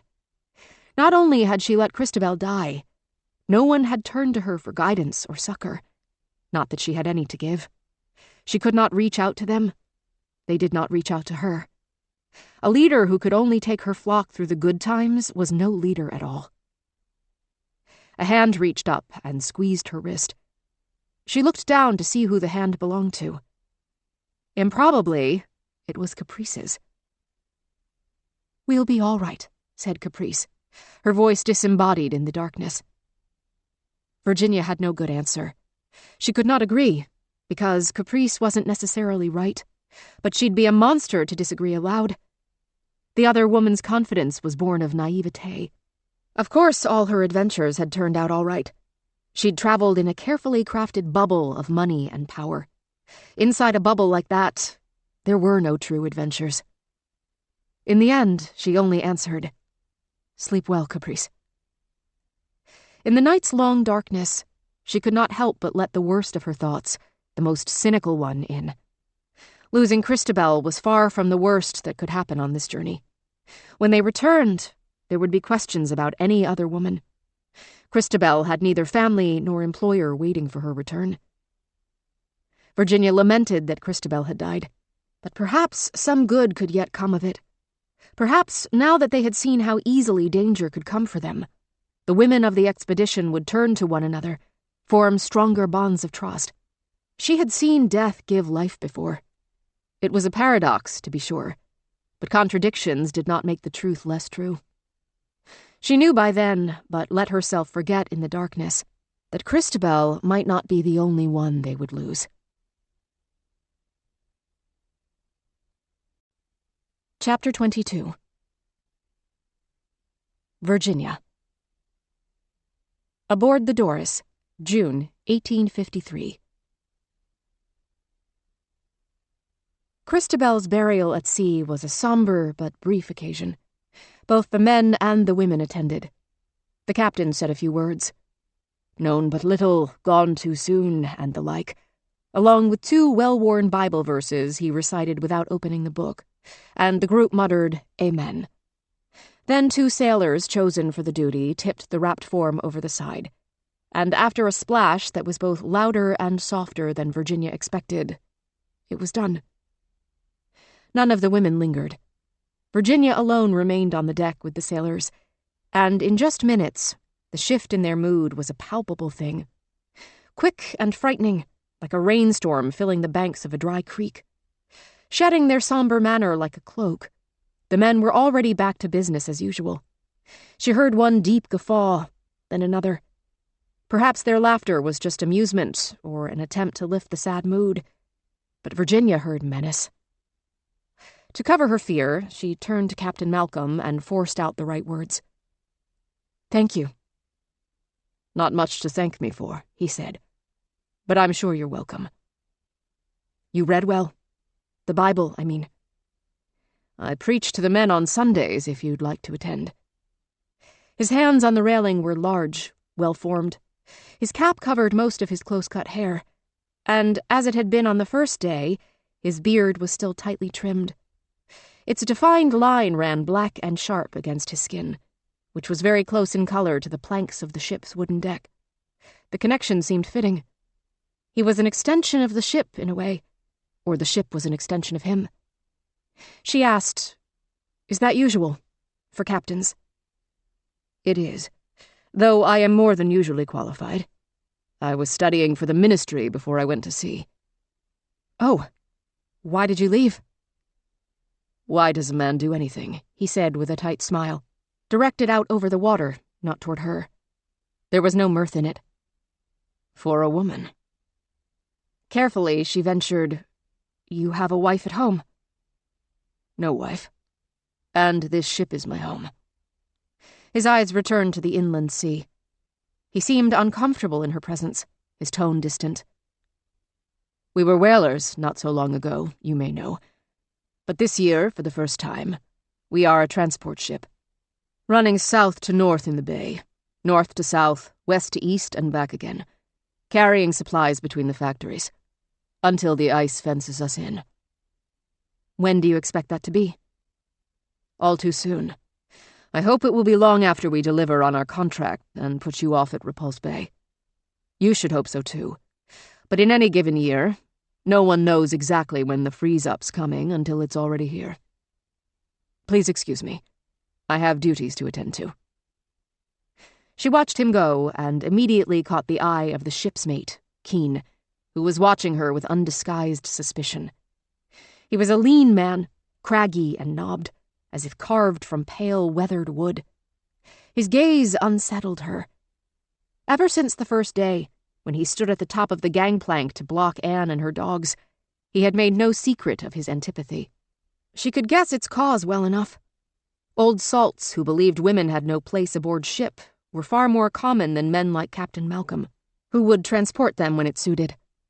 She'd heard Keene singing late one night on the watch and paused to listen. His voice was lovely, his notes pure, and she might have let his talent soften her heart toward him if she hadn't listened long enough to make out the words of his song, as they shifted from a sprightly, charming chorus into an entirely different kind of verse. She had a dark and a roving eye, and her hair hung down in ringlets. She was a nice girl, a proper girl, but one of the rakish kind. So up the stairs and into bed I took that maiden fair. I fired off my cannon into her thatch of hair. I fired off a broadside until my shot was spent, then rammed that fire ship's waterline until my ram was bent. Then in the morning she was gone. My money was gone too. My clothes she'd hawked, my watch she stole, my sea bag was gone too. But she'd left behind a souvenir, I'd have you all to know. And in 9 days, to my surprise, there was fire down below. She had a dark and a roving eye. Today he did not sing, only stared. Holding her gaze, Keen spat onto the deck, a great hawking glob of something, and it took all she had not to wince. But she held his gaze in return, held and held it until he was the one forced to look away. When she turned, she could feel her heart pounding away under her heavy garments, hammering like a woodpecker on a rotten oak. Keen was on her mind when she went down to the women's cabin and called the women to gather. She even sent Doro to fetch Anne from the cabin where the dogs were kept, so they would all be present. Once the women were gathered, 11 faces, dark and pale, wide-eyed and jaded, hopeful and suspicious, turned toward her expectantly. Their attention jangled her nerves, but no matter. She pressed on.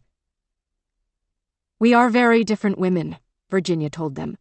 "We have come from different places for different reasons, but we are all women on a ship of men, and I would like to see us stick together." "What do you mean by that? Stick together, miss?" asked Stella, concern on her heart-shaped face. She was always the picture of innocence. If she was truly as innocent as she sounded, Virginia worried for her. If she was not innocent, but made such a flawless show of seeming so, Virginia worried for the rest of them. Virginia said, "My meaning is that we should be ready to render assistance to one another." "What sort of assistance do you think we will need?" Caprice asked, her voice openly sharp. "In my days on the westward trail to California," Virginia began, choosing her words carefully, "there were many dangers. We were in danger from hostile natives, from wild animals, from the risk of thirst or starvation, from extreme or sudden weather, from the very land we crossed. Many of those factors will not be present on this journey. I expect very few wild animals on the Doris, but many will." She examined their faces one by one, not lingering long on any, but taking a quick read of their attitudes. Most seemed receptive. Caprice was obviously skeptical. Dove's eyes were narrowed, but that was not unexpected. The journalist, Margaret, was taking notes, and she too looked less than convinced. Virginia addressed her. "Miss Margaret, can I ask you not to write this down?" "I'm here to document the journey." "This is not about the journey. This is about our safety as women, so we survive long enough to have a legacy others will want to read about." Margaret eyed her with displeasure, but she put the pen down. Virginia told them, "Some of the women traveling westward weren't just threatened by outer dangers. The real threat to them came from other members of the party." Again, she scanned the room. Irene looked away, her eyes darting downward. Althea looked at Virginia with something between surprise and confusion. Ebba looked only at Althea. Virginia saw that many did not understand, so she made herself clear. Not to put too fine a point on it, but some were endangered by their very own husbands. "Endangered how?" asked Althea, while at the same moment Dove grumbled, "Sounds about right." And it wasn't always safe for them to ask for help in so many words. So when any new woman joined the party, I took her aside and taught her 2 hand signals. I would like us all to know them so we can use them if we must. Virginia faced Doro, who sat nearest to her, and said, "For example, if I saw you on the deck talking to a sailor, and you wanted to signal to me that his attentions were unwelcome—" "Goodness!" exclaimed Doro. "Attentions?" "These men are not accustomed to female company. There is every chance they will try to take advantage of the situation in ways you may find unpleasant." "Do you have any evidence of that?" interrupted Caprice. "It seems to me you are introducing paranoia into the situation. You are the one making us less safe." Virginia shook her head, doing her best to keep her voice utterly calm. "No, that is not true. This is preparation. This is necessary." "Well, I've traveled all over the world with hired men," said Caprice, directing her remarks to the entire group. "And not one of them ever showed me anything other than the greatest respect." "They were hired men, you say?" said Virginia, not too loud. "Yes." "And who hired them? Your father?" "Well, yes." "And you're sure it was you they respected?" said Virginia, making clear with her tone that she did not expect or welcome an answer. A cloud crossed Caprice's brow, but she kept silent. Virginia let the silence hang in the air for one more moment so the women could come to their own understanding, then continued. "I will teach you 2 signals. If our shipboard companions are as dignified and respectful as Miss Collins believes they will be, you will only ever need to use one." She was careful not to look at Caprice, quickly turning back to Doro. "So if a sailor addresses you, and I am close enough to see you but not to hear what's being said, I might wonder if you want me to intervene. If you don't want help, you simply do this." She raised her hand, elbow down and fingertips up, facing her palm toward Doro. Doro moved to imitate her, palm facing outward, warning her off, but in a subtle way. "I see. It could be mistaken for a greeting," said Doro. "That's the idea. We will know what it means. They do not need to." "So this," Margaret mirrored the gesture, "means do not intervene." "Yes, it means essentially don't, or no." Virginia looked at them expectantly, and one after another, they raised their hands and put their palms up, almost as if expecting a childhood game of patty cake. Every palm went up but Caprice's. "Very good," she said, pretending they'd all complied. "So that's the first." Margaret prodded. "And the second?" Virginia turned to Doro again, reached out for her hand. "May I?" "Of course." "If you do want me to intervene, if the man's attentions are unwelcome for any reason at all, you only need signal this way instead." She flipped the other woman's hand, keeping the palm flat, but moving it to a resting position parallel to the ground. The palm was outstretched this time, a gesture of supplication. Open. Asking. Doro said, "So this means help." "This means help." The women mirrored the gesture, twisting their wrists and extending their hands flat, all those waiting palms extended in anticipation in front of them. This time, every palm went out, all 12, including Caprice's. "That's it?" asked Caprice. "That's it." "Seems, well, very simple." Sometimes the simplest things are the best.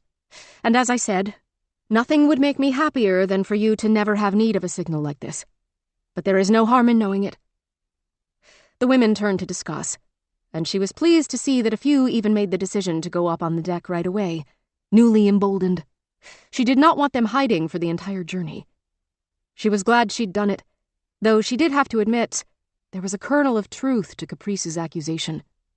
Some of the more innocent women had probably never had cause to think ill of others, regardless of sex, and now they might. But most women, certainly Dove, who'd been a battlefield nurse, and Irene, who'd lived in the wild with trappers and voyageurs, had lived in the world long enough to know and fear the evil that certain men could do. Siobhan had probably seen more than any of the rest of them, walking among men as if she were one. Someday soon, Virginia would ask her for stories. She felt a tap on her shoulder and saw Irene, her face serious. She was surprised to realize she and the translator had not even exchanged words yet. There were so many women, and Irene kept to herself, but there was no real excuse for not getting to know the women better, especially one whose skills would be so essential. "Irene, can I help you?" She put up her palm in the no motion. When Virginia clearly understood her, her face brightened, but she did not speak. "I can't. So, I'm sorry." Confused, she did not know what to say next. Irene made a gesture Virginia didn't recognize, a circle with her hand, gesturing toward herself and away in a kind of loop. "I'm sorry, I don't understand." Irene repeated the gesture, again silent. A creeping dread flowed through Virginia. "Irene, are you choosing not to speak?" She used the gesture that meant no, and the creeping dread inside Virginia blossomed into something darker, larger. Can you speak? Irene repeated the no motion and let her mouth fall open. Virginia only caught a glimpse of what was there, or rather, wasn't, and had to turn away in horror. Irene had no tongue. Most of it, if not all, had been cut out. "I'm sorry," said Virginia, mumbling the apology down at the wooden boards of the cabin floor. "I'm sorry." Feelings warred within her. Disgust and horror at whoever had done this to Irene. Anger that Brooks hadn't known. Had he? That the translator he'd hired was mute. And a sinking, spiraling sense of foreboding that the woman they'd planned to depend on for communication with any natives could not speak a single word out loud. Irene tapped on her shoulder again, and Virginia forced herself to look up. She'd been able to face the woman just fine before she'd known of her injury. As the leader, it was her responsibility to accept and adapt to the change. She wondered how many of the other women knew. "Yes?" she asked, willing herself to be open. Irene used the help gesture, then perfectly mimed drawing back a bow and arrow, then picking up and hauling the animal her imaginary bow and arrow had slain. "Help hunt?" Irene nodded. "We're going to need that," said Virginia, half to herself. "When we get to the ice." Irene pointed down at the deck emphatically. "Now." She nodded, mimed herself drawing the bow again, then touched Virginia's nearest hand. "You want to teach us to hunt?" "Ah. Can you shoot, too?" Irene nodded fiercely, clearly happy that Virginia was catching on. "We could have lessons, while we sail. You can teach the other women. I don't know who's able and who's not, but all the firearms in the world won't help us in unschooled hands." The mute woman gestured help enthusiastically, and while it wasn't what Virginia had intended the motion to be used for, she understood Irene's use of it perfectly. "Thank you," said Virginia. There were so many other things she wanted to say, but she wasn't sure how to say them. She would need time to decide. Irene pointed to her and made another motion. With a flat palm, she touched the tips of her fingers to her lips and gestured outward, almost like blowing a kiss. "What does that motion mean? I'm sorry, I don't know." Irene gestured as if giving a gift, moving her hands outward from her chest toward Virginia. "Giving. Gift," guessed Virginia. It was like a parlor game, but the strangest one she'd ever experienced. How was she supposed to know what the other woman wanted? Irene nodded. Then she pointed to Virginia, at Virginia's mouth, and cupped her ear. "You want a response. If you give to me. So you give me something, and I say, 'Thank you.'" Irene grinned broadly and nodded once more. "It means thank you. This." And she repeated the motion, moving her fingers outward from her lips.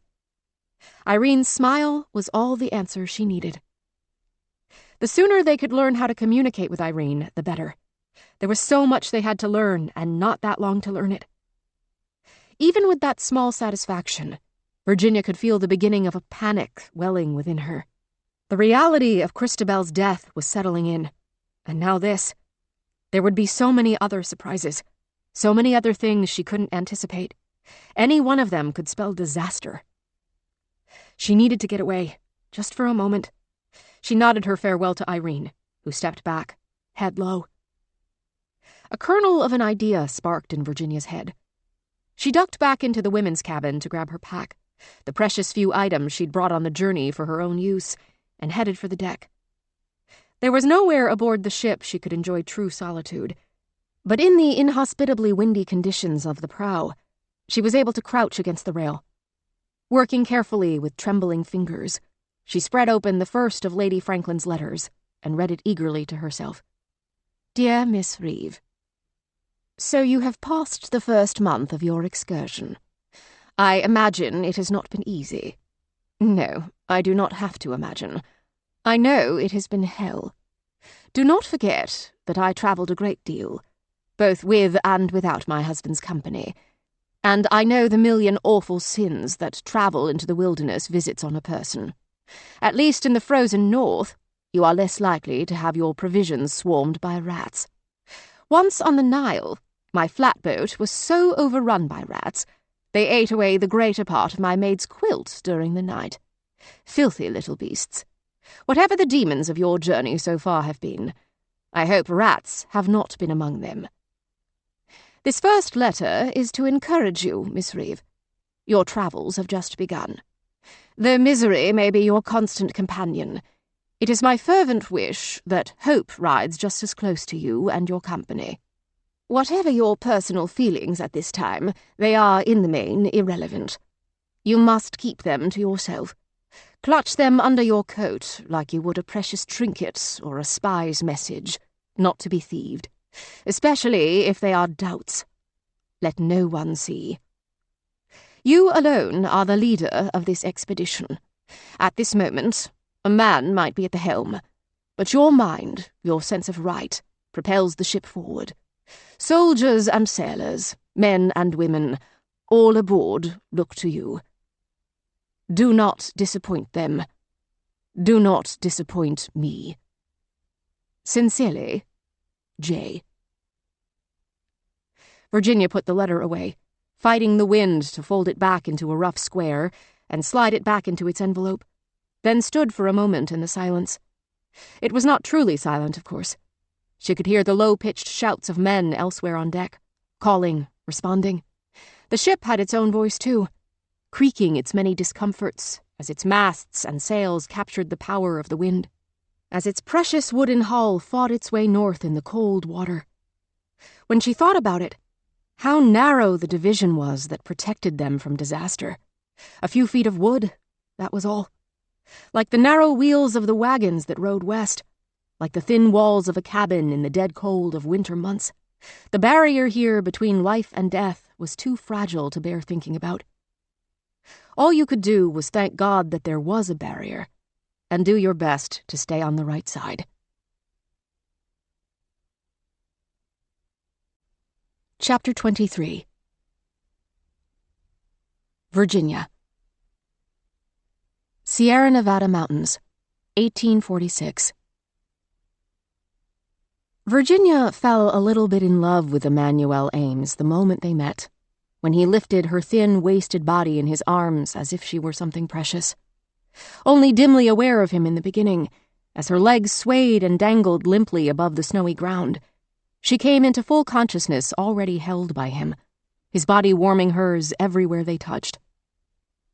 When he proposed a unique partnership between them 6 months later, how could she have said no?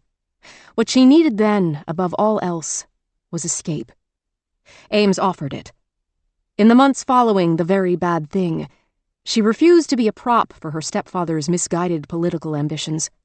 They shouldn't be out in the world, flaunting the lives they'd all clung to so tightly. Saving his life had apparently not given her a say in how he spent it, but she could at least choose not to give any more of her own life in service of his. She did not even hesitate before saying yes to Ames. She hadn't known what she was getting into, that was true, but he'd never given her cause to regret it. She'd loved him in her way, and she knew he'd loved her, but not how everyone assumed. She'd met his wife, Gloria, a true beauty with hair as black and shiny as a raven's wing, and she liked her. Gloria seemed to like her, too. Sometimes Virginia thought Gloria was the only person, man or woman, stranger or friend, who didn't suspect Virginia of slipping her naked form into Ames's sleeping furs at night. Virginia knew what part of a man went between the legs of a woman. She'd seen and heard it all on the trail, where people seemed to forget about the very idea of keeping things private. Possibly because privacy was hard to come by, but possibly because they had decided that privacy, like the other trappings of civilization, was no longer as important as they'd once thought. Some corner of her wondered, yes, what it would be like to physically unite with Ames, but he was far too important to her to try. Much of what she loved about him was his utter fidelity to his wife, when men all around them treated vows like kindling twigs, no good but for burning up. To her, he was alluring because he was upright.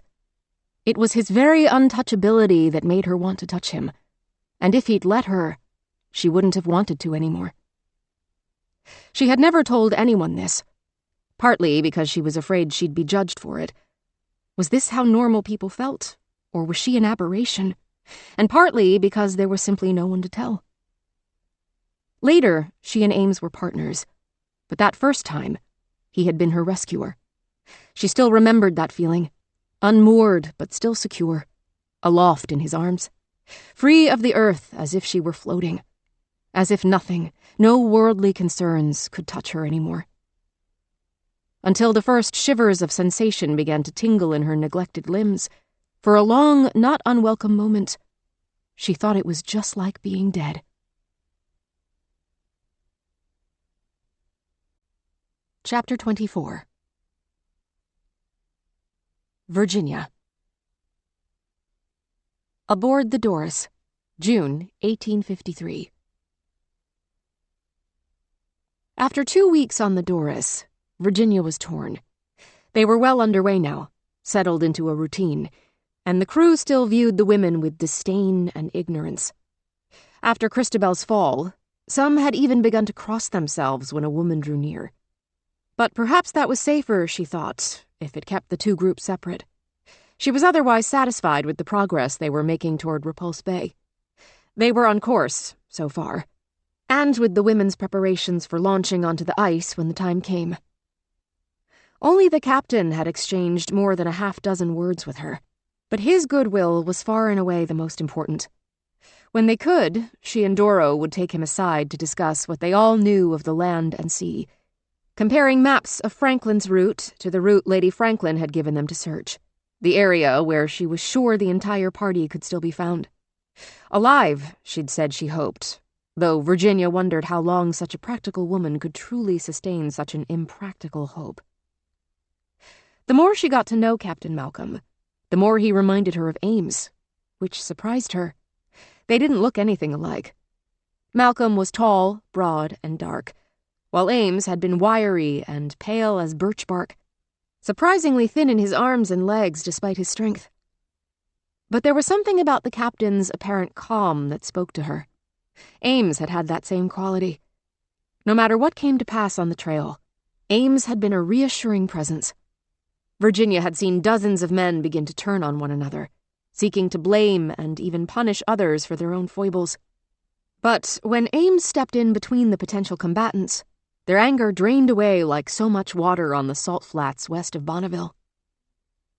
Because of his careful, thoughtful way of speaking, and his ability to remain still in chaos, she believed that Captain Malcolm probably had the same ability. She believed it up until the first time he failed her.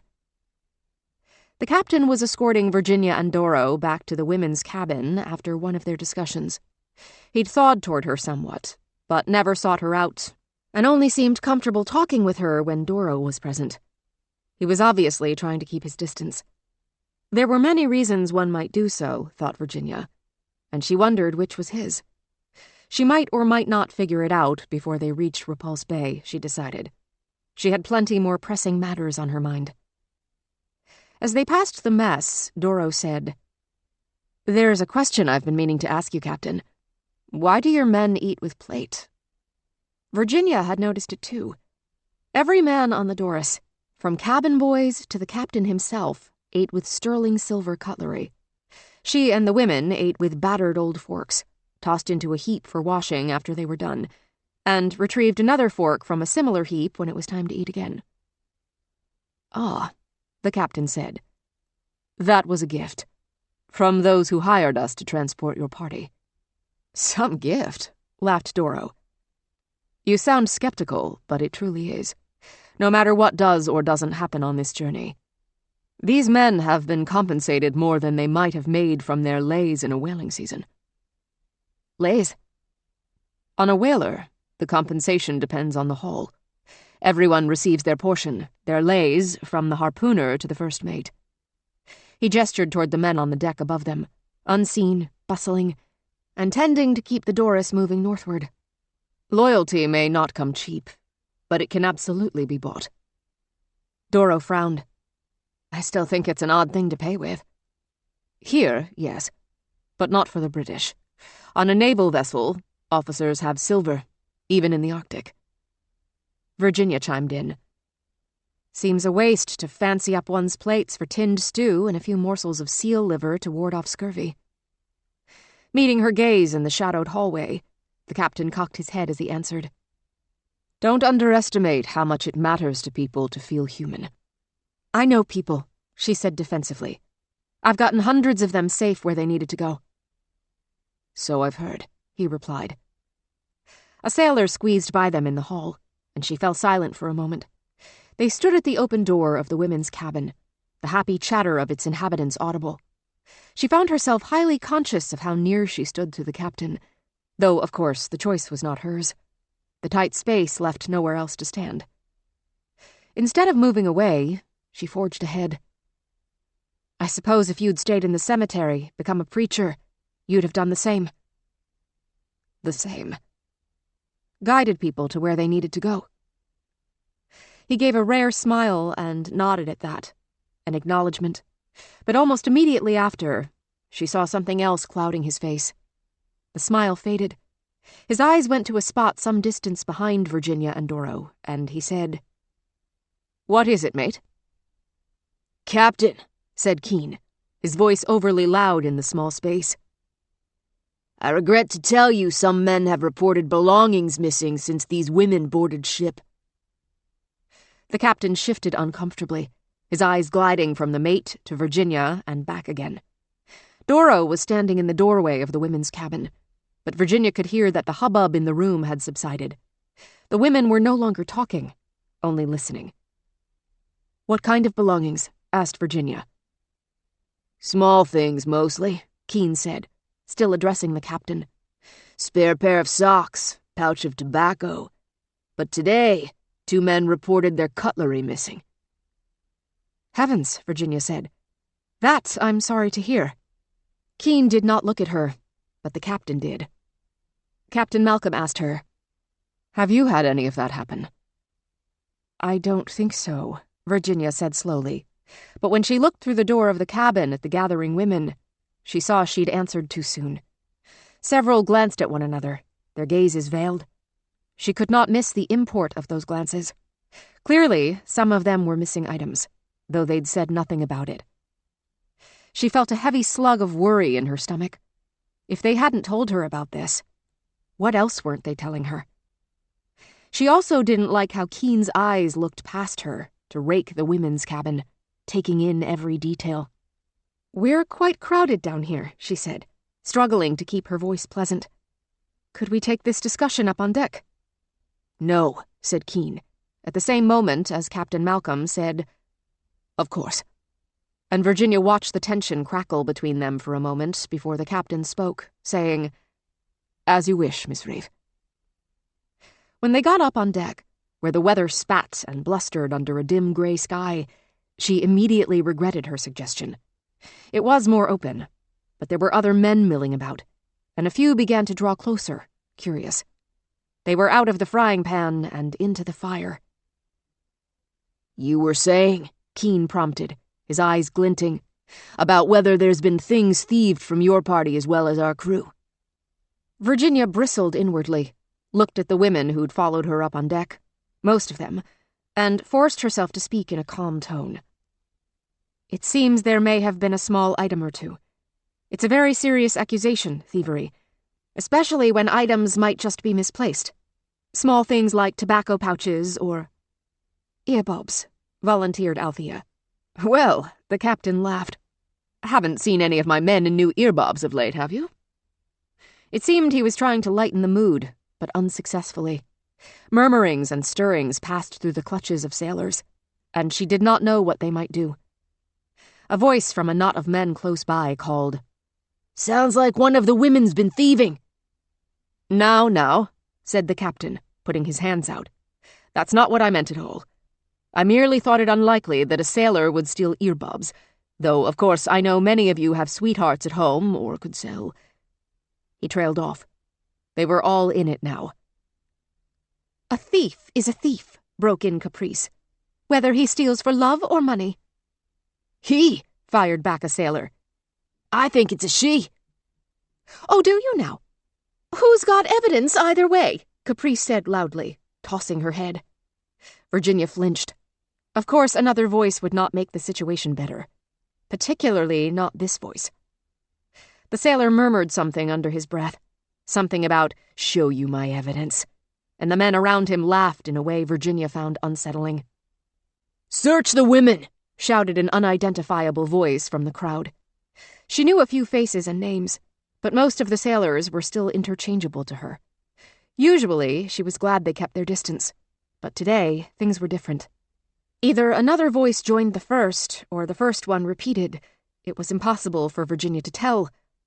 "Search the women!" "Search the men!" Caprice yelled back. "That's enough, Caprice," Virginia hissed under her breath. "Oh, is it?" Caprice shot back. But after a look around the deck, she fell silent. The captain shouted, his voice ringing with authority. "Enough. I will handle this. The thief should be rooted out before more goods go missing. Every man on the crew will be searched." Hisses and grumbles toured the deck, but when the captain held up a hand for silence, they obeyed. Then he turned to Virginia, and she caught a glimpse of true regret on his face before he set his expression back into impassivity. "For all the same reasons I have given the order to search the men, I must insist the women also be searched." Almost immediately came a shout. "I'll volunteer to do the searching." This time, Virginia saw the speaker's face, his leering grin. He was the only red-haired man on board, freckled everywhere from his hairline to the backs of his hands. "Get 'em in line, and I'll limber up my fingers." The laughter that rippled around the clutch of men on deck sent a chill down Virginia's spine, even in the cold. Any one of them might put his hands on a woman now. The others thought it would be good sport, and from there, the more the merrier. She looked over toward the women, so close by and yet so far, and saw several of them putting their hands out discreetly in small, waist-level gestures toward Virginia. Help. She said the only thing she thought could get them out of the immediate danger, create time for this tension to dissipate. "Fair," said Virginia, speaking clear and loud, speaking to the captain for all to hear. "I'll agree that the women be searched." Howls and hoots sounded from the crowd, and she wished she'd been more specific from the start, but as it was, all she could do was carry on. "There are conditions, of course," she said. "Of course," the captain said eagerly, and she could hear in his voice, could anyone else hear it, that he was as keen to have this situation resolved peacefully as she was. She hadn't thought before about how it must feel for him, to sail with a baker's dozen of women when likely no woman had ever set foot on the ship before. In their way, it must be almost as strange to him as the Eskimo. "Just as your men will only be searched by your men," said Virginia, again in as clear and loud a voice as she could muster, "our women will only be searched by our women." There were mutterings and harumphs, but no louder protests than that. Virginia went on. "Our medical personnel will do the searching, one by one, in a closed cabin. They will report to me anything that they find. But there will be complete privacy, no matter what." The captain nodded, not looking at his men, only at her. "So I recommend," Virginia said, holding his gaze, "that your men line up to be searched at the same time. Then we'll have the whole business done. And none can pass their ill-gotten gains from one to another," the captain said. "Straight from here to the searching places. No detours. No chance to squirrel the thieved things away. Does that meet with your approval?" "It does," she said, almost wanting to chuckle at his formality. Ames had never been one for formality. But then again, she reminded herself forcibly, this man had nothing to do with Ames. He'd showed that by knuckling under. "Dove and Siobhan," she said. "Do you need anything to conduct your search? Besides a closed cabin?" "No, ma'am," Siobhan said promptly. Dove looked unhappy, but Virginia had no intention of exploring the form and shape of her unhappiness, with a whole ship's muster of men and women looking on. So she shepherded the women back toward their cabin and lined them up in the hallway outside. They mumbled and murmured to one another. But she was surprised to see how few of them took this invasion ill.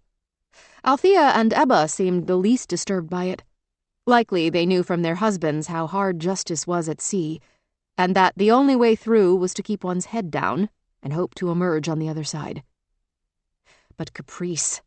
Of course, Caprice could not just keep her head down. It was not in her nature. After the women formed an orderly line, Caprice elbowed her way through them until she was close enough to tug on Virginia's sleeve, then spoke in a low voice directly into her ear. "I understand we've got to keep up appearances, but you don't actually think any of our women did the thieving, do you?" Virginia found her eyes sliding to Stella and forced them back to Caprice's face. "I don't know," she said. "It makes sense to check." "Well, you don't have to check me, obviously." "We'll check everyone." "Come now." Caprice's voice went silky. "That's all well and good for the others, but you know I'm not a thief. I'll go into the cabin with the searchers, and you can just tell them to keep me in a minute or two to make it look good, yes?" "It'll look like what it is. You will go in, be searched, and come out, like the others."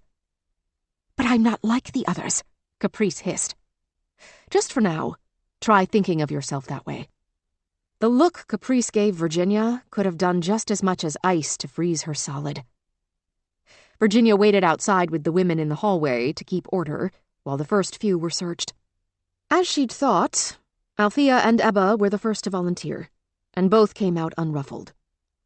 "They're asking for you, Mum," said Ebba quietly. Had they found something already? Virginia slipped quietly into the cabin. As she entered, Dove glared at her, arms folded. "Didn't think this through, did you, Reeve?" "What do you mean?" "If you're out there," she pointed through the closed door back toward the hallway, "it'll be obvious what's happening when we call you in here." She pointed again, this time to their feet.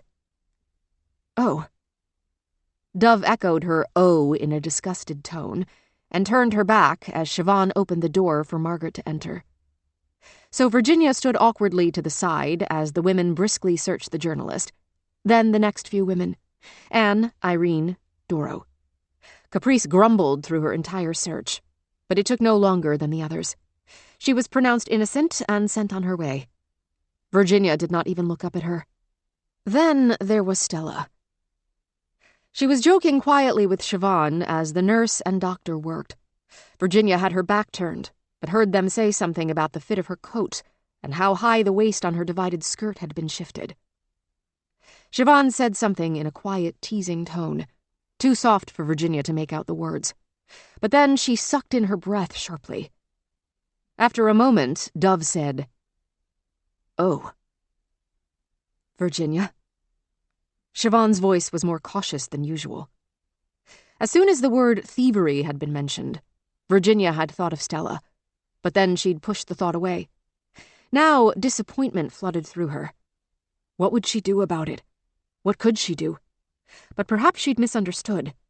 She forced herself to ask, "Did you find something?" "Oh, yes," Dove snorted. "But not at all what we were looking for, I can tell you that much."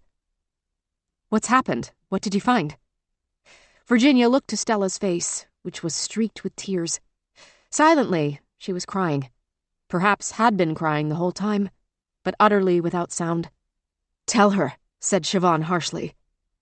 It was so out of character for their doctor to be harsh with anyone. Virginia couldn't imagine what in the world had turned her against the girl. "I can't," Stella said. "Show her then," Siobhan said, and without waiting for a response, she reached over and, without ceremony or shame, loosened the string at the waist of Stella's skirt and tugged it down several inches. Virginia gasped out loud. Stella's belly swelled outward, low and looming. The higher-class women among them would have said she was increasing or in the family way. But the first thing that sprang to Virginia's mind was neither polite nor elegant. Instead, she thought, "Oh, Stella's been stung by a serpent."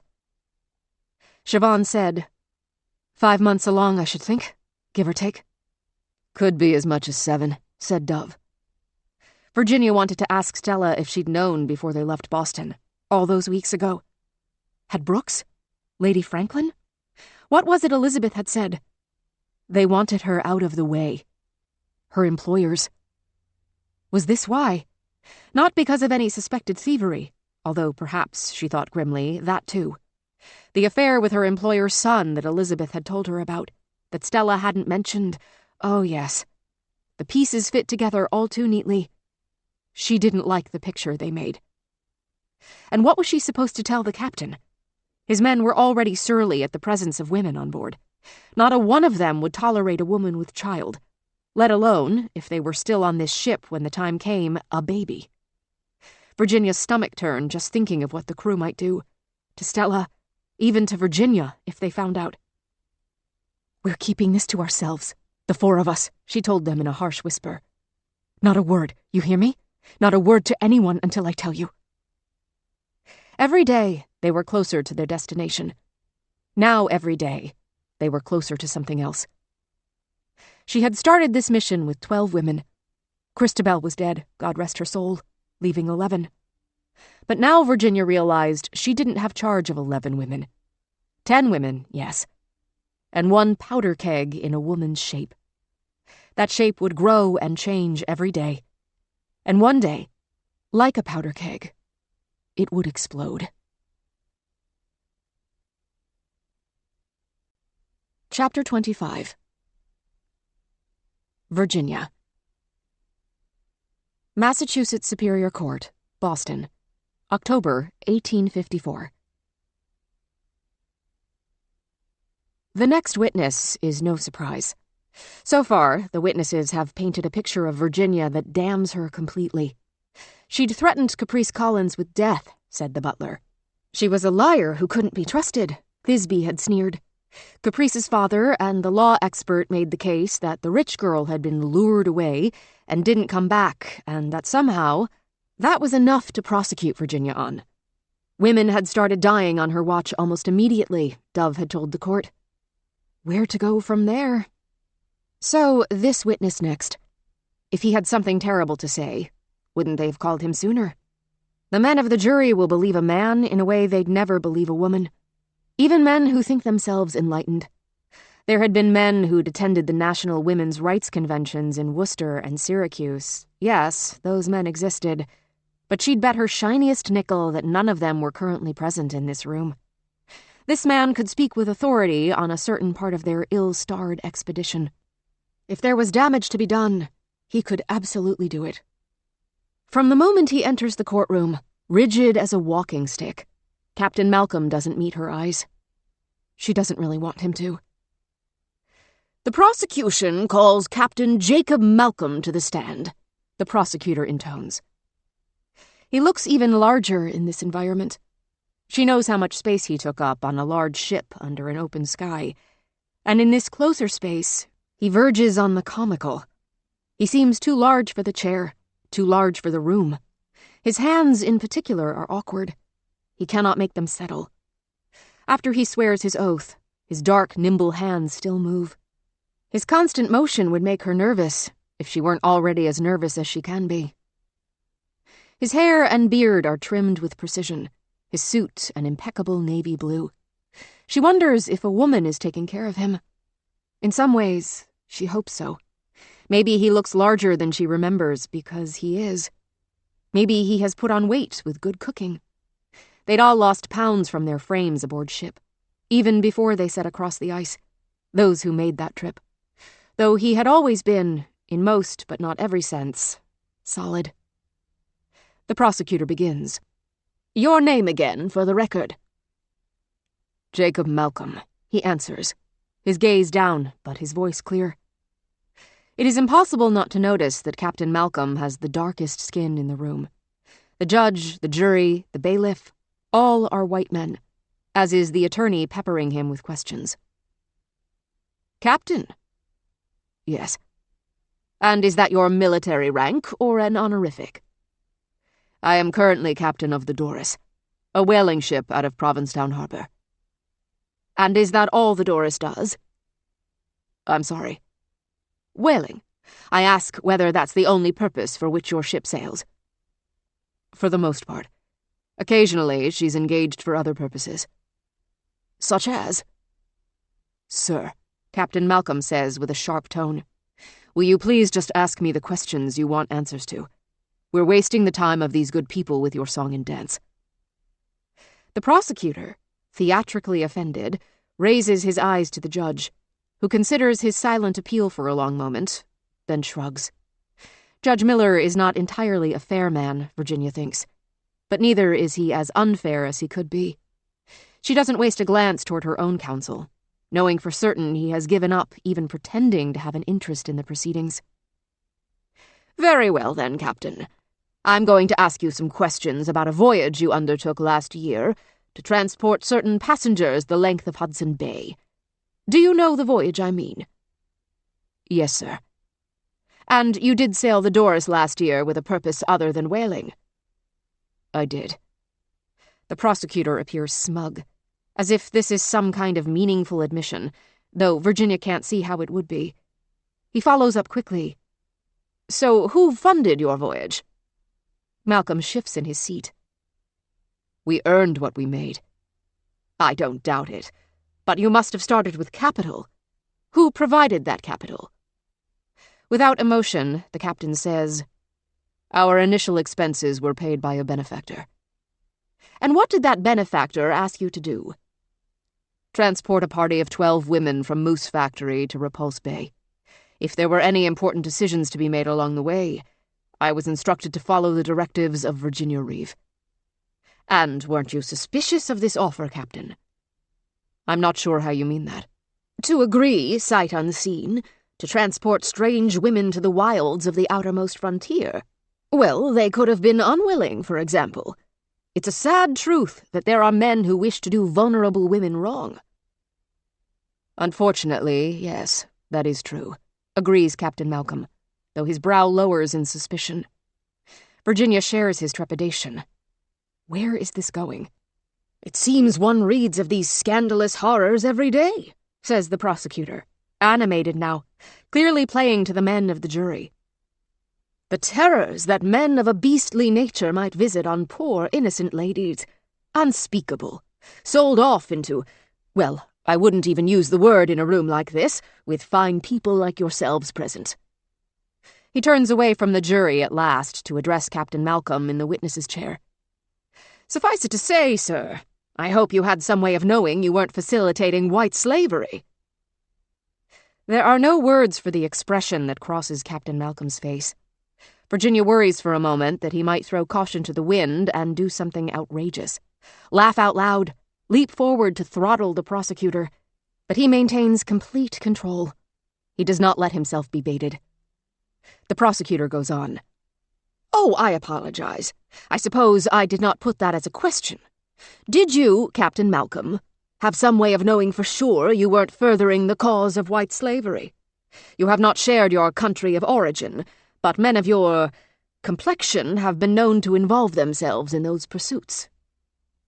The captain's voice and expression are laudably calm as he says, "Sir, if slavery is your concern, you must be aware that men of your complexion have done far more harm on that front than men of mine." A shocked hush stretches out in the courtroom for 1, 2, 3 beats, and continues. For this long moment, everyone else seems as still as Virginia. She finds the feeling unsettling. At the same time, she wants to stand up and cheer. Finally, Judge Miller clears his throat, breaking the silence. "I think we've spent more than enough time on this line of questioning. Counsel, select a new one, please." Of course. The prosecutor bobs his head. Then he clears his throat and addresses Captain Malcolm anew. "Were you given any information about the intent of the women's party?" "I was told they were in search of 2 ships. "And that was all?"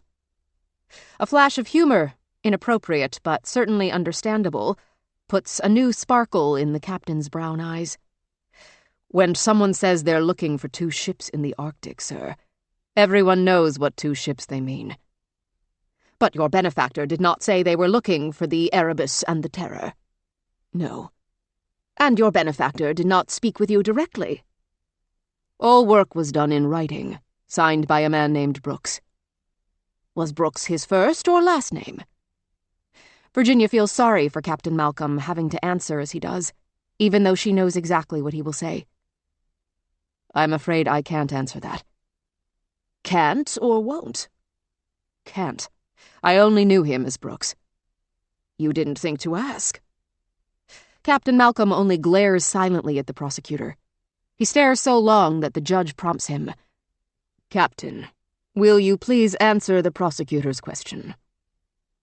At least his voice is respectful. A request, not a command. What was the question again? Captain Malcolm asks. Did you not ask this Brooks about his name? I did not. Again, I never met him. In your correspondence, let us specify then. What did you ask him? About the service I was contracted to provide, and the recompense for providing it. Are those not important questions? Fair enough, I suppose. You're too kind, grumbles the captain. Virginia's surprised that this, of all moments, is the one where he lets his composure slip. But honestly, how can she think she knows him? They knew each other for such a short time, in such a strange place. Neither of them could have foreseen this. That she'd be on trial for murder with him testifying against her. But here they are, the unforeseen now breathing its hot, wet breath into their faces like an eager wolf, hungry for blood. The lawyer pretends to miss the naked aggression in the captain's voice. It's obvious, at least to her, that he's pretending to be unaware because it will benefit him in some way. Her stomach roils, her head aches. Even his pretended weaknesses are just roundabout ways to lead back to his case's strengths. As I am sure you're aware, Captain Malcolm, the prosecutor continues, the defendant has made what sounds to our ears like an outrageous claim. That Lady Jane Franklin put her in charge of the expedition. Do you know whether there is any truth to that claim? I assumed it was true. It made sense. So Miss Reeve made that claim to you as well? She did. But you had no particular reason to believe her. He says defensively, as I said, it made sense. Yet there is no real evidence. I suppose not. So you cannot support Miss Reeve's claim that her expedition was undertaken on behalf of Lady Jane Franklin. The slowness of his response conveys his regret. No. And what is your assessment of Miss Virginia Reeve? His eyes go to her as if he can't help it. The connection takes her by surprise. The memory. As if they were still there in his cabin, his breath warm on her ear, their bodies close. She forces her eyes away. She picks a spot on the wall behind his ear and dedicates herself to it. Judging by his tone, Captain Malcolm seems to regain control of himself, his voice polite and distant as he says, "Assessment? I'm afraid I don't follow."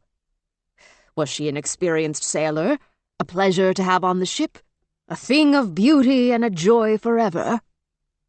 With each question, the captain's brow grows stormier, and though the prosecutor seems light-hearted, Virginia knows he has built his assertions with great care. Even if the captain says nothing at all, his lack of agreement with the implied compliments here, none of which truly apply to Virginia, to be honest, will stand as a black mark against her. Captain Malcolm says, "I found her pleasant enough company."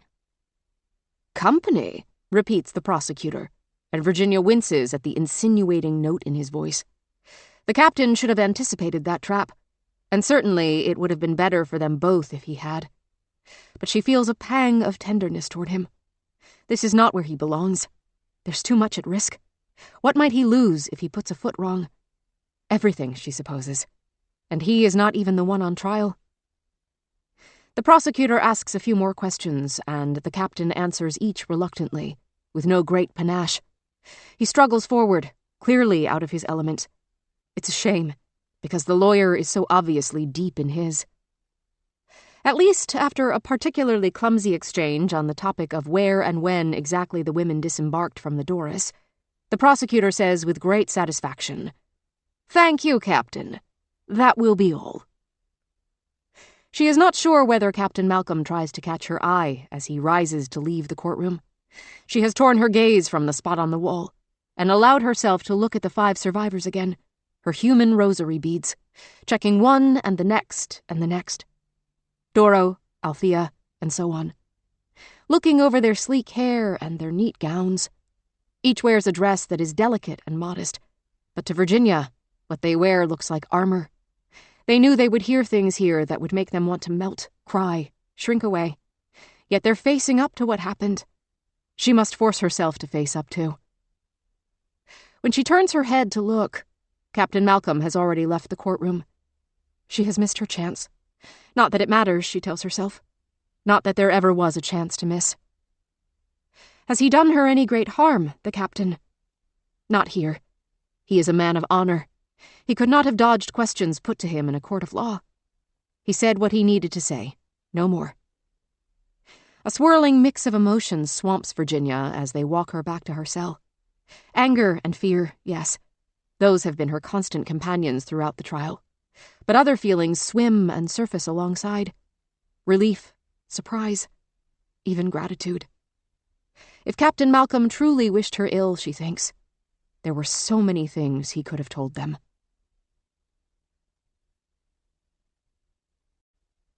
Chapter 26. Virginia. Aboard the Doris, July 1853. Both mittened hands on the starboard railing, Virginia breathed deep. 3 weeks into the voyage north aboard the Doris, more than 1,000 miles north of Boston. The night air tasted of frost and tin. The calendar might say summer, and the clock might say night. But weak daylight still swept the deck long after they were too tired to stand, and it felt to Virginia like they'd sailed into their own past, back into the heart of winter. Breathing out was a relief. If all went well, they were halfway to Repulse Bay. But what were the chances things would go well? She needed to be prepared one way or the other. The frenzy of suspicion that Keene and his allies had whipped up around the missing objects had abated, but Virginia still felt the undercurrent. Virginia reported that no thieved goods had been found on any of the women, which was true. Captain Malcolm, his face chagrined but his words clipped, informed her that one of the missing silver forks had turned up in the pocket of a green hand named Haskell, and he'd been punished as appropriate. Virginia did not ask what the appropriate punishment was, but she assumed it involved lashes, and she was happy not to have witnessed it firsthand. Unfortunately, she now had a bigger issue to consider. There was a phenomenon on the trail where people faced with too many decisions simply laid down and died. Ames had told her so. He'd claimed he'd seen it more than once, in the long stretch after Fort Bridger, just past the high pass near Cochuga, and 3 times in the summer droughts all too common west of Bonneville, and he was scrupulously honest about such things. He never told tall tales or gave untrustworthy guidance in the mountain lands. He knew such a thing would break her heart. These people died right at the crossroads, Ames had told her. Dead center.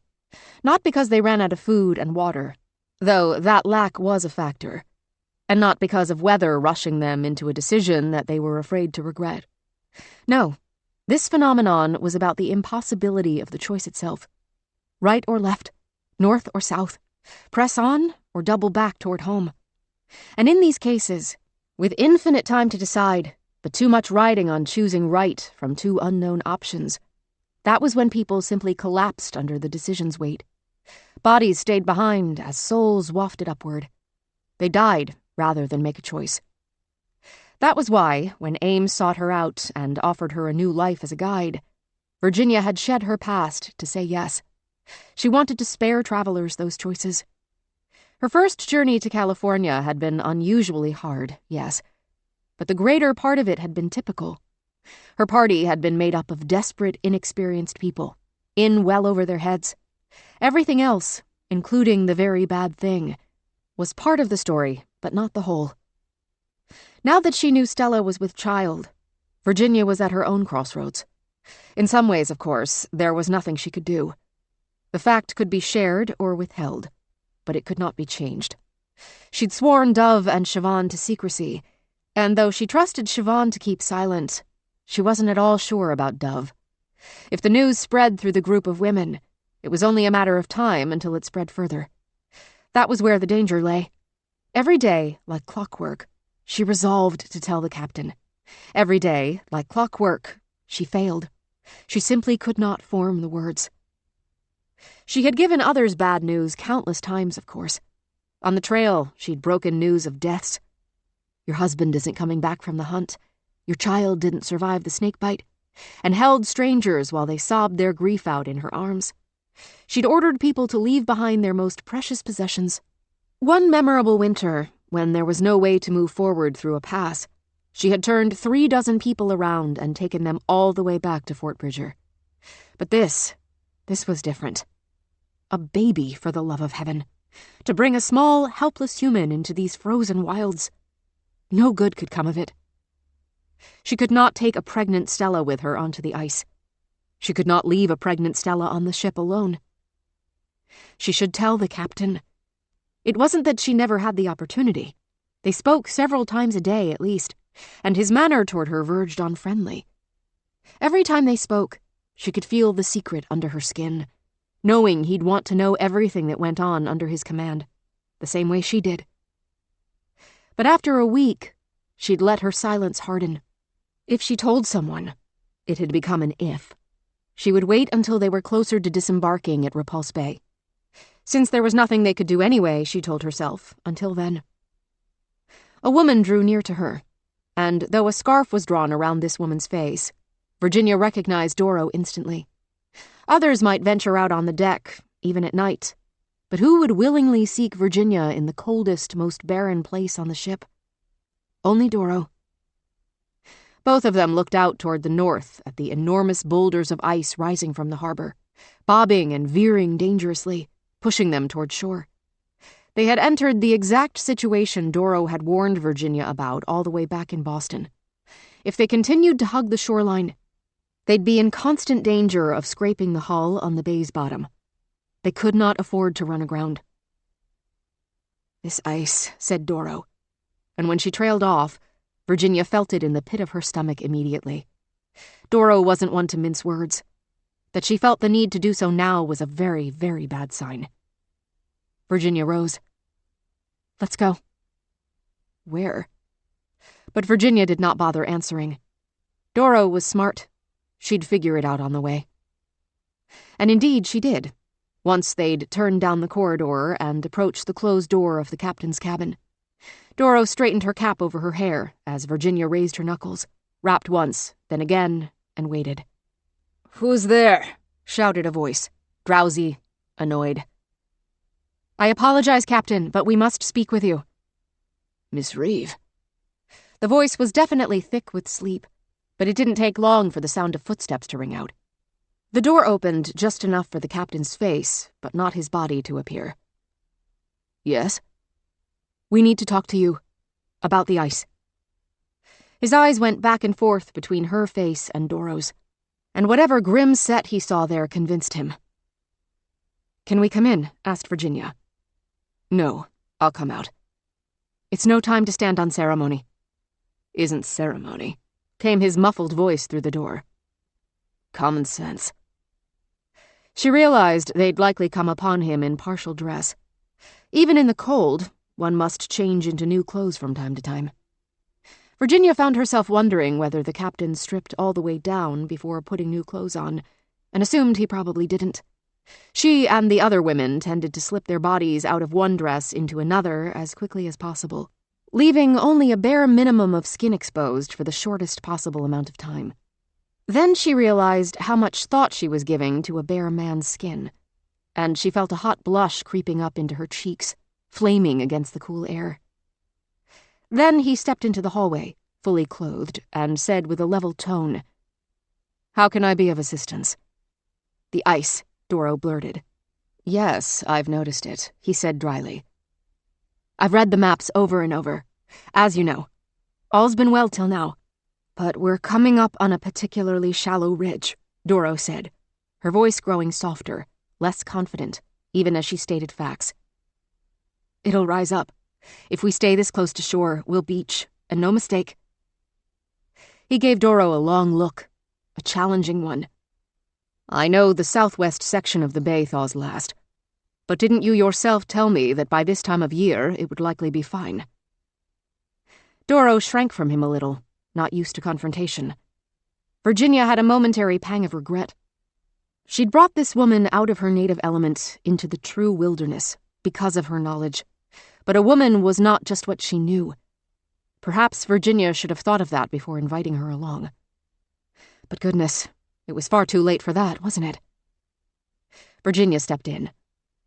A man like you, a seafarer, knows there's infinity in that word likely. He rubbed his forehead with his hand, the palm paler than the skin it touched, his expression impossible to read. Finding her voice, Doro said, "It should have been safe. The spring's been warmer farther south. But the current gyre brings ice from the north, and the winds play their part. We can't control the ice, only react to it." "I'm afraid it might be too late even to do that," he answered, leaning back against the wooden boards of the hallway. "Sail away from shore," said Virginia. "Do you understand the risk? At a minimum, we'll need to halve our speed so that we're nudging the ice out of the way instead of crashing into it. Do you know what that does to the journey?" he asked her. "How much time it can add?" "Doro does, I expect." Doro swallowed, then said, "It depends. A few days, at least. Could be a week or longer. Much longer. Depending on how far out we go and how the ice behaves once we're there." "You are far from our only cargo," the captain told them, straightening up. "We have other goods to deliver, and pick up, and deliver elsewhere. Repulse Bay is only the beginning. The season is too short for detours." "But the risk," said Virginia. He held up a hand, his palm toward her. She thought for a moment he was deliberately showing her a signal, until she remembered he had no knowledge of their signals at all. Which was the point, she reminded herself. He added, in case his gesture wasn't clear, "I will think on it." "What's to think on?" blurted Doro. "You want the doors to run aground? No? Then you have no choice." An icy shiver ran up Virginia's spine. She could picture it all too clearly. Ice against wood against stone. A rip in the hull as it beached in the shallows, then stuck. Immovable. How long would they last then? With no way to sail home. Nothing but icy water on three sides. Land with no civilization for miles on the other. "Everyone has a choice," Captain Malcolm said coolly. Then, almost as quickly as he had turned harsh, he softened. "I do appreciate your diligence and your knowledge, but there are factors at play here you do not fathom." "Then explain them to us," Virginia said. "You might be surprised at just how much we can fathom, how quickly." And perhaps he would have, except that they were interrupted by a series of screams, loud and high. Women's screams. Then all three of them set off at a run for the deck. Virginia ran as hard as she could, even though she knew she would not want to see what greeted her once she reached it. The sound of the heavy wooden hull dragging against the sharp, hard ice was an unmistakable, wrenching sound. When the screams began again, they were softer and even more terrifying. If they'd come from the deck, they'd stay loud. And if the screaming women were outside but no longer on deck, that left only one place they could be.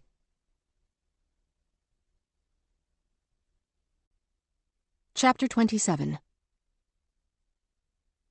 Althea. Aboard the Doris, July 1853. Althea had grown accustomed to the whisper of the men's uniforms, how the wool rasped against itself, though she'd never grown to like it. In the beginning, she thought she might. She thought sailing on a ship among rough and ready men might make her feel closer to James. But she just felt further away. These men were nothing like her good husband, not warm like him, not tender like him. James could bluster with the best, and he was no angel, but she knew he'd loved her. If these men loved anything but rum and profanity, she'd be hard-pressed to tell it. So when she walked down the short hall alone, when she heard the rasping of a man's uniform close behind her, she did not pause. She kept her footsteps steady and prepared her breath for a scream. "Easy there, young lady," said the sailor in a friendly voice. She glanced back. He was 10 years younger than her if he was a day, and he was smiling. "You've got nothing to fear from me." "Who says I was afraid?" she said, still refusing to slow. She heard a burst of women's voices from the deck above, and quickly muttering, "Excuse me, please," she headed toward the sound. She could still hear the sailor's uniform rasping as he followed her, all too close behind. The women on deck were swathed, as always, in heavy coats and Welsh caps. But she recognized Ebba's voice. She had awoken in the night and seen her friend's bunk empty, so she'd come out looking for her. No one was sleeping well. The English women's bunks were not the only empty ones. It was light enough to see on deck 20 hours a day, and women who didn't dare venture out in the bustle of the afternoon were known to gulp fresh air in the quieter hours when most of the crew slept below decks. Then she saw the familiar shape of Ebba's cheek, which coaxed a relieved sigh from Althea's chest. But Ebba had her arms crossed, her face troubled. Althea slowed. Next to Ebba stood Dove, the woman as tall and broad as a man, with her hands in fists, facing a grimy sailor. "I didn't mean nothing by the offer," the grimy sailor was saying. "It was a fair one. You gave me friend a tumble." "What friend?" asked Dove, not sounding as if she cared about the answer. "Name's Murrow. Says I gave him a tumble." "I didn't." "Well, he says a tumble and a larking, and a good one too," the grimy sailor told Dove with confidence. "And his say-so is good enough for me." Althea unwittingly moved her hand in the motion Virginia had taught them. Help, help. But even as she did it, she knew it was useless. Dove was the one who needed help. "What's going on here?" asked the man who had followed her up from below decks. But no one offered an answer. Althea saw the other sailors on deck starting to turn and pay attention. If this weren't dealt with quickly, things would get bad. She put her hand on Dove's arm. "Let's—" Dove twitched it away, addressing the grimy sailor again. "Your friend's word. It's not good enough for me, and neither are you. And even if I had tumbled with your friend, doesn't mean I'd tumble with you." "Oh, it do. Shows what kind of doxy you may be." "I'll show you exactly what kind." In a flash, Dove's hand jabbed up, heel first, into the sailor's nose. Instantly, blood began to fountain. "Bugger, you doxy whore!" he shouted through the blood. More men turned at the shout. "Not today," said Dove grimly, and turned to go. Blood still cascading down his face, the sailor tried in vain to staunch the flow with one hand. With the other, he drew a knife from his boot. "Look out!" shouted Ebba. Dove ducked and turned seemingly by instinct. As the man slashed toward her, she barely evaded his blade. "Get away from her!" Ebba shouted, putting herself between them. "You mind yours!" the man yelled in return, and Althea's breath caught in her throat as his blade slashed toward Ebba. The blade did not catch Ebba, but she stumbled back, then back again, and Althea stood frozen in horror as she watched Ebba smash against the nearby railing and begin to tip over, tipping, tipping. Without thinking, Althea rushed forward to grab her friend, flinging both arms around her waist, but the momentum was already underway. She latched on tight and hauled, but then she felt her own feet rising off the deck, and then, with awful slowness, they both went over. They screamed all the way down. Hitting the cold water was like smacking into stone. They very nearly hit something harder. She was told later they barely missed hitting the boulders of ice that knocked and bumped against each other, and against the ship's hull in the cold water. But she remembered little from their time in the water after the first minute.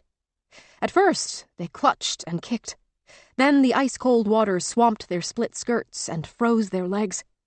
They both knew how to swim, but how long could they, fully dressed in water this cold?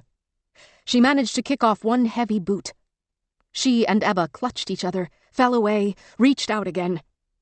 The last thing Althea remembered from the water was a stray thought popping like a bubble. It was fitting that she die as her beloved James surely had, frozen, foolish, countless miles from home. Then there was nothing until she was lying on her side on the deck, unable to move, as cold as death. Later, she was told that Dove had thrown a rope in after them and screamed for the captain, who commanded the men to save them. After a mighty struggle, they'd succeeded in hauling them back up on deck. The men claimed they'd had trouble locating the women in the water, and that was why it had taken them so long to effect the rescue. But Althea knew better. Had Dove not been there to sound the alarm, The sailors almost certainly would have let them drown without intervention. As it was, damage was done. If the men had moved faster, they might have been unscathed. But frostbite had set in. Siobhan had managed to save their fingers, but they were both likely to lose some toes. At that news, Althea let out an involuntary laugh. There were so many far worse things to lose. When she saw that Ebba had not opened her eyes, had not stirred, she was no longer laughing. Ebba lay half-frozen, unresponsive, in the hammock in the medical cabin for 2 full days. Althea did not leave her side. When Ebba opened her eyes at last, Althea gave a little cry of relief. "Ebba! Can you hear me? It's me, Althea. Do you see me? Do you know me?" She hunched over her friend, who she had so recently thought dead. There was a deep joy, one that moved her to tears, in seeing what had always been so ordinary. Ebba, breathing. Ebba's eyes were clouded, but her gaze seemed to fix on Althea, and she gave a faint smile. "Don't try to speak," Althea said. "There will be time. For now, rest and get better." Ebba reached out her hand, and though she missed Althea's hand on the first try, she caught it on the second. She squeezed. Her grip was weak. Althea tried to lay her friend's hand back down, but Ebba would not let go. She tugged Althea down toward her. Althea assumed to bring her ear closer so Ebba could whisper into it. "Yes? What is it?" She proffered her ear. "I love you," Ebba said. "Rest," said Althea. Althea leaned to kiss her friend on the forehead, to press a kiss to her brow to soothe her. But in that split second, Ebba moved, so quickly. How could a woman so near to death move so quickly? Their lips met, soft and shocking all at once. Ebba's mouth lingered on hers, asking a question, giving an answer to a question Althea had not asked, had never thought to ask. "I love you," Ebba said again, her meaning rattling the foundations of Althea's world. Althea leapt back, almost hitting her head on the wall of the cabin in her haste to put distance between them.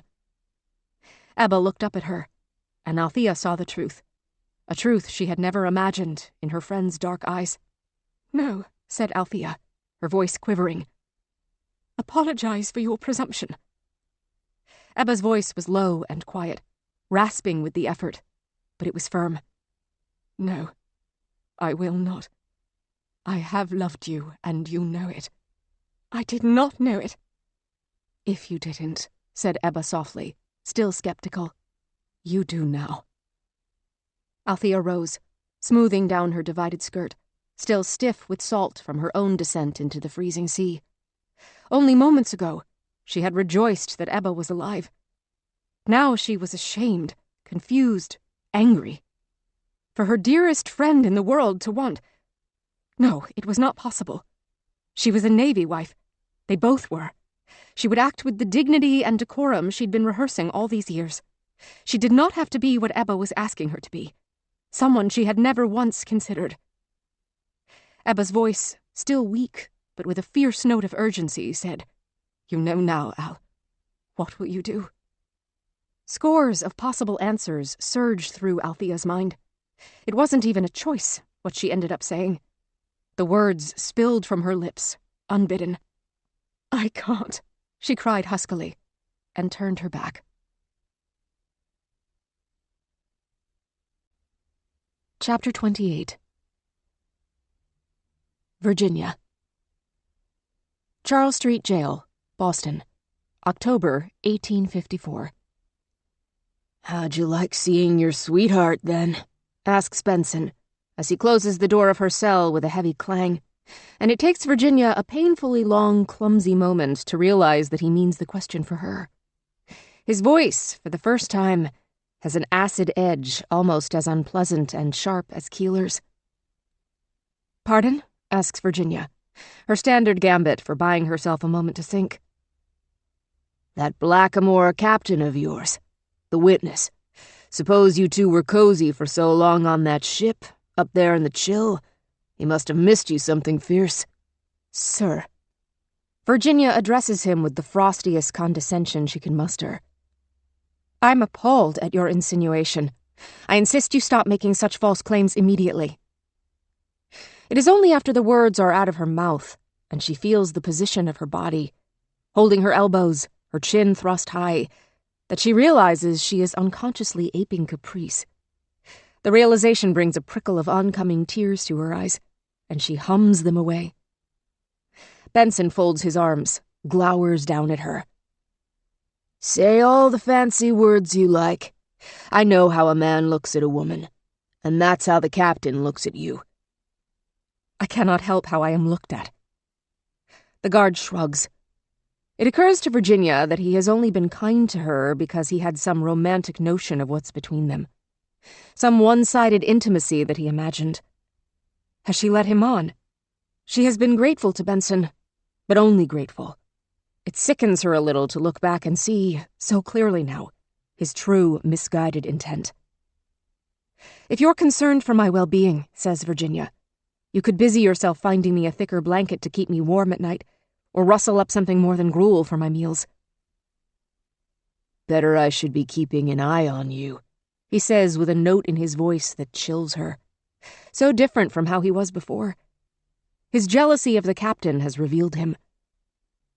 You're my first murderess. We don't get those in here every day. She feels weary as she answers, I'm not a murderess. Not proven so yet, I suppose. But I've been reading the Clarion lately, miss. Keeler lent me his copy, and I must say it's been eye-opening. They don't stand on such niceties. Niceties such as the truth. He shrugs again, and just like that, everything warm and human that has ever passed between them melts away. She supposes only a fool would be surprised. Of course there are allegations she was whoring it up with Captain Malcolm. The world cannot conceive of any bond between man and woman other than a romantic one, nor can a woman's accomplishments ever be judged on her own merits. It is assumed that everything she had, she was given because a powerful man wanted access to her. That was what the sailors on the Doris assumed, with their whispers and their sidelong stares. It's what the newspaper writers and readers alike clearly assume. When she's hanged for murder and buried in a potter's field, they'll probably gossip she'd been topped by whatever lout or lowlife they bury her next to. This isn't new, of course. That was always the assumption of the westward travelers when she and Ames had guided them through the mountains. She and Ames were a couple, because why else would a man and a woman travel together? What else could be between them? The answer was far more complex than she ever would have been able to explain. And besides, she didn't care to bother. What she and Ames had had was between her and Ames, and she had no reason to explain it to anyone. Not from the day he rescued her after the very bad thing until the day 6 years later when he died.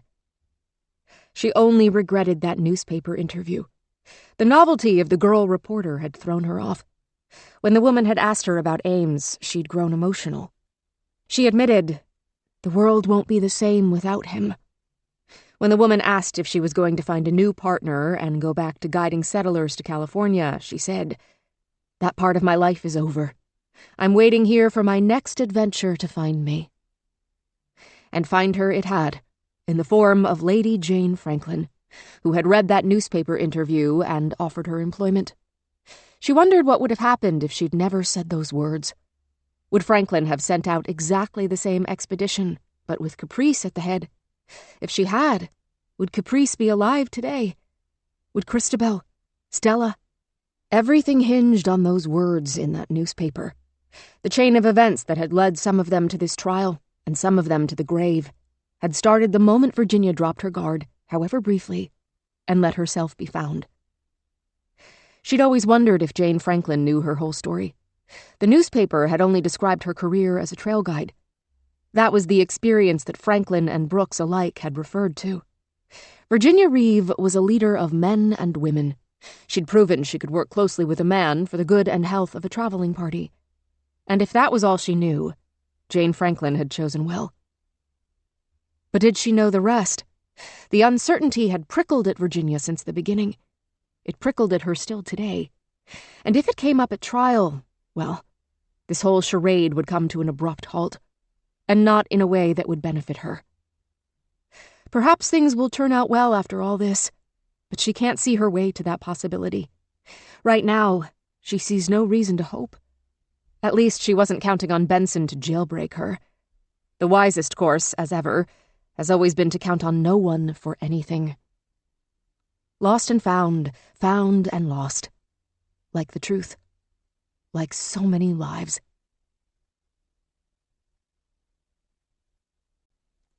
Chapter 29.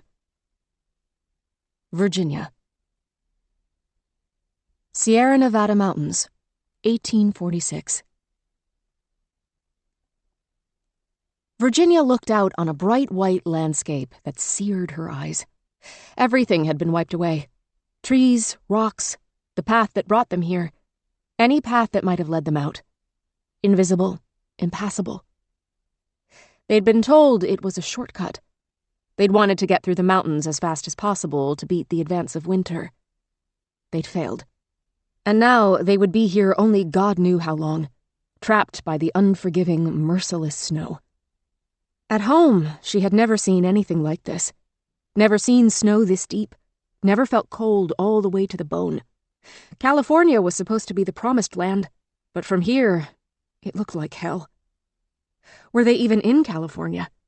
She had lost track. She wasn't a leader of this expedition by any stretch, anyway. She wasn't yet 20 years old, unmarried, still part of her mother's household. She could only do what she was told, go where she was bid. Sneaking out to give her stepfather enough supplies to survive on after his exile. That had been her only act of rebellion. And look where being good had gotten her. Stuck here. And look at the people stuck with her. Keseberg certainly wasn't a good man. Nor Foster. And she had serious doubts about Spitzer and Reinhardt. If one's actions made such a difference, she should be in a different place than they were, not the same. She'd prayed with the Breens a few times already, and she was considering, if the weather warmed enough, dragging herself through the drifts toward their cabin again. The times when she knelt to pray with them, grasping John's hand on one side and Edward's on the other, were the only times she felt warm. The only times she forgot her hunger. Perhaps their God warmed them. Perhaps when God spoke to you, it wasn't in words you could understand, only feelings. If she got out alive, she would thank God for it, and ask him to tell her how she could serve him best. And if she didn't get out alive, she wouldn't have to worry about keeping that promise or any other. The snow was beautiful in its way, blue from within, like the color of the veins under a pretty girl's pale skin. Virginia herself had never had skin translucent enough to see through, but her cousin Mary Catherine had, and she could hear her relatives' compliments ringing out over this cold snow. How lovely, how delicate. The fact that she'd left Mary Catherine behind when her family had joined this wagon party, and the much more worrisome fact that the women she could hear speaking these words were clearly non-existent. Oh, those facts were simply not relevant right now, in the face of life-changing uncertainty. If her mind was developing ways to come to terms with it, that was to be expected. Was she going insane? And if so, what could she do about it? Perhaps the smartest thing, given how bad it had already gotten and the inevitable truth that it would definitely get much worse, would be to walk outside and throw herself face down into a drift. If the fine snow didn't choke or smother her straight off, she would quickly freeze stiff. Then death would come for her at last. Would it be pleasant enough? Would it be over soon?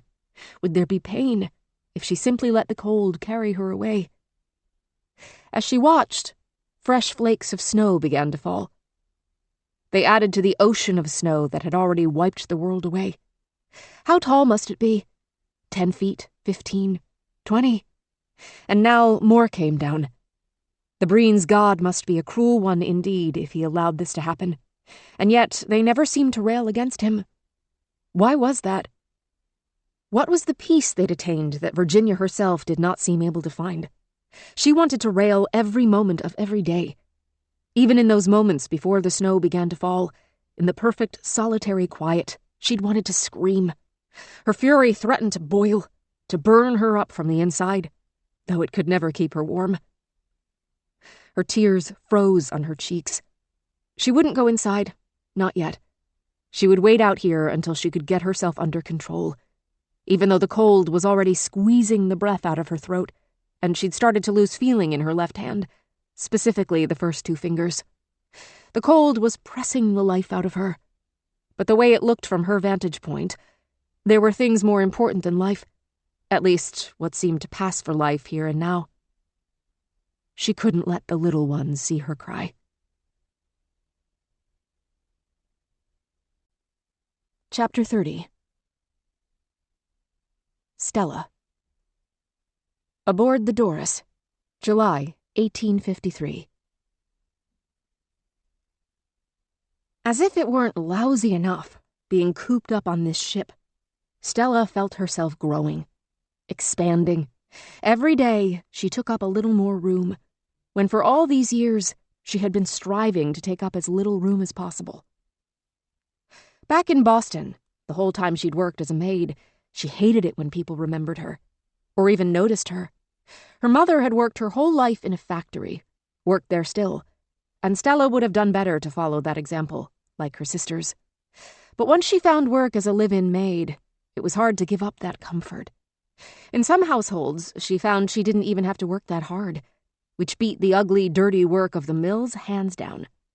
Let her sisters spoil their beauty with long hours, their hands with lye burns and caustic dye. She could stay above it all.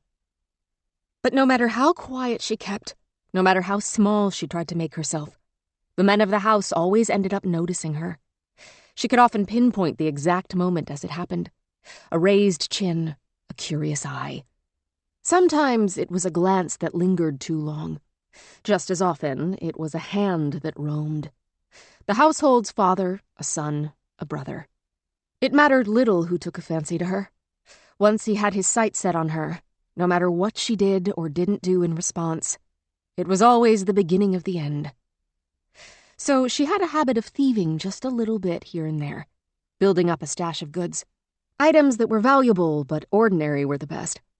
Diamond studs or pearl drops, for example, could be exchanged for hard coin or folding money without raising uncomfortable questions. But she was an opportunistic thief, tucking aside everything from silver thimbles to porcelain pots if the opportunity presented itself. Small things could be tucked away into the folds of dresses and secured in the lining of a knapsack, a mattress, a coat. In this way, when she was inevitably dismissed, sometimes mere days, sometimes several months after a man of the household first noticed her, she'd have something to survive on until she landed on her feet, like a cat, in her next situation. On the Doris, she'd been stealing things here and there purely from habit, but so far, none of the men had noticed her in that dooming, dangerous way. Her invisibility here was a small, treasured wonder. She'd once heard that certain animals smelled different in heat, sending out a scent that brought potential mates to them for a good rutting. Perhaps now, in her condition, she sent out the opposite of that. Neither the men nor the women seemed to have much interest in her, and she relished the lack of attention. All until the day things took the darkest turn. She'd misjudged the hour somehow and found herself arriving at the mess just as the women's shift was ending. So as she came into the tight, fragrant space, the last of the women headed for the door, as the men, still looking forward to their own meal, arrived. Had she been less hungry, she would have fled then and there, but her growling, avid belly would not let her. She stood her ground and served herself a trencher. Had there been more room and proper seating, the men would have kept their distance. But as the room filled up, there was simply nowhere else to stand, and the late-arriving men drew closer and closer to where she stood. She ate as quickly as she dared, but she was not done yet when a man took the last space in the cabin, immediately next to her. As they all shoveled food into their mouths wordlessly, everyone hoping to be done as quickly as possible, she saw the man next to her recoil. At first, she simply thought he was disgusted by her ravenous, graceless way of eating. But when she snuck a look at his increasingly horrified face, she looked down to see what he was recoiling from. Blood. Her blood. Now, at the moment she most needed help, Stella was truly alone. She'd always prided herself on taking control of things, Whether that meant handling the persistent advances of her employer to her own advantage, or squirreling away her mistress's lesser-loved valuables against a rainy day. This last time, when her mistress had informed her gleefully she was to be dismissed, she herself had suggested she be sent on a voyage. "Because if I am still here in Boston, Mrs. Holliday, don't you think Charles will come look for me? And if he finds me, he will want to marry. I'm not sure I could refuse him if he asked." This was not the kind of journey she'd meant, but it would do. As a child, she'd imagined herself on the deck of a ship like this, hair blowing in the wind, face thrust forward with anticipation. An adventure, a true adventure. Had Charles been the only one to notice her, she would have happily run away with him, or stayed in Boston as his mistress. But when his father noticed her also, that awful clock had begun to tick, and there was no coming back from it. There was also no telling which one of them had put this unwitting passenger in her belly, but in so many ways, it didn't matter. And now this. Bleeding in the mess, crimson blood mixed with some other, clearer liquid running down her leg onto the worn wood of the floor. She'd seen enough women in the family way to know that the kernel growing inside her was nowhere old enough to live and breathe. She should have had at least 2 more months, probably 3. Every day since she guessed about the passenger, she wondered what would happen to her, to it. But at this moment, she wondered no more. She knew, with an awful, dire certainty deep in her gut, exactly what was about to happen. The only question was whether there would be 1 death or 2. The bloody puddle on the floor grew. "You there!" she heard a man shout, far off, miles away. "Here! Help!" A rumbling caught her ears. The men were annoyed by something. If she could gather the strength to look up, pull herself together against the ringing pain that threatened to steal her breath, her mind, her everything. Yes, they were mumbling their discontent to one another, because a woman walked among them, her skirts brushing their knees in the narrow space, and she did not seem even a bit sorry. Stella swallowed down bile and looked up so she could face the woman. It was Elizabeth. Pain and dizziness smeared the other woman's features, and it was only the color of her skin that made her stand out. Of all the rotten luck, Stella cursed to herself. What was she doing here? Of all the women who could have crossed her path at this moment, why did it have to be this one? She must have been passing when the men yelled for help, dragged her here. Stella could not form words, but there was one thing she could do. She did not want to do it. She had to do it, or die. She stretched her hand out toward Elizabeth in the way Virginia had taught them, palm facing outward. Help. Then Elizabeth was by her side, offering her arm, which Stella clutched hard like a drowning woman, balling a wad of cotton in her fist. "It's coming," she whispered. Elizabeth said, "Do you want me to take you to someone, or bring them here?" It's hard to move," Stella said. "But the men can't see this." "I'll take you to Siobhan. She'll know what to do." "All right." Stella flung her arm around Elizabeth and almost brought her down, but the shorter woman didn't complain. She braced her feet hard, leaned over to place one hand on the table, and said in a low voice, "Let's try again." They edged out from between the men, hearing the grumbles as they went. A roll flew through the air and bounced off Stella's shoulder. She ignored it. Elizabeth moved forward grimly, in silence. Then they were out of the mess.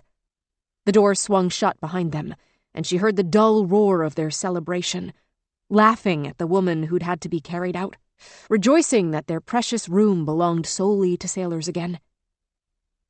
Still silent, still clinging to one another, Elizabeth and Stella made their way through the ship. They did it slowly, with halting steps and staggering missteps that sent them both careening into boards and rope heaps and doors that swung open under their weight, into rooms they'd had no intention of entering. Every time the motion of the ship swung them off course, Stella listened for Elizabeth's determined sigh, and they moved on as one back in the right direction. Finally, Stella arrived in a tiny dark cabin she didn't recognize, and standing over her was the familiar face of Siobhan, saying, You made it. Just rest. Just rest. We've got you." She fell onto something that might have been a pallet and lay still, relief swirling in with the pain.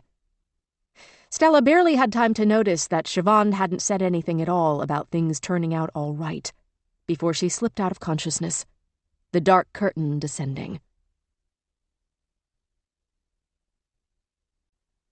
Chapter 31.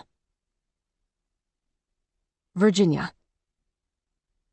Aboard the Doris, July 1853. The day and night and day that Stella labored were some of the longest of Virginia's life, and she'd had days before that would have put seasoned soldiers in the madhouse. But the limbo of Stella's labor was terrible. If the baby had been born right away, that would usher in a whole new host of problems.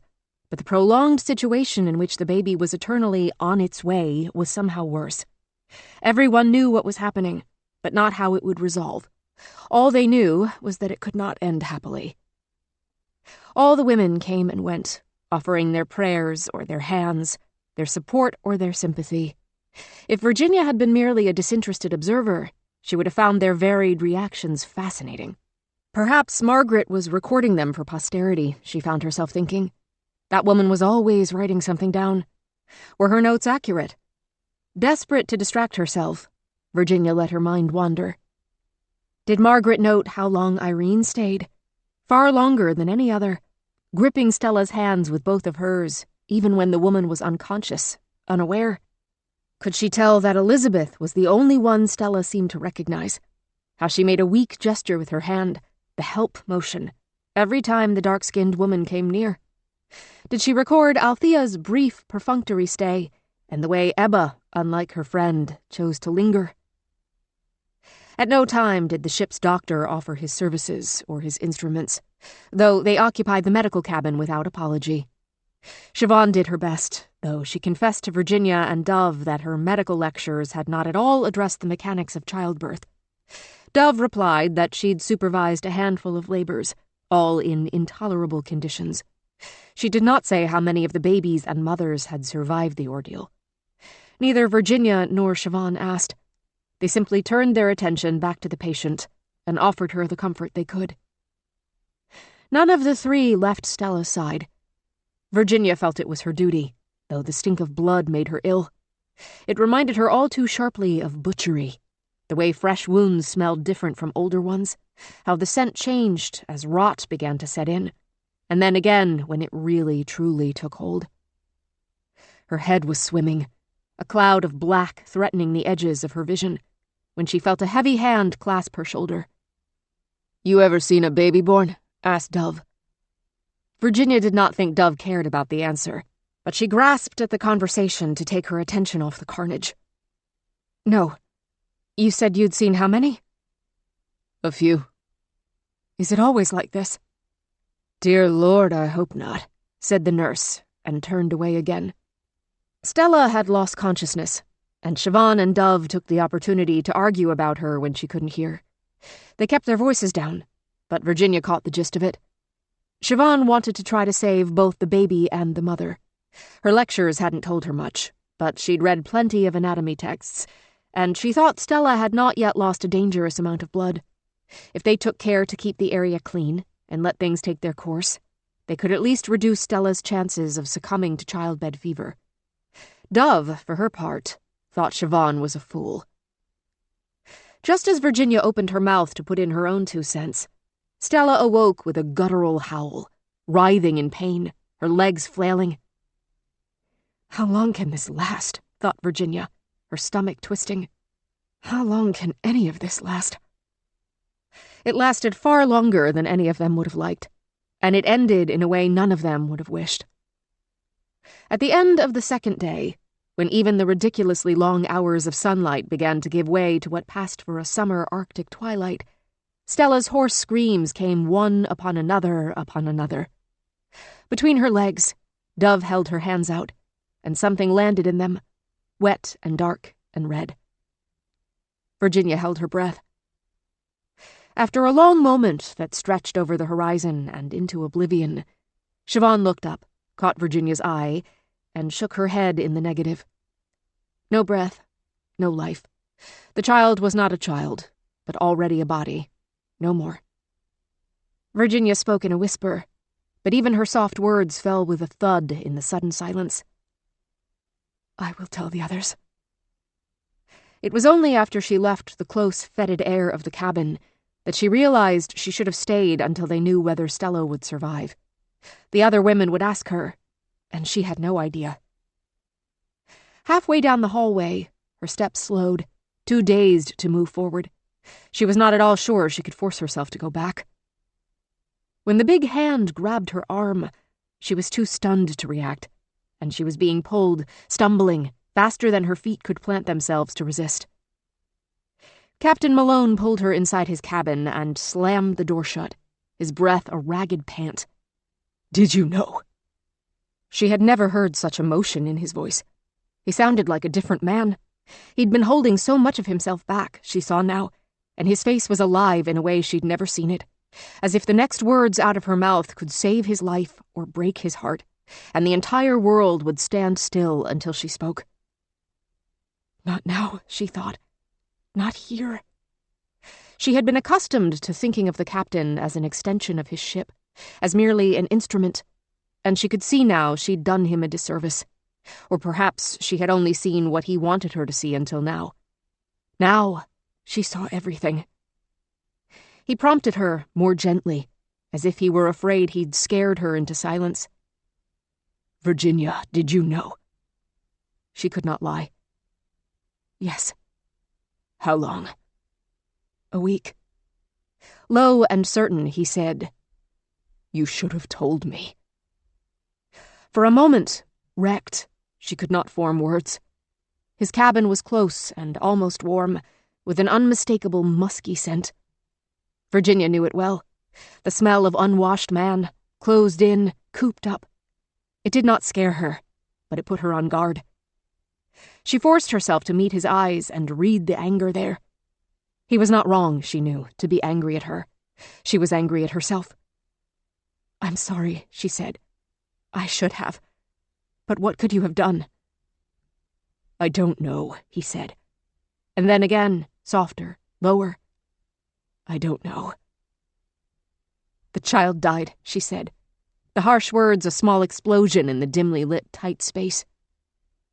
Eternal Lord God, you hold all souls in life, he said. Not to her, and turned away from her to continue the prayer, muttering softly, his words only between him and his God. She remembered early in the voyage, after Christabel's death, when his bare hands had clasped hers in prayer. Now they both wore mittens to keep warm at night, even inside their cabins, and for this prayer, his hands clasped only each other. Her face burned with shame. She had failed Stella. She had failed the captain. She pressed her mittened hands together, trying to pray, but her mind was too dizzied with earthly concerns. What now? Dear God. And it was a prayer, but not a reassuring one. Dear God, what now? Once the captain finished his prayer and rhythmically tapped his forehead, chest, left shoulder, right, he turned back to her. The look on his face was far more complex than anger. The men. They will take this as another bad omen.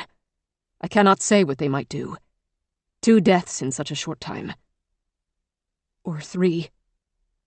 The woman will not survive. Her name is Stella, said Virginia, her voice unsteady. And we don't know. Death comes in 3s, he said grimly. For them, it might be better. Worse for her, said Virginia, almost spitting the words. Is that all you think of? How it is for them? He grabbed her by both shoulders. She felt the covered tip of his thumb in the hollow in front of her shoulder bone. He grasped her so tightly, and yet she did not believe he would hurt her. You have no idea what I think of, he said. Then tell me, she said, not flinching. Captain Malcolm let go of her shoulders, but their bodies were still so close together she could smell him. The real him, not the cabin's stale air. He was salt and musk, dirt and cedar, with a faint undertone of rum. He began. Do you know the story of the man this bay is named for? Hudson. I'm afraid I don't. I'll tell you the short version, he said, his voice clipped.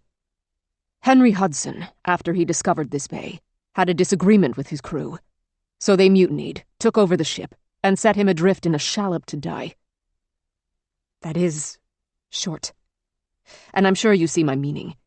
You seem to think that being in charge of a group means you dictate their actions. That's not what I think, protested Virginia, but he did not stop to listen to what she did think. One never dictates people's actions. You only guide them. No one person can ever truly be in charge of another. Are you saying you can't command your crew not to hurt us? I'm saying I already have, for all the good it will do. She wanted to pound her fists against the close walls. She wanted to roar. She couldn't. You're afraid they won't listen? Yes. Can't you make them? She knew she sounded childish, but didn't know what else to say. You've met Keene. Do you think I can make him do anything?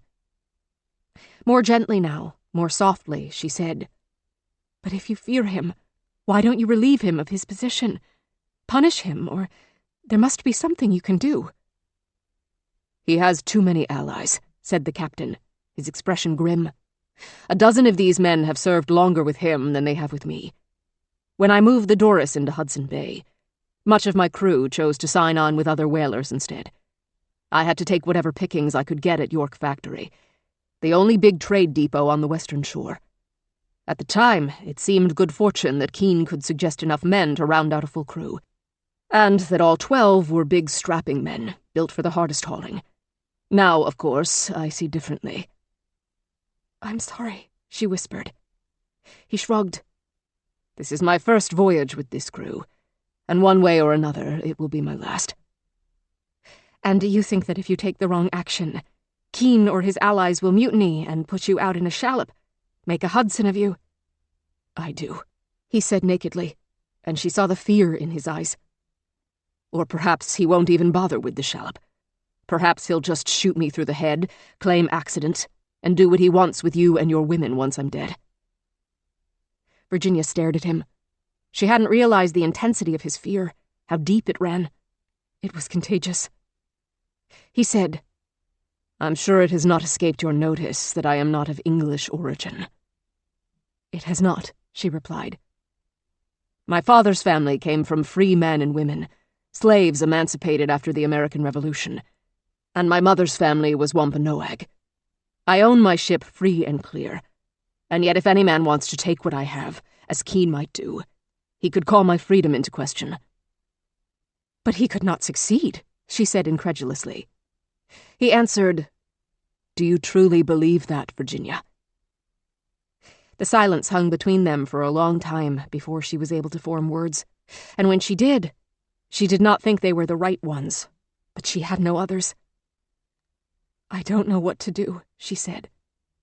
"As I said, and I know you do not want to hear this, it will be better for you if Stella dies." "I cannot hope for that." "I know." All at once, her fear, like his, roared over her in a wave. "Why did you tell me? Why did you tell me any of this?" "You've kept secrets from me, things you should have shared.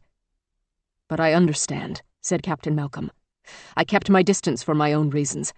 I led you to believe that you could not trust me. I am sorry." "You weren't wrong. The fault is mine, too." "Let us set the question of fault aside. Can you promise to be honest with me?"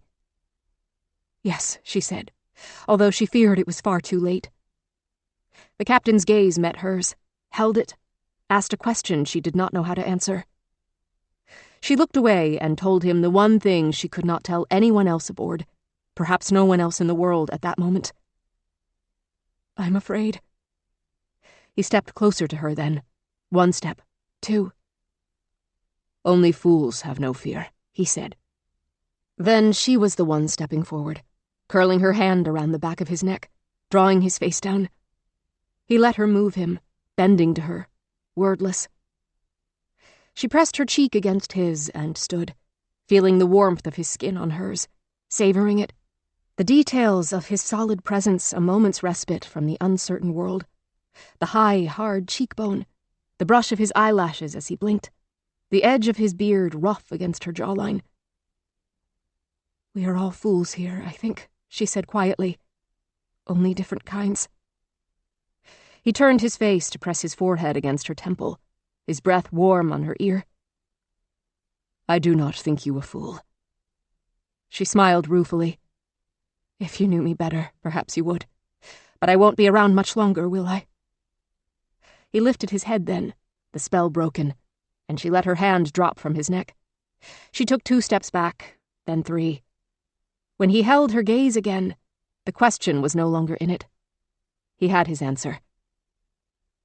"God willing," he said, "we will both find glory in our separate adventures." There was nothing more to say. She had promised honesty, and the honest truth was, after the women disembarked at Repulse Bay, she never expected to see Jacob Malcolm again. Their adventures would be, as he had put it perfectly, separate. Moments later, Virginia was back in the narrow, cold hallway, dazed and uncertain. Her duty to the women of the expedition was the most important thing. But after that, she desperately needed to calm herself, and could think of only one way. In gentle, spare terms, she told the women what had happened in the medical cabin, and led them in a short prayer. Then she did not stay. She let them assume she was headed back to check on Stella, but instead, she shouldered her pack and headed in the direction of the galley. There was nowhere to be truly alone, but the cook rarely left the galley, so she pressed herself up against the galley's closed door. She could feel the warmth of the stove through the wood, and savored it for a long moment. She was desperate for reassurance. She hoped that Lady Franklin, across time and miles, could provide it. No one here could, least of all herself. She should have opened the letter in early May, but she was holding it for when she most needed it. She needed it now. Virginia broke the wax seal with trembling fingers and raised the letter toward her face in the dim, greasy light of the oil lamp. The thin paper fluttered as she devoured each word hungrily. "Dear Miss Reeve, 2 months into your journey now. If you have followed the proper course, this letter should find you passing Darkness Point, a windy, desolate place, they say. An earlier expedition ran aground there, beaching their ship, which was lost, and marooning 20 men. When they were found the next summer by another schooner, 6 remained. Let us hope your luck is of somewhat more durable stock. Your luck is, of course, not the only thing that determines whether you succeed. Your spirit and determination play a part. That is why I chose you. I chose the other women who are with you for good reasons as well. I wonder if you might be doubting that at this point, now that you have gotten to know them, now that the veneer of society has long been stripped away. You know these women now, better than anyone else could. I imagine much has been revealed. I am certain each of these women has flaws of which I was not aware. I am certain the same is true of you. And so, do the best you can. No expedition's path is completely smooth. You are in rough terrain. If you have veered off course, you are likely in even harsher territory and greater danger. Make good decisions. Use the strengths of your women. That is why they are with you, every last one. My husband had more ships, more resources, more men, and yet we do not know his fate or theirs. I look to you to answer that question. I look to you to bring him home. And if you cannot, for whatever reason, I hope you can bring home news of his fate, so we can trumpet his successes to the world. The world thirsts to know the truth. I cannot have them thinking he made the mistake made by the expedition beached at Darkness Point. He was not so foolish. He cannot, will not be remembered in such a way. You will help me show them. You will polish his name to a brilliant shine. I have no doubt in my mind. Move ever forward. It is summer now, but winter will come. Do as much as you can until that day. Sincere regards, J. Chapter 32. Virginia. Charles Street Jail, Boston, October 1854. Today's food is no better than yesterday's, but with each day, Virginia finds it more tolerable. Probably because it has become habit. In the North, she became accustomed to flour paste and pemmican, and after that, nothing, then raw meat, then jerked meat, then nothing again. Whatever they call food here is at least halfway worthy of the name and arrives regularly. She never has to wonder whether there will be more. She looks up from her gruel when Benson calls nonchalantly, "A visitor for you." Perhaps it will be her counsel, coming to ask questions Virginia will never answer, now that she is certain he's working against her. She thinks she has figured it out. If the Collins family has arranged for him, she thinks, it all makes far more sense. Not just his indifference and inaction in the courtroom, but his probing questions in the privacy of her cell. On the few occasions he bothered speaking to her, he pressed her to tell him what really happened. Was that for her defense, or to hand over to those who want to destroy her? She does not bother to look up when she hears footsteps. She will never speak a willing word to Clevenger again. Then she catches a whiff of rose perfume wafting gently into the frigid stone box of her cell. She hears the unmistakable whisper of silk on silk. How long has it been since she heard that sound? Since the parlor where she met Caprice. That was a lifetime ago. But it was the beginning of all this, and she fears she will not like the end. The very thought makes her head feel heavy, but she forces herself to lift it anyway, open her eyes, stare out through the bars. The freckles like scattered stars, the stout body, the long dexterous fingers. Instant recognition. Siobhan, she thinks, her hand rising almost of its own accord to touch the cool metal of the bars between them. The girl almost looks like a ghost. Younger, untouched. Somehow like an earlier version of the Siobhan that Virginia knew. And she'd never seen Siobhan like this. Decorated and adorned, fully feminine, with her hair in precise ringlets that tumble down from an intricate hat Virginia assumes is very much in fashion. The purity of her smooth cheeks under the powder can't be real. It isn't possible. And so Virginia looks closer. The face is Siobhan's, yet subtly not. And then she realizes who she's looking at. The twins look so much alike, nearly identical. It's the only way the switch could work. Siobhan attended medical lectures at Harvard College and came north on the expedition. The one who stayed home and busied themselves with social calls and dress fittings. The one whose skin remains creamy and flawless. This is not the Siobhan that Virginia knew. "Sean," she breathes. His eyes flash wild at her incautious use of the name. She hastens to correct her mistake, takes care in case the guard is listening.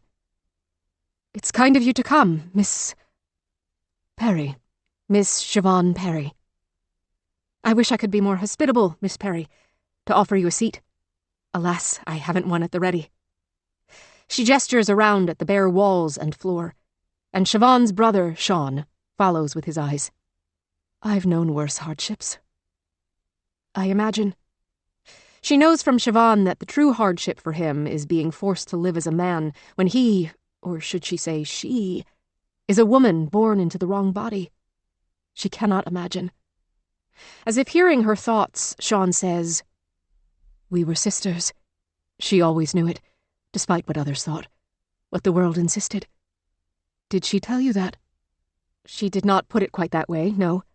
But I'm familiar with your situation." Sean says, "Then you understand why she couldn't come. It would expose both of us in ways that are unacceptable." "How is she?" whispers Virginia instead of answering. She doesn't want to indulge in asking why. Sean didn't have to come here at all. In an ideal world, yes, Siobhan would sit in the witness box telling her story, the one that would prove Virginia innocent of murder. Siobhan saw everything that happened between Caprice and Virginia on that last day. Her truth, if she shared it, would be the real truth.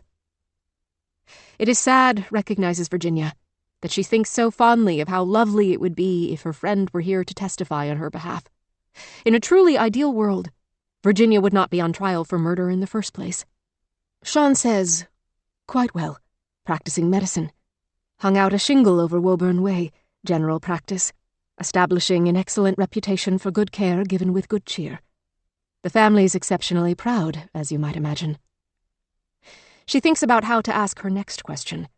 It doesn't seem like there are any guards or officers close enough to overhear them, but better to be circumspect. Living under a new name, then. The name belongs to Dr. Perry now. Its original owner has no need of it. Virginia wonders if Siobhan is truly happy with this arrangement. The switch is not exactly tit for tat. The Perry who is the sister before her, born into the name Sean, can now live as the woman she has always believed herself to be. But the new Sean is a woman too, born Siobhan, who has never wanted to be a man, only to exercise the rights a man has, to get an education, to use one's talents, to walk in the world without apology or fear. Rights that half the white population takes merrily for granted, and most of the other half feels will always lie beyond their constrained feminine reach. But her friend is, in many ways, living the life she wanted. Virginia can't help but smile at that. "Does that strike you as odd?" says the new Siobhan. "I am not sure how any of this strikes me," Virginia says truthfully. "There is no reason not to be honest.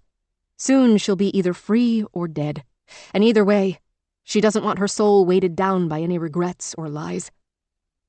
Our mutual friend is a truly exceptional person. I am glad to hear of the doctor's success." A soft, perfumed hand reaches out toward the bars, and Virginia reaches out in response. Even though this Siobhan is not the one she knows and trusts, her touch will be comfort. When the survivors first came off the ice, they found themselves casually touching one another, almost constantly, for reassurance. It was such a joy to feel skin on skin again, instead of only wet fur forever scraping their chilled, half-numb fingertips. So when she sees Siobhan's hand, her concerned face, Virginia eagerly puts her hand out to be touched. Siobhan's gloved fingers lie across the back of Virginia's rougher hand so tenderly. Speaking softly, the new Siobhan asks Virginia, "And is there anything I can do for you?" What she needs is the other Siobhan, her Siobhan, here, to testify, to save her. But that can't happen. For the past year, Siobhan Perry has been regularly seen living her modest life in Boston, while her brother, Sean, the family told friends, has elected to take apprenticeship with a doctor in New Orleans to make a particular study of yellow fever. Siobhan Perry cannot now claim to have participated in an all-female expedition to the Arctic, when countless witnesses saw her everywhere in Boston, from Charlestown to Quincy Market. Both halves of the twins' charade would fall apart. Catastrophe. And after all that, what if the jury didn't believe her story of Virginia's innocence? It isn't worth it. Even Virginia, whose life is on the line, knows it isn't. Instead of asking for what she really wants, what she needs, Virginia says, "Send the doctor my best, if you two speak." Siobhan nods. "Of course. But are you sure there isn't anything I can do to help?" Virginia thinks of everything that has happened in that courtroom, and everything that hasn't. Her lawyer, the one person who is supposed to be on her side, is a puppet for her enemies. The prosecutor is beating her down word by word, witness by witness. The jury of well-off white men and the well-off white judge only trust people who look and sound like them. And those are not the people who will ever speak in favor of Virginia. Every day, every minute, she's felt powerless. She gave up even before she got here. But even though the captain didn't exactly speak up for her, he didn't speak against her either. Even though her own Siobhan is now beyond reach, this Siobhan is offering help. Help. Her wrist begins to twist in the familiar motion, independent of Virginia's mind, moving on its own. What if she didn't give up? What if she tried? If she really wants to live, does she? She cannot just wait for salvation. She could pray to God for help, but that's not the God she knows. If he is to work, he will have to work through human hands. The new Siobhan says again, softly and urgently, "Can I help?" What can she do? One thing, but oh, what a thing.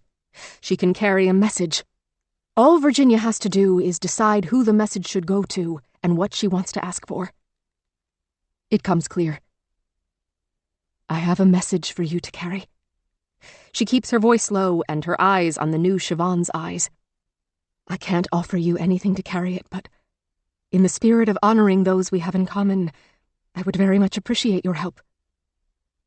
Miss Reeve, says the new Siobhan in a low, lovely whisper, I am at your disposal. Chapter 33. Irene. Massachusetts Superior Court, Boston, October 1854. It is torture to sit here day after day and watch Virginia's trial unfold, and Irene never for a minute considered doing otherwise. She recognized the darkness in Virginia's gaze when they met. It was the dark self-knowledge of a person who had once been unfettered and can never forget what happened in the feral days. She doesn't know Virginia's particular pain any more than Virginia knows hers, but those days make them kin, deep down, and she will never abandon kin. All the survivors, the ones who are here and those who aren't, owe Virginia a debt they can never repay. Perhaps that woman Dove, off to Crimea by now surely, believes she saved her own life up there in the north. The rest of them know better. Virginia's leadership protected some of them more directly for longer, but all of them, would have been at risk without her. Irene may not be able to do much to save her, but she can be here. She can watch. She can witness. Today, she witnesses as, for the first time, the prosecution calls one of the five forward. The prosecution calls Mrs. Ebba Green to the stand. Ebba's eyes are wide. Her mouth falls open. Irene, sitting next to her, grabs for and squeezes the Englishwoman's hand. She always sits between Ebba and Althea. They always arrive at the same time, but in the courtroom they barely glance each other's way. The two former friends never speak to one another, never touch. When Irene's hand squeezes hers, Ebba breathes in audibly and squeezes back. She clearly needs the comfort, however brief. Irene can practically hear her heart galloping in her chest. Irene can hear better than most. Getting unsteadily to her feet, Ebba lets go of Irene's hand and moves forward, almost lurching, putting her hand on the courtroom rail to keep herself from tumbling. She stands there a long moment. Perhaps she's not as stable as she once was after losing those toes. One never realized how important all 10 toes were to balance a person's body. So small, so crucial. Like a tongue, thought Irene. One had no idea how much it was needed until it was gone. Irene suspects Ebba's unsteadiness isn't all about her injuries, though. The Englishwoman is delaying the moment she sits in the witness box. But even as slowly as she creeps forward, she arrives, and in the swearing-in, she stands to face straight forward without any curve to her spine. "Please state your name for the record," says the bailiff. "Mrs. Ebba Green." "You don't use your husband's name?" asks the prosecutor, sounding surprised. "I beg your pardon. Green is my married name." "Oh, but I thought you upper-class ladies used the Christian name as well. Mrs. What is your husband's name?" "Is," asks Ebba quietly. "Was," thinks Irene. The prosecutor mistakes her hesitation. "James? John? Henry?" "Daniel." "Yes. So you could also call yourself Mrs. Daniel Green." "I could, should I choose to," says Ebba slowly. "Well, have it as you like. Do you miss your husband, Mrs. Green?" Ebba can't keep the emotion off her face this time. She is outraged. Miss him? What could that matter to you? The judge looks to the defense attorney, who is rustling papers around. Irene cannot believe just how often the man rustles, but he does not object. "I don't usually hurry attorneys along," says the judge, "but I'm beginning to see the need. Could you please get to the point, counsel?" "Of course, Your Honor. Question withdrawn, Mrs. Green, since you're having trouble answering it. So let's move forward. I'm sure you're wondering why I've asked you to testify for the prosecution. though you sit there in the front row with the supporters of the murderess as if you are proud to know her." Accused. "I'm sorry." Accused murderess. "Have it as you like, Mrs. Green. I hear that is English custom." "Get on with it," says Ebba through gritted teeth, and Irene tries to send her messages with her eyes. "Calm down, steady now, steady." "It's simple. I have 2 questions. Can you answer 2 questions for the sake of your friend, the accused murderess?" "That depends on what the questions are, sir," Ebba says. Irene can hear that she's trying desperately to get herself under control. Irene wonders what they know about Ebba, why she has been chosen. To what use do they intend to put her? Do they know the ways in which Ebba and Althea differ? Or do they think one is as good as the other? Certainly, if Althea had been asked if she missed her husband, she would have just said yes and been done with it. The prosecution probably doesn't know that. But while a shot in the dark doesn't always hit its target, if that target does get hit, it still ends up with a hole in the middle. "Mrs. Green," intones the prosecutor, "could you please name the 12 women of the expedition for us? There was testimony earlier from Mrs. Quinlan. She indicated the defendant told her that the expedition numbered 12. We know some of them, but I think it would be helpful for our jury to hear you give the complete list." Irene sucks her breath in at the exact moment Ebba does, and she hears and feels the rest of the group breathe in too. Doro's breath, Margaret's breath, Althea's, all 5 of them as one. She does not look over to see if Virginia is affected as well. She bets that Virginia is less surprised and better able to hide it. They talked about this. Their answer was agreed upon. Now the only question is whether Ebba will, under oath, give that agreed-upon answer or another one. Ebba says, her voice cool, "No." "I'm sorry." He is incredulous, offended. "No." "No." "Judge," complains the prosecutor, "can you compel her to list the women of the expedition?" The judge looks annoyed, which is not new. But this time, at least his disdain is directed at the prosecutor. "I suppose I could. I choose not to. What reason do you have for wanting them listed?" Putting his hip out almost like a girl denied a stick of penny candy, the prosecutor says, "So we know the name of every woman Virginia Reeve failed to bring back." Irene leans ever so slightly forward in her seat. She can read the skepticism on the judge's face. She knows what he's going to say before he says it. "Do their names matter?" the judge asks, his own answer to the question obvious in his tone. "They are not here." Irene takes this as a good sign for Virginia, a slight nudge in the direction of justice, until the judge goes on. "She failed them," Judge Miller says flatly. "There is one name that matters, the one this case concerns.